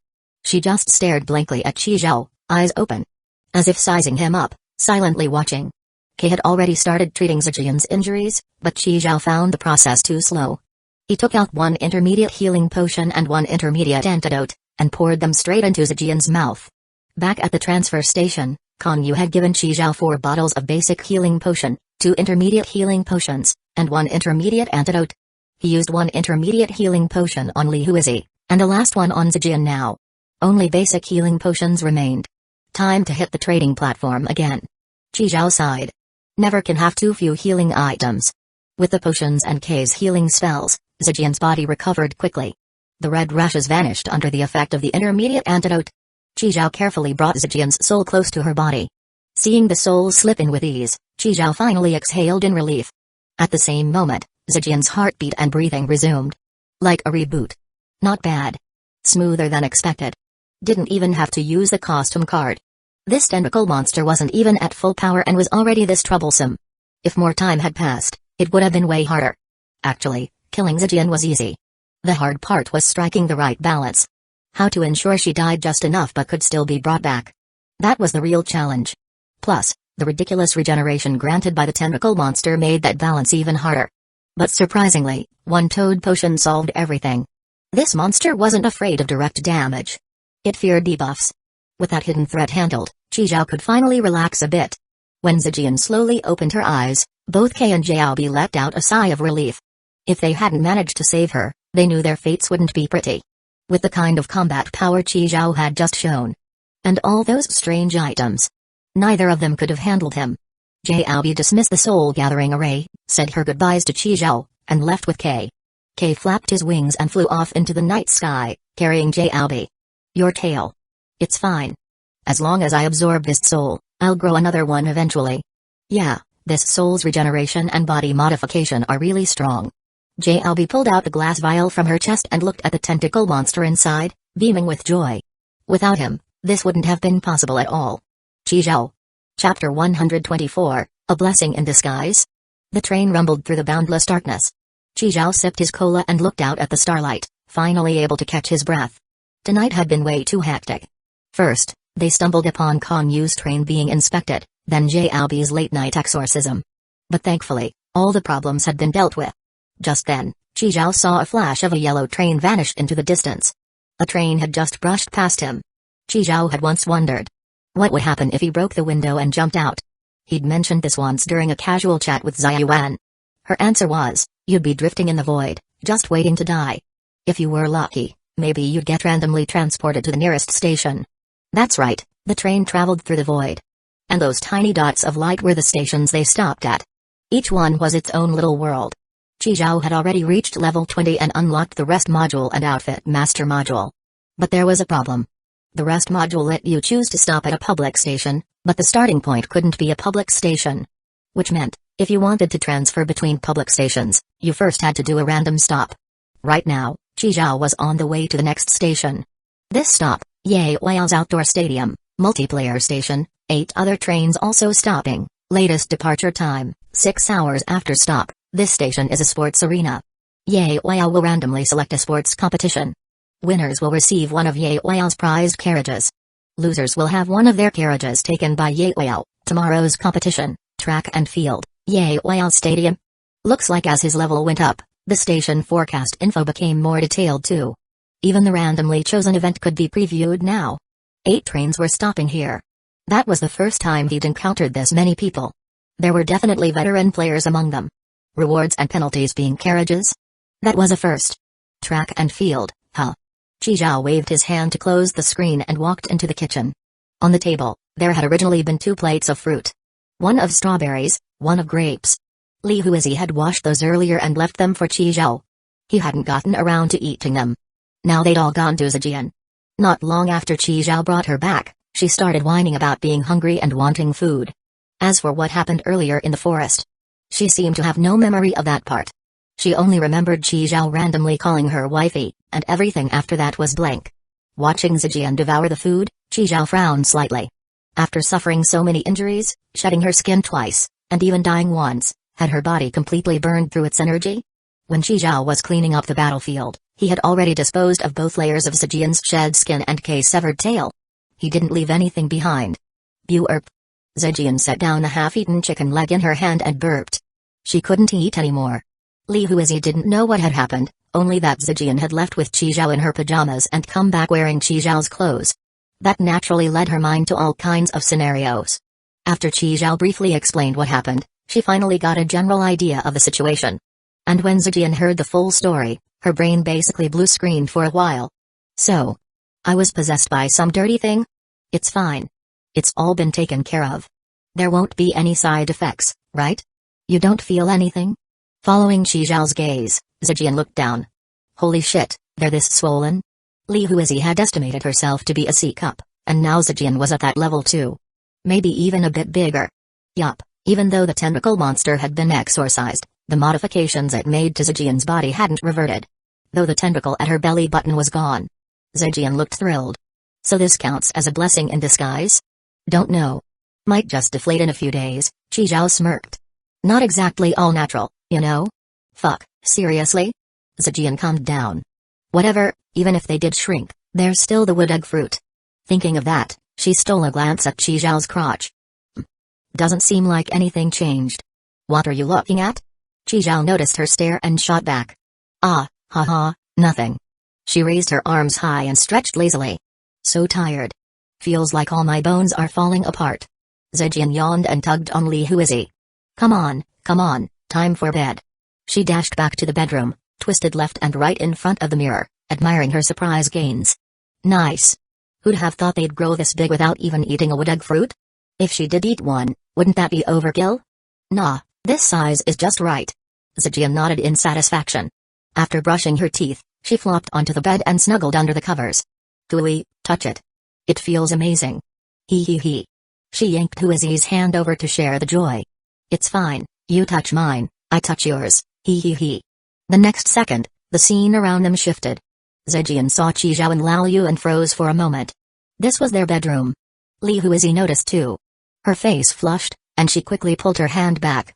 She tugged the quilt up, burying everything but her mouth under the covers. What the hell? You perv. It's fine, go ahead and sleep. Don't mind us. Qi Zhao was also under the covers, only his head peeking out. Even though the tentacle monster's soul had been banished, Qi Zhao still planned to keep an eye on things for a bit. Since Zhejian's spring mattress came from the Buildmaster module, Qi Zhao could relocate it at will. And with that, Zhejian, Li Huizi, and the little fire dragon were automatically brought over too. The black wind monster saw the little fire dragon and lit up with excitement. It clung to the edge of the mattress and reached for the dragon's butt. The black wind monster was now over 40 centimeters long. When it stood up, it could actually reach the bed. The little fire dragon panicked and scurried toward the middle to escape the creepy black hand. The carriage, 4 meters long and 3 meters wide, was nearly full now. On the left was Qi Zhao's bed. In the middle was Lao Yu's sofa bed, the PS5, and the black wind monster's doghouse. On the right was Zhejian's spring mattress, just moved over by Qi Zhao. The massage chair had been relocated to another empty carriage. Gotta say, the Buildmaster module was super handy. Worth every bit of its 30 train coins. All Qi Zhao had to do was tap the screen to adjust the layout in real time. Once he hit level 30 and unlocked the free splicing module, he'd even be able to fully reorganize the carriages. Which was perfect, because Qi Zhao wasn't satisfied with the current setup. Hey, one thing. Tell little Sakura we won't reach Yurden tomorrow, it'll be the day after. Qi Zhao explained the rules of the rest module. Li Huizi didn't mind. By the way, you two run fast? Why? Zhejian, having had her fun interrupted, was visibly annoyed. Not expecting much from you anyway. Sleep. Conductor. I'm fast. Lao Yu threw off the blanket and jumped to his feet. Chapter 125, Ye Weil's Outdoor Stadium 7:30 in the morning. Qi Zhao had already finished washing up. Li Huizi and Lao Yu were making breakfast. Thanks to the Master Builder module, the kitchen had undergone a huge transformation. The bathroom and washing machine, both not originally part of the kitchen setup, had been relocated to other carriages. In exchange, another basic kitchen module had been installed. Between the two stovetops, left and right, there was a square stone water tank, 1 meter long and half a meter wide. It was filled with clear, sweet water. Lao Yu carried off a bucketful, and the lowered water level slowly began to rise again. Not long after, it returned to its maximum height. It was the infinite water Qi Zhao had brought out from Minecraft. He had moved it here from the refrigerated carriage. Positioned between the two stovetops, it was easy to access from both sides. On the other side were the furnace and crafting table, also from Minecraft, now serving as a platform for train-specific appliances. On top of the furnace sat an oven. On the crafting table stood a rice cooker. On another table nearby, an electric griddle and a coffee machine were placed side by side. A bulky ice maker sat quietly in the corner. Technically, Qi Zhao could have made ice cubes inside the refrigerated carriage. If the ice maker had any advantage, it was probably better hygiene and cleanliness. After all, the refrigerated carriage was frequently accessed and stored raw and frozen meat. Even though it had separate temperature zones, they weren't completely isolated. These train-specific appliances were no different from ordinary household ones. The only real difference was that they had no tails. They consumed the train-stored metal instead of electricity. Tui, found it. Zhejian pushed the door open, holding a box of miso paste in her hand. Had to dig for it, But who knew he actually had some? Previously, Chizhao and Laoyu had looted a supermarket. It wasn't an entire supermarket. Otherwise, there wouldn't have been room on the train for everything. But the supply stockpile was still plenty rich. Li Huizi took the miso. She was planning to make miso seafood soup. Laoyu, anything you're short on? Sisai, I'm almost done here. Don't need anything. Okay, call me if you do. Mission complete. Zijian came over to where Chizhao was. He was currently fiddling with the coffee machine. They'd only slept for less than 4 hours last night. Chizhao was planning to make some coffee to perk up. Zijian yawned dramatically and stretched like a cat. Yeah, why do my clothes suddenly feel so tight? Chizhao turned his head and gave her a look. Zijian leaned in and whispered beside him, Hey, did you feel like your pants got tighter? Nope. Why? Zijian furrowed her brows. Weird. Did the wood egg fruit not work? No way. That big sister didn't seem like a scammer. She even gave me a guarantee, said if it didn't work I could go back to her. Her shop's right there. Can't exactly run off with the temple. Zijian shook her head, rejecting the idea. I got it. He was probably too small to begin with. So even if it got bigger, he wouldn't notice any tightness. The more she thought about it, the more it made sense. Humphrey. Definitely a wiggly worm. With that thought, Zijian's brows relaxed and she let out a breath of relief. Chizhao watched Zijian's face shift through a series of expressions, completely unaware of what she was thinking. Last night, he had secretly observed her several times and didn't notice anything unusual. Even when he pointed a gun at her head, she slept like a pig. No reaction at all. It was Li Huizi who had woken up once from the commotion. Conductor, breakfast is ready. After breakfast, Chizhao headed to the initial carriage and summoned the screen. 7:49. Just then, the train's broadcast came on, train has arrived at station. Please sit tight and hold on. At 7:50, the train arrived. As it stopped, a golden flash lit up the floor of the initial carriage, and a pile of train coins appeared out of thin air. Nice, the station reward worked. Chizhao let out a breath of relief. His time and effort hadn't been wasted. The process didn't go quite as expected, but whatever. As long as the outcome was right. He picked up the pile of train coins and stored them in his boundary bracelet. 15 in total. Special module. Station reward. When the train stops, you receive train coins equal to your current level. Since Zijian's account was level 15, the reward was 15 coins. So the reward amount was based on her account level. Even though he'd now gained access to the reward in a roundabout way, Chizhao still wanted to get this module on his account. Only then would it truly count as owning it. To get more train coins, he'd need to level up Zijian's account. But doing so would slow down his own progress. After calculating things, Chizhao decided to level her account to 21st. Just 5 more levels. That way, each station stop would give him 20 train coins. After hitting level 20, the resources and train coin cost for leveling would double again. Right now, to gain 1 level, Chizhao needed 1,200 kg of metal, 600 kg of plastic, 400 kg of wood, and 20 train coins. So he'd push Zijian's account to level 20, and then stop leveling her until he reached 30 himself. How is it? Got any coins? Just as Chizhao was planning how to distribute resources for max profit, Zijian burst in, chomping on a hand-grab pancake Laoyu had made. Seeing the now empty initial carriage, she let out a long ah. Nothing, huh? No way. Oh, I get it. You hid them. Take a guess. Just then, Chizhao's vision blurred. The surroundings changed. Blue sky. Lush green lawn. A red rubber running track. A massive open-air stadium. For a moment, Chizhao felt like he was back at school. But as his gaze wandered further out, that feeling vanished. Because surrounding the arena weren't traditional bleachers. They were train carriages. Of all colors and shapes. Stacked together like a giant coiled serpent, enclosing the stadium in the center. 10 full layers of carriages, nearly 30 meters high. Chizhao looked around and saw glass-paneled initial carriages, larger extended carriages, even transparent glass carriages he'd never seen before. With fish swimming inside. There were carriages with thick black cannons sticking out, ones glowing with rainbow lights, rusted wasteland-style carriages. Totally bizarre and all over the place. So these were Ye Weyao's prized carriages. If I lose today, one of mine will be taken. If I win, I get to pick one of hers as a prize.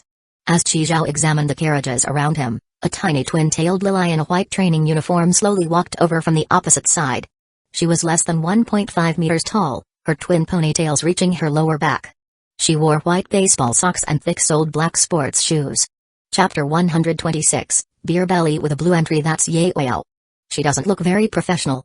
Ye Weiyao wore a pair of exaggerated sunglasses, her small lips pouting in displeasure. So annoying. I have to work this stupid job every day. When the hell is the world going to end? Why are there still dumbasses modifying for power boosts? Now I have to work an extra 10 minutes.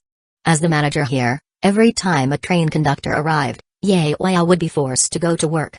Right now, she was full of early morning grump. Ye Weiyao stormed up to Qizhou, lifted her head, and glared at him angrily. She tried her best to look as fierce as possible, staring him down. Seeing Qizhou just standing there, unresponsive, made her feel very satisfied. That's right, just like that. Humphrey, scared now, aren't you, brat? But she forgot she was wearing sunglasses. Qizhou couldn't even see the fierce glare she was working so hard to maintain. Qizhou looked down at Ye Weiyao in front of him and couldn't help but think to himself. This one doesn't seem too bright. Oi, brat. Name. Ye Weiyao grabbed at the air with her left hand, and like a magic trick, pulled out a small notebook. Then she reached out with her right hand and pulled a pen out of thin air too. Qizhou. Qizhou. Arrived 10 minutes early.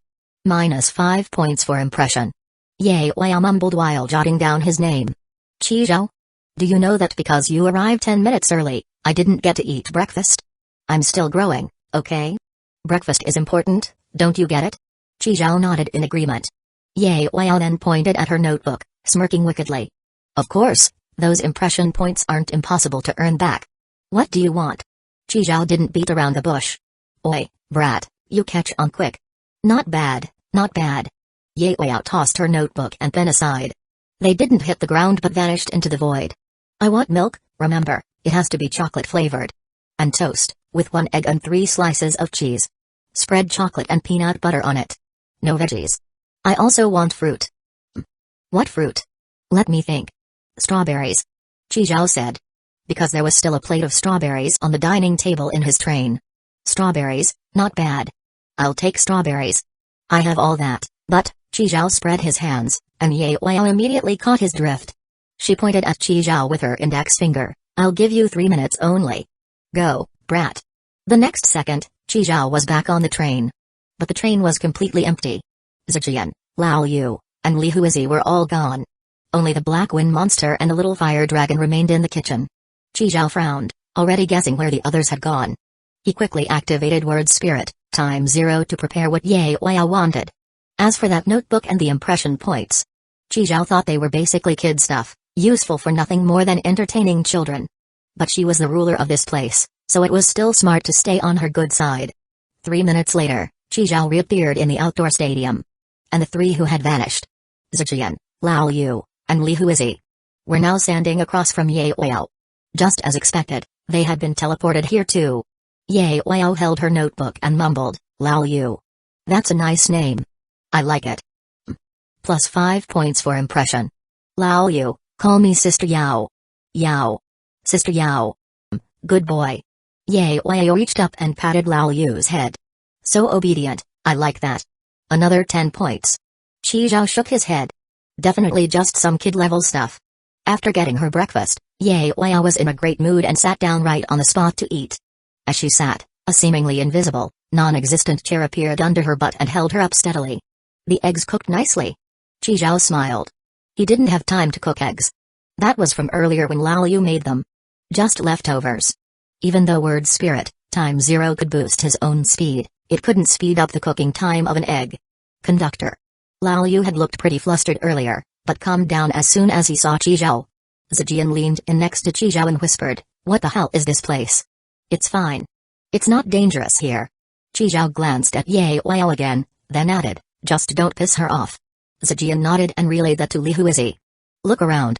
It's train carriages, all the way around. How many must that be? Indeed, no matter when you saw this place, it always left you shocked. Qizhou did a quick count. There had to be over 10,000 carriages here. It looked magnificent, but when you really thought about it, this place was basically a graveyard built from stacked train cars. At 8:00 sharp, Ye Weiyao was still munching toast and sipping her milk. And right in front of her, a group of people appeared out of nowhere, like magic. Qizhou glanced over them. 8 trains, more than 30 people. One woman wasn't even dressed yet. Her man immediately pulled her into his arms. The moment they arrived, they all quickly spread out on guard. People who knew each other gathered together. You could tell the groups apart at a glance. Jeej, I'm scared. Don't be. Here, hurry and get dressed. Wang Ji took off his own clothes and wrapped them around his partner. What's going on? Look around, we're surrounded by train cars. Hell, there's the artillery carriage, Xingjiu carriage, and a healing carriage. What's this station called again? I didn't catch it on the broadcast. The train stopped and bam. We were here. I heard it clearly. Something Ye Wao's gym. Ye Wao's gym. Oh god, it's that devil gym. This is that place where even passing dogs gotta take a dump before leaving, right?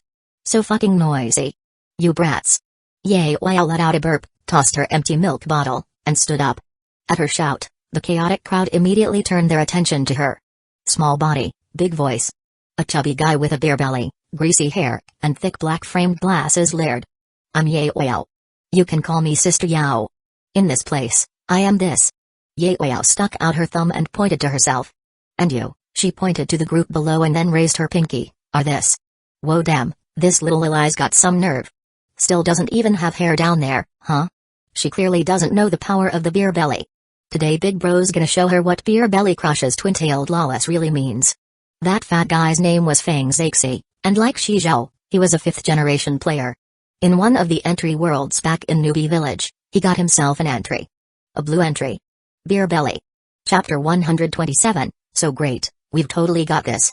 Beer belly, increases damage dealt to lawless by 50%. Also reduces damage taken from little lawless by 50%. Not only that, when facing a little Lili, it boosts crit rate and attack speed. Plus, he has an active skill, domination technique. As long as he grabs the little Lili's twin tails, he can completely control her.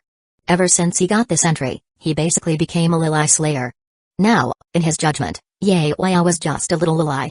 Fang Zixi pushed up his glasses, let out a creepy laugh, and walked forward. Little girl, don't be mad. Big Bro's got candy, want a piece? Your hair smells so nice. As he spoke, his hand reached out to grab Ye Wao's twin tails. 3 seconds later, Fang Zixi was lying on the ground, his glasses shattered everywhere. His tongue was hanging out like a dead dog. Idiot. Ye Wao said coldly. At the same time, a yellow train appeared. That was Fang Zixi's train, which had a total of 9 carriages. Ye Wao casually flicked her hand, and the back 8 carriages got flicked away. Then she pointed her finger, and those 8 carriages flew straight to the end of the carriage snake, connecting seamlessly. Ye Wao's train collection had just gained 8 more. Next, she kicked Fang Zixi back into his train, clapped her hands, and the train with just 1 initial carriage disappeared without a trace. Everyone around drew in a sharp breath. She wasn't kidding. Around here, she really was the supreme ruler. Silence fell. Everyone on the grass went dead quiet after seeing that. So quiet you could hear a pin drop. Just then, a breeze swept through. Burp. Ye Wao let out an untimely belch. Finally, some peace and quiet, you little brats. Ye Wao slowly floated up, hovering more than 3 meters above ground. With a wave of her hand, a giant spinning wheel appeared in the air. The wheel was divided into many segments, each with a different symbol. Track and field, soccer, basketball, gymnastics, swimming, diving, skating. It covered almost every kind of sport. Even esports were included. Oi, brats. This is the arena I manage. In a moment, I'll use this wheel to randomly select a competition event. The one who comes in first, Ye Wao pointed to the massive pile of carriages surrounding them, can pick any carriage to take away. Likewise, those who rank near the bottom, I'll take one of your carriages. Whichever train you came from, I'll take a carriage from that train. Of course, every train's train conductor has the right to forfeit.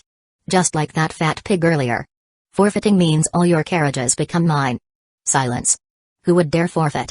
Take a gamble and maybe you'd win a carriage. Worst case, lose all your carriages. Same as that fatty.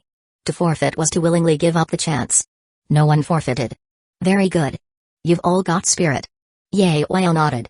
Today's event, randomly chosen on the spot. I guarantee fairness, justice, and transparency. With that, Ye Wao grabbed the wheel and gave it a strong pull. The wheel began to spin. Everyone stared at the spinning wheel, hearts lodged in their throats. Each one silently hoped it'd land on a sport they were good at. Swimming. Swimming. Free fight. I can take 10 guys. Esports. I'm the fucking top-rank king. Chi Zhao was also watching the wheel, but didn't care much inside. Because he already knew what event it would be. The wheel slowed down more and more, until it finally stopped. The pointer landed on a little figure waving colorful ribbons. Huh, what's that? Cheerleading?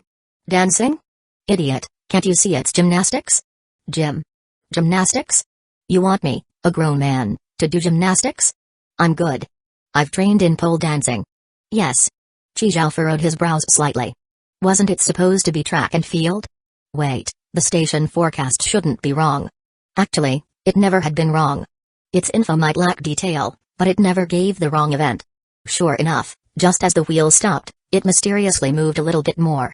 Just a tiny bit, but enough to shift the pointer off gymnastics. It finally stopped on a symbol of a little running figure. That was the track and field section. Track and field includes over 40 events like race walking, running, jumping, and throwing, for both men and women, as well as combined events using some of those. Events judged by time, like race walking and running, are called track events. Events judged by height or distance, like jumping and throwing, are called field events. Track and field is the general term for all track, field, and combined competitions. Seeing the final result shift, some people cheered while others despaired. Track and field. Wahaha. I run faster than a dog. Victory is mine. No problem, I'm wearing windrunner gear. Plus 50% speed with wind, plus 10% even against it. I'm so gonna win. Yes. My evolved goo worm, Goo, boosts both running and jumping. I'm definitely winning this. Good thing it's not gymnastics. Track and field, I've still got a shot. I'm winning this. Damn it, all that pole dancing practice for nothing. Chizhao looked at the little running man on the wheel, deep in thought. If it's a track event, based on how much I've trained in the gravity carriage, this should be a cinch. But if it's a field event, I might be at a disadvantage. Chizhao's eyelids twitched. Losing would mean having one carriage taken. And more importantly, everything inside that carriage would be taken too. So all these normal-looking carriages around. Who knows what kind of insane supplies they're storing inside. Like his planting carriage, which had a peach tree growing in it. If Ye Wei took that, it'd be game over. But flip it around. If he won, he could choose one carriage from this massive pile of tens of thousands. He couldn't afford to lose. Track and field, huh? Ye Wei pouted. What a boring event. It would have been more fun if it was gymnastics. Why did that wheel have to shift at the last second? Ye Wei shook her head. Fine, whatever. The event selection really was totally random, she couldn't control it. With the event decided, the wheel vanished. Ye Wei pointed her little finger, and everyone's clothes changed into professional sportswear. People from the same train wore the same color uniform. Now, the 9 groups were even easier to tell apart. Chizhao's team of 4 wore red. Others wore yellow, blue, green, and so on. The team with the most people was the yellow team. 13 in total, mostly men. The smallest was the purple team. Just one old man with a white beard. He was the only solo player, making him stand out a lot. Chapter 128, I only recognize biological sex. Other teams, like the blue team, green team, and black team, were basically 3 or 4 people. They all had both men and women. Fuck, where's my windrunner gear? No way, why's my equipment gone? Amani. My evolved goo worm, Goo, isn't working anymore. Wait, I can't even sense my energy nodes. Facing the panicked and flustered crowd, Ye Wei smiled slightly and said, let me tell you all, this is a pure arena. All those abilities and items of yours are useless here. In this place, the only thing you're challenging is your body's physical limit. Upon hearing this, Chizhao realized that although his boundary bracelet was still there, he couldn't use it. The running shoes, glowing silk stockings, toad potion. Those speed-boosting items in the bracelet were also unusable. But it wasn't just him, everyone was in the same situation. So at least it was fair. Chizhao secretly tried to activate a word spirit. Failed again. TCH. Alright then, looks like this really is a test of pure physical strength. Perfect chance to test how my training in the gravity carriage paid off. The panic didn't last long, since it wasn't targeted at any one person. It was Ye Wei coming for everyone. Alright, listen to my command, everyone. We'll start with a warm-up. 10 kilometers for the guys, 5 for the girls. Ye Wei floated midair, arms crossed, overlooking the crowd. Everyone kept their complaints to themselves and got on the track. But people are different. Some went all out from the start, some ran at a normal pace, and some strolled along like they were window shopping. Why do the girls only have to run 5 kilometers? That's not fair. Cut the crap. I'll add another 5 for you in a minute. Fuck it, she says run, so I run? I'm just gonna walk. What's she gonna do about it? Exactly, the competition hasn't even started yet. Chill. I didn't eat breakfast. Starving. Can't run. Hueco watched this scene without getting angry. Instead, she smiled meaningfully. Oi, brat, what's your deal? One guy was still on the grass, acting all hesitant, not joining the warm-up. Hueco glanced at him and tilted her chin. My psychological gender is female. So do I run 5 kilometers? Get lost. I only recognize biological sex. You're being discriminatory. The man immediately retorted. I'm reporting you. Hueco laughed at that. Report me?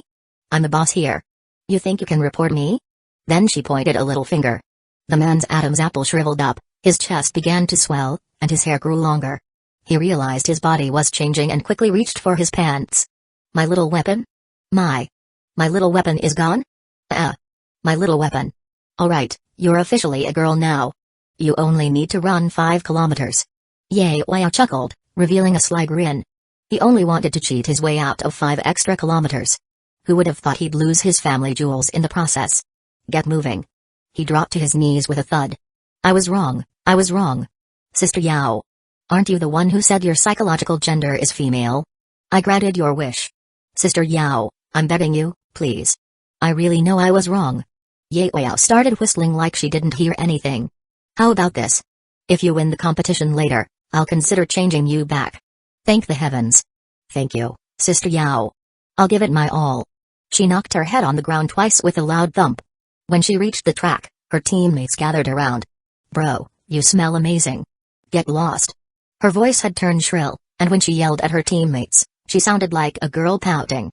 Didn't expect you to do all this for me. Don't worry, I'll take responsibility for you. Fuck off. The field was nice and breezy. No wind. On the outermost track, Chizhao led the pack, followed by Lao Yu, Li Huizi, and Zijian. He maintained a steady pace, staying near the front of the group. I can't go on. Damn, when was the last time I ran? Years ago. And this thing is heavy as hell. Zijian's surprise gift had now turned into a burden. Time ticked by, and then suddenly, Hueco called out from the sky, pick up the pace. The last 5 guys to finish 10 kilometers and the last 3 girls to finish 5 kilometers. Each will have 1 carriage confiscated. Hueco hovered like a demon, constantly pressuring everyone from the air. Hearing that falling behind meant losing a carriage, those who had been slacking were instantly alarmed. Fuck, why didn't she say so earlier? She did this on purpose. She's after our carriages. That little bastard. Stop yapping and run. Look at the red team. They've already finished more than half. Shit, how is that kid running so fast with such short legs? Everyone had a number on their clothes. It showed how many kilometers they'd run. Chizhao and Lao Yu were both at 5. Most of the guys were at 3 or 4, with some just hitting 2. Li Huizi's shirt showed 3, Zijian's was at 2. Most of the others were still at 2. One guy looked at Hueco and chuckled, Sister Yao, do the top 5 runners get a prize? Prize your ass. You're slower than the girls, you sorry excuse of a runner. You got the nerve to ask me for a reward? I'll give you a pile of dog shit. Once they learned they'd lose a carriage if they were in the bottom few, everyone kicked into gear, scrambling to catch up. Some even took the chance to trip others. But Chizhao and Lao Yu were on the outermost lane and avoided any interference. How are you feeling, Lao Yu? Conductor, I feel great. Chizhao nodded. Even with his special abilities sealed, Lao Yu's gourd baby physique was still far beyond ordinary. When Chizhao hit the 7-kilometer mark, Li Huizi became the first girl to finish 5 kilometers. But she didn't stop. She kept running alongside Zijian. Zijian, keep going. Think about the train coins you owe me. What? If I finish, can I not pay you back? Sure, but only if you're not in the bottom 3. Fuck. You said it. I'm going all in. Fueled by false promises, Zijian suddenly burst with energy. Her pace picked up. Including the guy Hueco forcibly gender-swapped, there were 11 girls. In the end, she barely made the cut, finishing 4th from the bottom. Hey. Zijian collapsed onto the grass, grinning wide. Meanwhile, Chizhao and Lao Yu also completed their 10 kilometers. There were 21 guys in total. Chizhao and Lao Yu placed 12th and 13th. Chapter 129, Our team name is Lao Yu Team. At that moment, a few people ahead of Chizhao and the others whispered among themselves. TCH, and here I thought they were something special. Turns out they just sprinted from the start and ran out of steam. I knew it, how could little brats possibly outrun us? But that old guy from the purple team, Didn't expect him to explode in the second half and actually be the first to finish 10 kilometers. Yeah, that one's worth keeping an eye on. Didn't expect the old guy to be that tough. Chizhao led Lao Yu, Zijian and the others through post-run stretching, waiting for the rest to finish warming up. Conductor, why did we slow down near the end? Chizhao patted Lao Yu's head. Didn't want you to get too tired. But I'm not tired at all, conductor. I don't feel a thing. Then go all out later and leave them all in the dust. Got it, conductor? I promise. Chizhao smiled.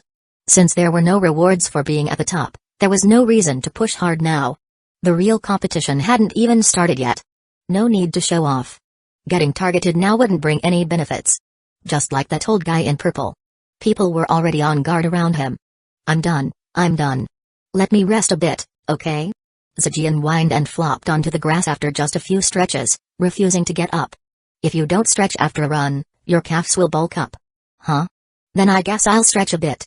But in reality, Chizhao had already caught people's attention. Because of the two girls beside him. Zijian and Li Huizi were the youngest and most attractive among the women present.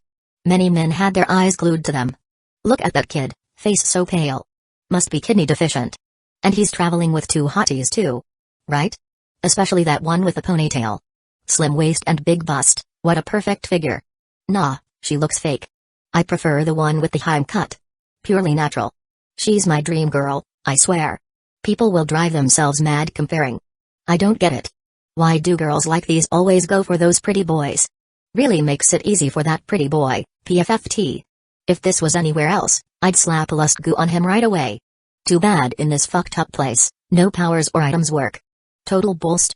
Even though they were jealous, since they'd all been downgraded to regular humans, they only dared to talk shit from a distance. If they actually did something and pissed off the one floating in the sky, the consequences wouldn't be theirs to bear. Finally, the last few people finished their warm-up. True to her word, Ye Wao confiscated one carriage each from the last 5 guys and last 3 girls. At the same time, Chizhao and the others noticed a pattern. Ye Wao would always leave at least one initial carriage on the train. If someone's train only had one initial carriage, she'd pick a different one. If there was more than one initial carriage, she'd take that first. So the order of Ye Wao's carriage targeting was, initial carriage greater than modified special carriage greater than regular carriage. Some higher rule seemed to bind her, forcing her to leave at least one initial carriage on every train. Indeed, losing the last initial carriage was no different from losing the entire train. My beloved Kankan carriage. How do I live without you? You dumb bitch, couldn't you run faster? Made me lose a carriage, fuck. Could be worse, at least it was just a regular carriage. Bro, wasn't that your bedroom? Fuck, all my dolls were still in there. Everyone who lost a carriage cried bitterly. If you can't even warm up properly, you don't deserve to compete. Then, with a point of Ye Wao's finger, the sportswear on those 8 people vanished, replaced by their original clothes. Having been disqualified, those people were sent back to their own trains. Now, only 16 guys remained. 8 girls were left. Including one gender-swapped bro. Everyone fully realized that what they were facing was a moody little devil. Still this many people left, huh? Ye Wao yawned, looking completely unmotivated. Seriously, eating too much always made her sleepy. And today's event was so boring. Might as well finish it quickly. With that in mind, her eyes lit up. Ahem, focus up, eyes on me. Since warm-up is done, let's move on to the real competition. Okay, our first event is 1,600-meter relay. I'm giving you 3 minutes to form teams. If you're not done when time's up, you'll be considered to have forfeited. Starting now.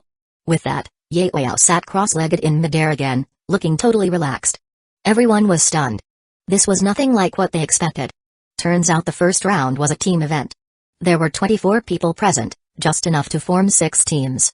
But the issue was, some people would have to team up with members from other trains. Because their own teammates didn't add up to 4. Chizhao had no such problem. The 4 of them made a perfect team. A pure blood-red team. Chizhao was quite satisfied with this event. Because it let them make up for Zijian's shortcomings. Soon, the 6 teams were formed. Even those unwilling to team up had no choice. Refuse to team up, and you forfeit. Forfeiting means losing all your carriages. Even if you lose the match, it's better than forfeiting. Alright then, now tell me. Loud and proud.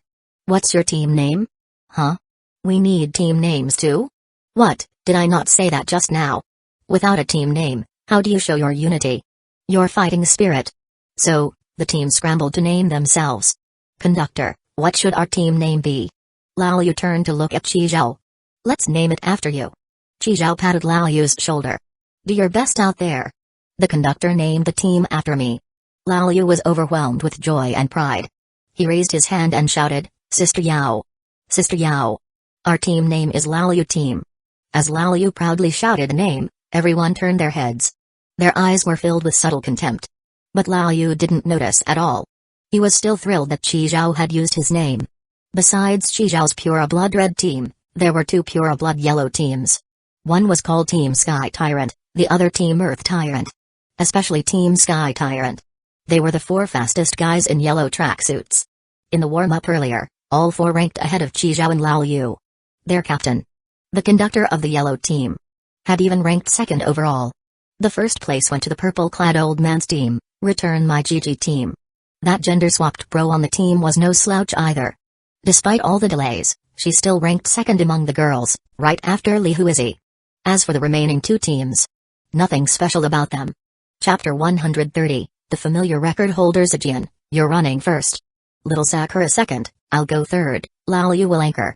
No one objected to Qi Zhao's arrangement. Lao Yu was raring to go, determined to take first place. Qi Zhao didn't just name the team after himself, he also entrusted the final leg to him. There was no way he could let the train conductor down.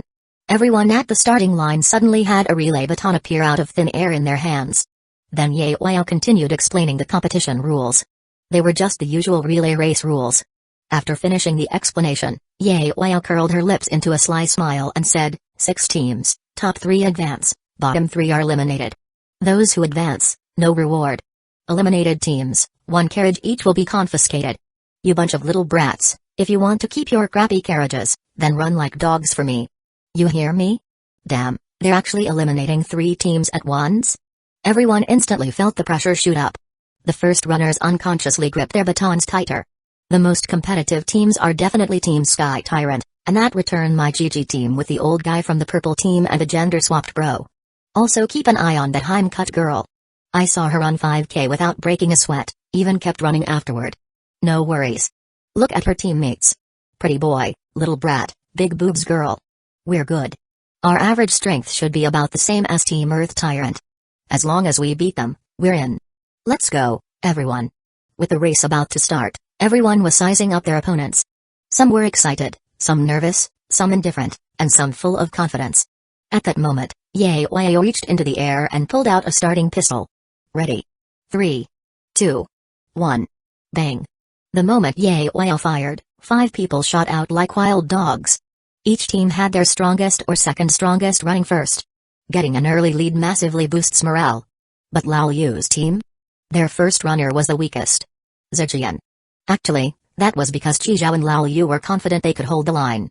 The old guy from the purple team bolted ahead, already 200 meters in. Everyone else was at least 150 meters in. Zijian had just reached the 50-meter mark. The gap was visible to the naked eye. FK fuck. Did they take gunpowder or something? Why are they so fast? Seriously, you need the right size for you. Too big and it's unbearable. When Zijian started running, the 2 massive things on her chest were bouncing up and down, giving her a headache.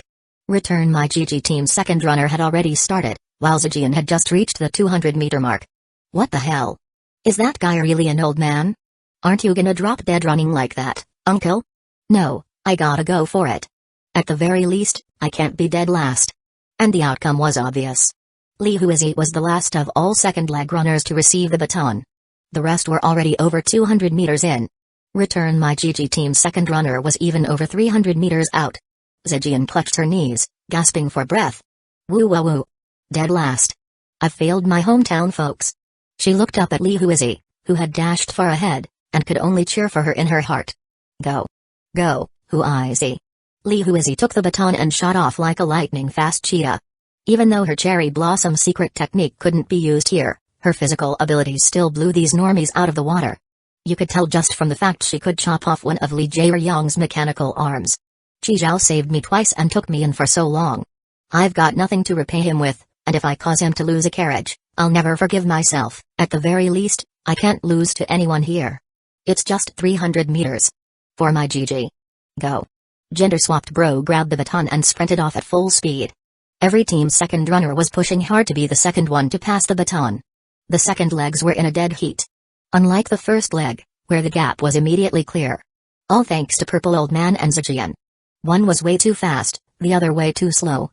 Team Sky Tyrant's second runner had a slim lead. Less than 10 meters. Chizhao was standing beside their team captain, who glanced at him and shook his head. To him, Lao Yu's team was done for. Because at that moment, Li Huizi had only just passed the 150-meter mark. She was nearly 200 meters behind. But he had to admit, the woman was fast. The distance between her and the front runners was visibly closing. What a strong woman. Too bad the first leg took too long. In his view, Lao Yu's team didn't stand a chance. He readied himself to take the baton, preparing to chase down gender-swapped bro. But the next second, he froze. Chizhao dashed out ahead of him. And he was holding the baton. He turned his head in disbelief. Where Chizhao had been standing, now stood Li Huizi. What the hell? That split second of confusion meant he wasn't the third one to start. Another team beat him to it. My GG. My GG. Gender-swapped bro sprinted like mad. Though sneaky, he was still capable. He'd also conned Purple Old Man onto his team. Victory was in the bag. He had this in the bag. Team Sky Tyrant's second runner wasn't even here yet. Only real competition was behind him. He was set. Just then, he heard footsteps from behind. Already? Team Sky Tyrant's catching up that fast? Panicking, he sped up even more. Rush, rush, rush. But the footsteps kept getting closer. He could even feel the wind from them. Finally, at the 200-meter mark, he was overtaken. No way. That pretty boy? Fuck. What the hell? Not Team Sky Tyrant's captain? Oh. It's their second runner. That Heimcut girl. She's that strong? Gender-swapped bro was reeling with thoughts. Before he knew it, Chizhao had pulled over 50 meters ahead. SHT shit. He was playing weak the whole time. No good. My GG. The final result stunned everyone. The worst starting Lao Yu team ended up dominating and winning first place. Lao Yu pulled ahead of second place Team Sky Tyrant by over 200 meters. Even though Return My GG team had a weak final leg, they held on to third place thanks to the first three runners. Now everyone understood. Aside from Zijian being an actual softie, the other three were all powerhouses. All pretending to be weak tigers hiding in pigskins. The other three teams were eliminated, and all lost a carriage. Ye Oya looked at the 12 remaining people and nodded with satisfaction. This pace pleased her. 8 guys, 4 girls. Perfect. Just 2 more rounds to go. Let's get this morning shift done. Next event, 800 meters. Top 3 guys, and top girl, can pick a carriage from my collection. Ye Oya pointed around her, pick anything you want. This is your reward. Of course, if someone breaks a record, you get to pick an extra one. With a wave of her hand, a record board appeared in the sky. Men's 800, record holder, Wang Lin. 1 minute 14 seconds. Women's 800, record holder, Kan Yu. 1 minute 23 seconds. Chizhao raised an eyebrow when he saw that familiar name. Chapter 131, The Youthful Bird That Never Comes Back Kan Yu. That's not a common name. And with that record, odds are it's her. Didn't expect she's been to this station too. Look, the women's record holder is Kan Yu. K. Kan Yu. You mean that Kan Yu from the Freedom Organization? That name's rare enough, and there's an unbeaten record under it. Who else could it be? Just a couple days ago, Orderly Heaven increased her bounty again. It's a special level bounty now. Didn't expect she's been to this station too. Oh right, rumor has it she's got the station travel module. She can come and go whenever she wants. Damn, good thing she didn't show up today. Otherwise, I'd have zero chance. Listening to their chatter, Chizhao couldn't help but smile. Like Kan Yu has so much free time she just runs off here for fun? What's here that would even attract her? The surrounding carriages? The reason Kan Yu wouldn't come here was pretty clear, the effort didn't match the reward. Each competition is drawn at random. Kan Yu's strong, sure, but that doesn't mean she's good at everything. If something like a sports or go came up, her physical prowess would be useless. Or if it's team sports like soccer or basketball. Plus, none of her powers or items can be used here. It's totally beyond her control. Chizhao wouldn't come either. No point. But that men's 800 meters record holder. Wang Lin. Could it actually be that Wang Lin? Chizhao silently grumbled. He remembered Earth's men's 800 meters record was over 1 minute 40 seconds. And in sports like this, every second shaved off is incredibly hard-earned. And this Wang Lin did it in 1 minute 14 seconds. With no abilities or items allowed, it's pure physical prowess. Just now, I ran 400 meters in just over 50 seconds.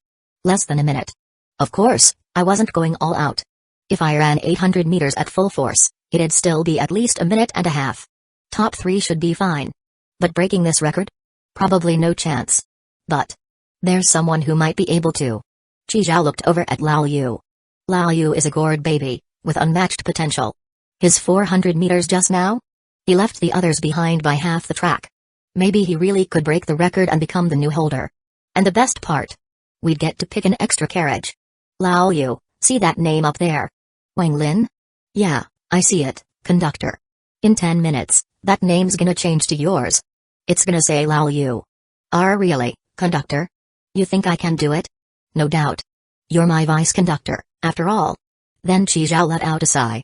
Too bad I can't use my speed burst move here. Lao Yu, you're our family's hope.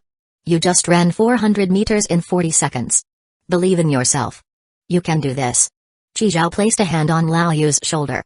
Just a bit faster, and you'll surpass Wang Lin and be the new record holder. And we'll get another carriage. I'll turn that one into a game room. We'll hunt zombies together. Hunt zombies. A spark lit up in Lao Yu's eyes.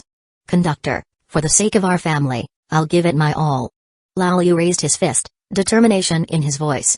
He looked up at the floating scoreboard in the sky and silently vowed, Wang Lin, I'll be the one to break your record. Zhejian stared blankly at Qizhao, who was drawing big dreams for Lao Yu out of thin air. Just then, Ye Huaya waved her little hand, and the 4 girls were teleported to the track. Alright, ladies first. Li Huizi in lane 1. Gender-swapped bro in lane 3, girly-haired girl in lane 5, Zhejian in lane 7. Each with a lane in between. To stop anyone from pulling dirty tricks. Gender-swapped bro cracked her knuckles, rolled her neck, rotated her ankles. Her eyes were locked on Li Huizi. The other 2 posed no threat. Girly-haired girl was average. Zhejian was below average. My only rival is her. As long as I beat her, I can get my GG back.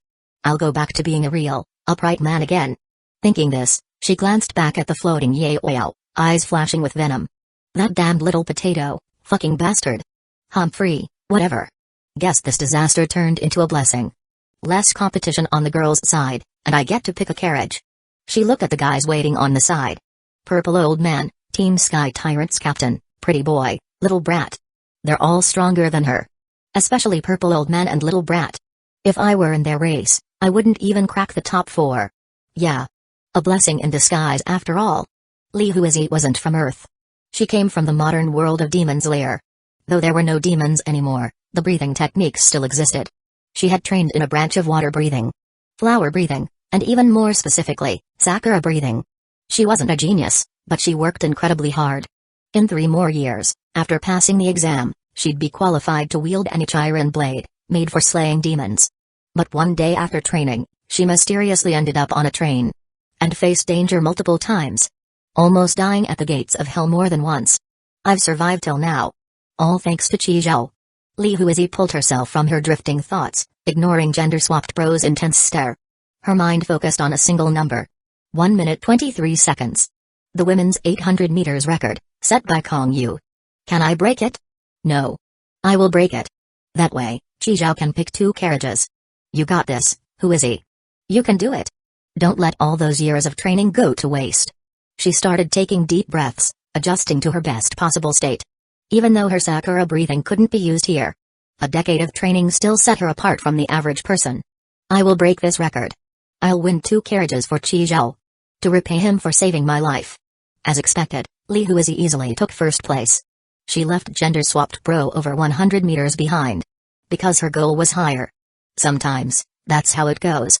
When you aim higher, even if you fall short, you usually do better than aiming low. Li Huizi wanted to break the record. Gender-swapped bro only wanted to beat Li Huizi. So sometimes, it's worth dreaming big and setting your goals higher.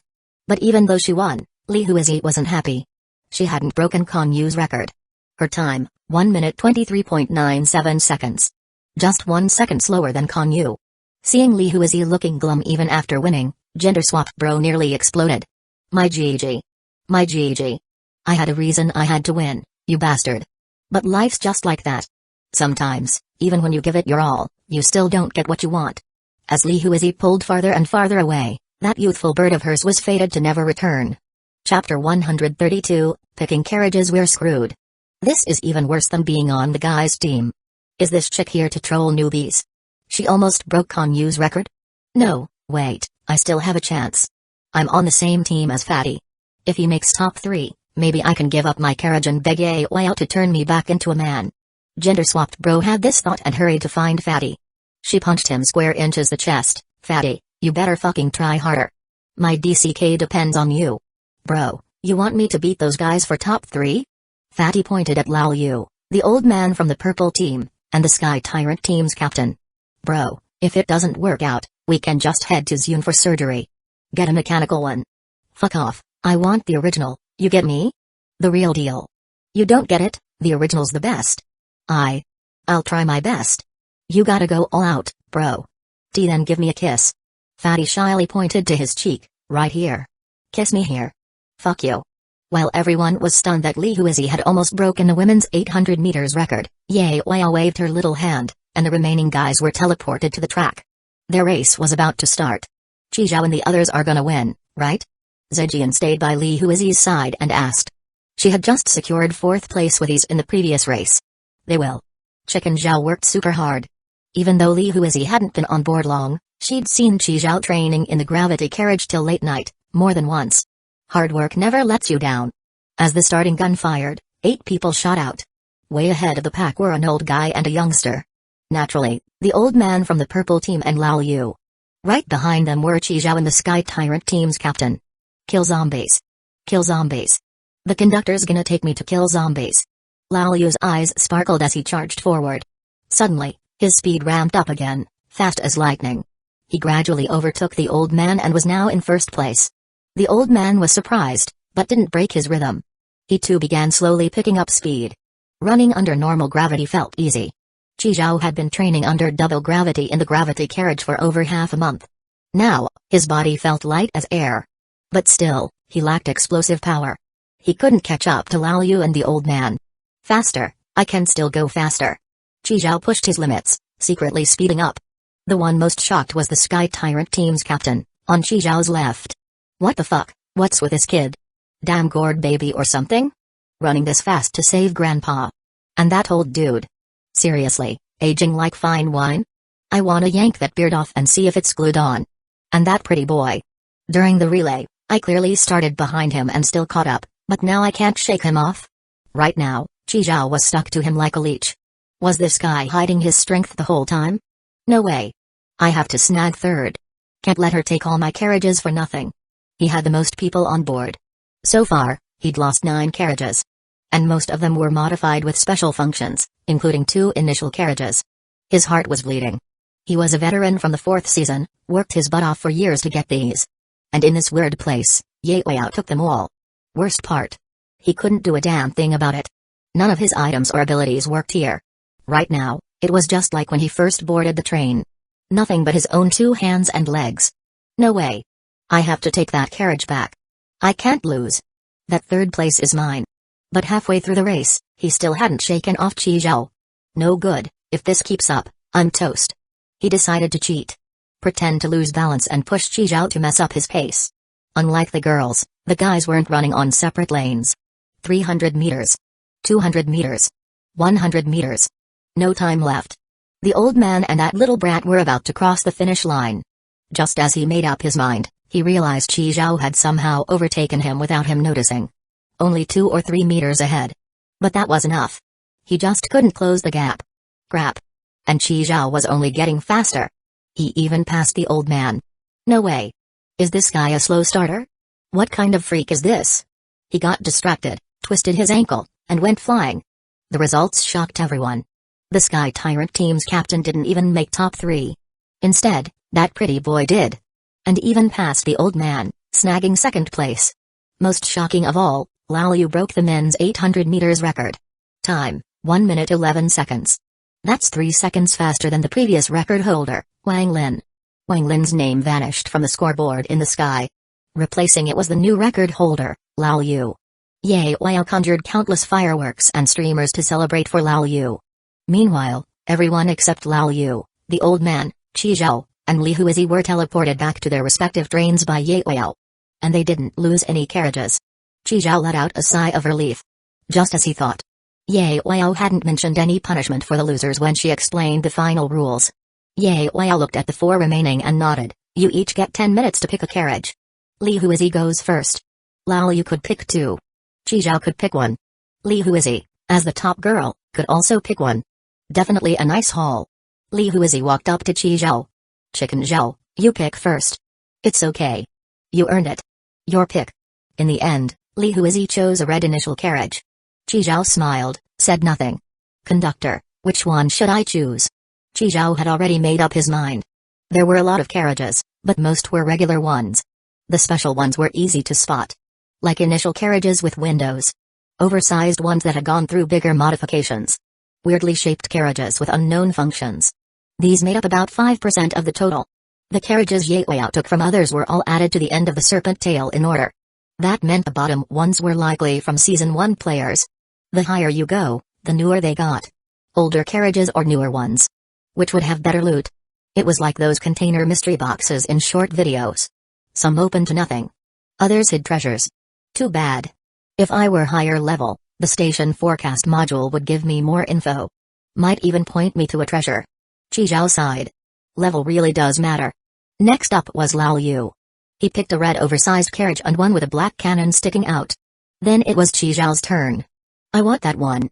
Chi Zhao pointed to the 4th to last carriage at the tail of the giant serpent. It looked plain, nothing special. Ye Weiyao glanced at Chi Zhao, said nothing. She pointed, and the carriage detached from the serpent and connected to the end of Chi Zhao's train. Then she waved her hand, and the 3 were teleported back to their trains. Now, only she and the old man were left on the lawn. Little Wang Lin, your record's broken. She looked at the old man, smirking as she raised her chin. How many years has it been? You've turned into an old man. Last time you came, you were about their age, right? Wang Lin stroked his graying beard and laughed. Yeah, I've gotten old. But you haven't changed one bit. You're just like when we first met. PFFT, didn't you see I've grown taller? Wang Lin let out a hearty laugh. Truly, heroes come from the young. These little guys are great. Better than I was. Oh, cut the crap. You slowed down on purpose at the end to make this moment happen, didn't you? Hurry up and pick one, I'm in a rush to clock out. Wang Lin dropped the smile, looked at Ye Weiyao, and said, Zhang Zuan. I want the one Zhang Zuan lost to you. Chapter 133, Enlarged Carriage Hides Treasure. Zijian shows off new skills. Zijian returned to the train, and the smile on her face gradually faded, turning into disappointment. Smiling was just a mask she wore in front of others. She had always been clear-headed, knowing that the only reason Chi Zhao kept her around was because she had a special module. Station reward, when the train stops, earn train coins equal to your current level. I'm nothing compared to Hui and Lai Liu. One's a pro with a blade, the other's an invisible gourd baby. I'm nothing. When danger strikes, not only can I not help, I'd just drag them down. At least I didn't lose a carriage to Ye Weiyao today. But what about next time? What can I even do for them? Cook? Do laundry? Cooking. I only know how to steam eggs. Laundry? There's a washing machine, no one needs me for that. They don't need a maid. Even station rewards are useless. I'm just an extra on this train. Wait, the station reward. She hadn't gotten a clear answer from Chi Zhao this morning before being teleported away by Ye Weiyao. Zijian quickly opened her screen. She saw the number of train coins had increased by 15 since last time. It works. That guy Chi Zhao. He really did keep it for me. To him, those coins are worth more than his life. Relieved and excited, Zijian let out a breath. Thank goodness it worked. Maybe this is the only thing I can contribute. How can I make the most of it? Right, upgrade. Just then, the figures of Chi Zhao and the others appeared back on the train. Zijian pulled herself out of her thoughts and smiled. You guys are back. Chi Zhao noticed the lit screen behind Zijian and raised an eyebrow. Then, leaning in close to her ear, he said softly, you weren't dead last during warm-ups. I keep my word, you don't have to pay me back the coins you borrowed. Zijian silently flipped him off. Chi Zhao laughed. Come on, let's go see what we scored. Sisai, we got 4 carriages. 4. Lai Liu excitedly high-fived Zijian. Lai Liu, you're awesome. Oh yeah. The group chatted and joked as they walked. Zijian didn't feel quite as pressured now. You guys didn't see their faces when Lai Liu broke the record. Hui was amazing too, she almost broke the record. Li Huizi smiled shyly. Chi Zhao originally had 25 carriages. After the competition, he now had 29. The group soon arrived at the 26th carriage. This was the initial carriage picked by Li Huizi. Not only was it red, but the glass window was the same square style as Qi Zhao's. Glass windows came in square, round, oval, and other shapes. Kanyu's was round. The number of windows varied too, some had 3 per side, others 4. The carriage Li Huizi picked was identical to Qi Zhao's previous initial carriage. It was located in the middle tier, probably from the third wave of train conductors. Qi Zhao pulled open the door, but there was no expected dust. The carriage looked freshly made, completely empty. Still, the fact that it was an unbreakable initial carriage made it way better than a regular one. But Li Huizi was clearly a bit disappointed. She had hoped to break the record and win 2 carriages for Qi Zhao, too bad she'd missed it by a bit. This carriage being empty just made her feel more guilty. If she had broken the record, she could have gotten the other matching carriage too. Maybe there'd have been something inside that one. Thinking that, Li Huizi felt even worse. Qi Zhao noticed her expression and quickly moved on to the next carriage without lingering. The 27th carriage was the red oversized one that Lai Liu had picked on Qi Zhao's instruction. Qi Zhao chose it because the current bedroom was too small. His bed, Lai Liu's sofa bed, Zijian's spring mattress, and the Black Wind Monster's doghouse. 3 beds and a doghouse, plus a PS5, there was barely any room to walk. Previously, the oversized carriages Qi Zhao had modified were 2 initial carriages, 1 refrigerated carriage, 1 planting carriage, and 1 gravity carriage. None of them could be turned into a bedroom. To keep a better eye on Zijian moving forward, Qi Zhao chose a large regular carriage. The oversized regular carriage was 7 meters long, 4 meters wide, and 3.5 meters tall. Perfect for converting into a spacious bedroom. As soon as Qi Zhao opened the door, everyone instinctively wrinkled their noses. What's that smell? Diesel. With the door fully open, they got a good look. There was actually a vehicle parked inside. The whole thing was army green with a massive body. It had a rugged open-air build, sexy black rims, and a steering wheel that was nearly worn smooth. Holy shit! A 3-wheeler? Zijian cried out. Li Huizi looked utterly confused. What the heck is a 3-wheeler? There was a diesel tricycle parked right inside the carriage. Qi Zhao reached out and touched it. It wasn't an item, just a regular diesel trike. Probably something the original owner brought from another world. It was pretty big, just the rear section was 2 meters long and 1.5 meters wide. All 4 of them could sit on it with room to spare. Could be good for hauling stuff. Now how do you start it? Qi Zhao had a license, but had never driven one of these. Just then, Zijian excitedly jumped into the driver's seat. You know how to drive this? Yup. When I was back home during summer breaks, I was the one who drove it. Qi Zhao looked at her in disbelief. It's been a while though, let me try to remember. Zijian grabbed the wheel, looking a bit thrilled. Didn't realize you had all these random skills. Qi Zhao chuckled. Even something this niche, she knew how to handle it. Then again, she was a translator. It kind of made sense she'd know how to drive a trike too. Of course. Sis here's got tons of tricks up her sleeve. Zijian said proudly. She found the key under the seat. With a turn, the trike's soul came alive, rumbling low and deep. At the same time, its exhaust pipe in the back started spewing black smoke. This thing's legit, it even has a hydraulic tipper. Auto dump function. Then she gave everyone a quick demo. Okay, as long as it's not broken. Turn it off. Qi Zhao quickly called out. What's wrong?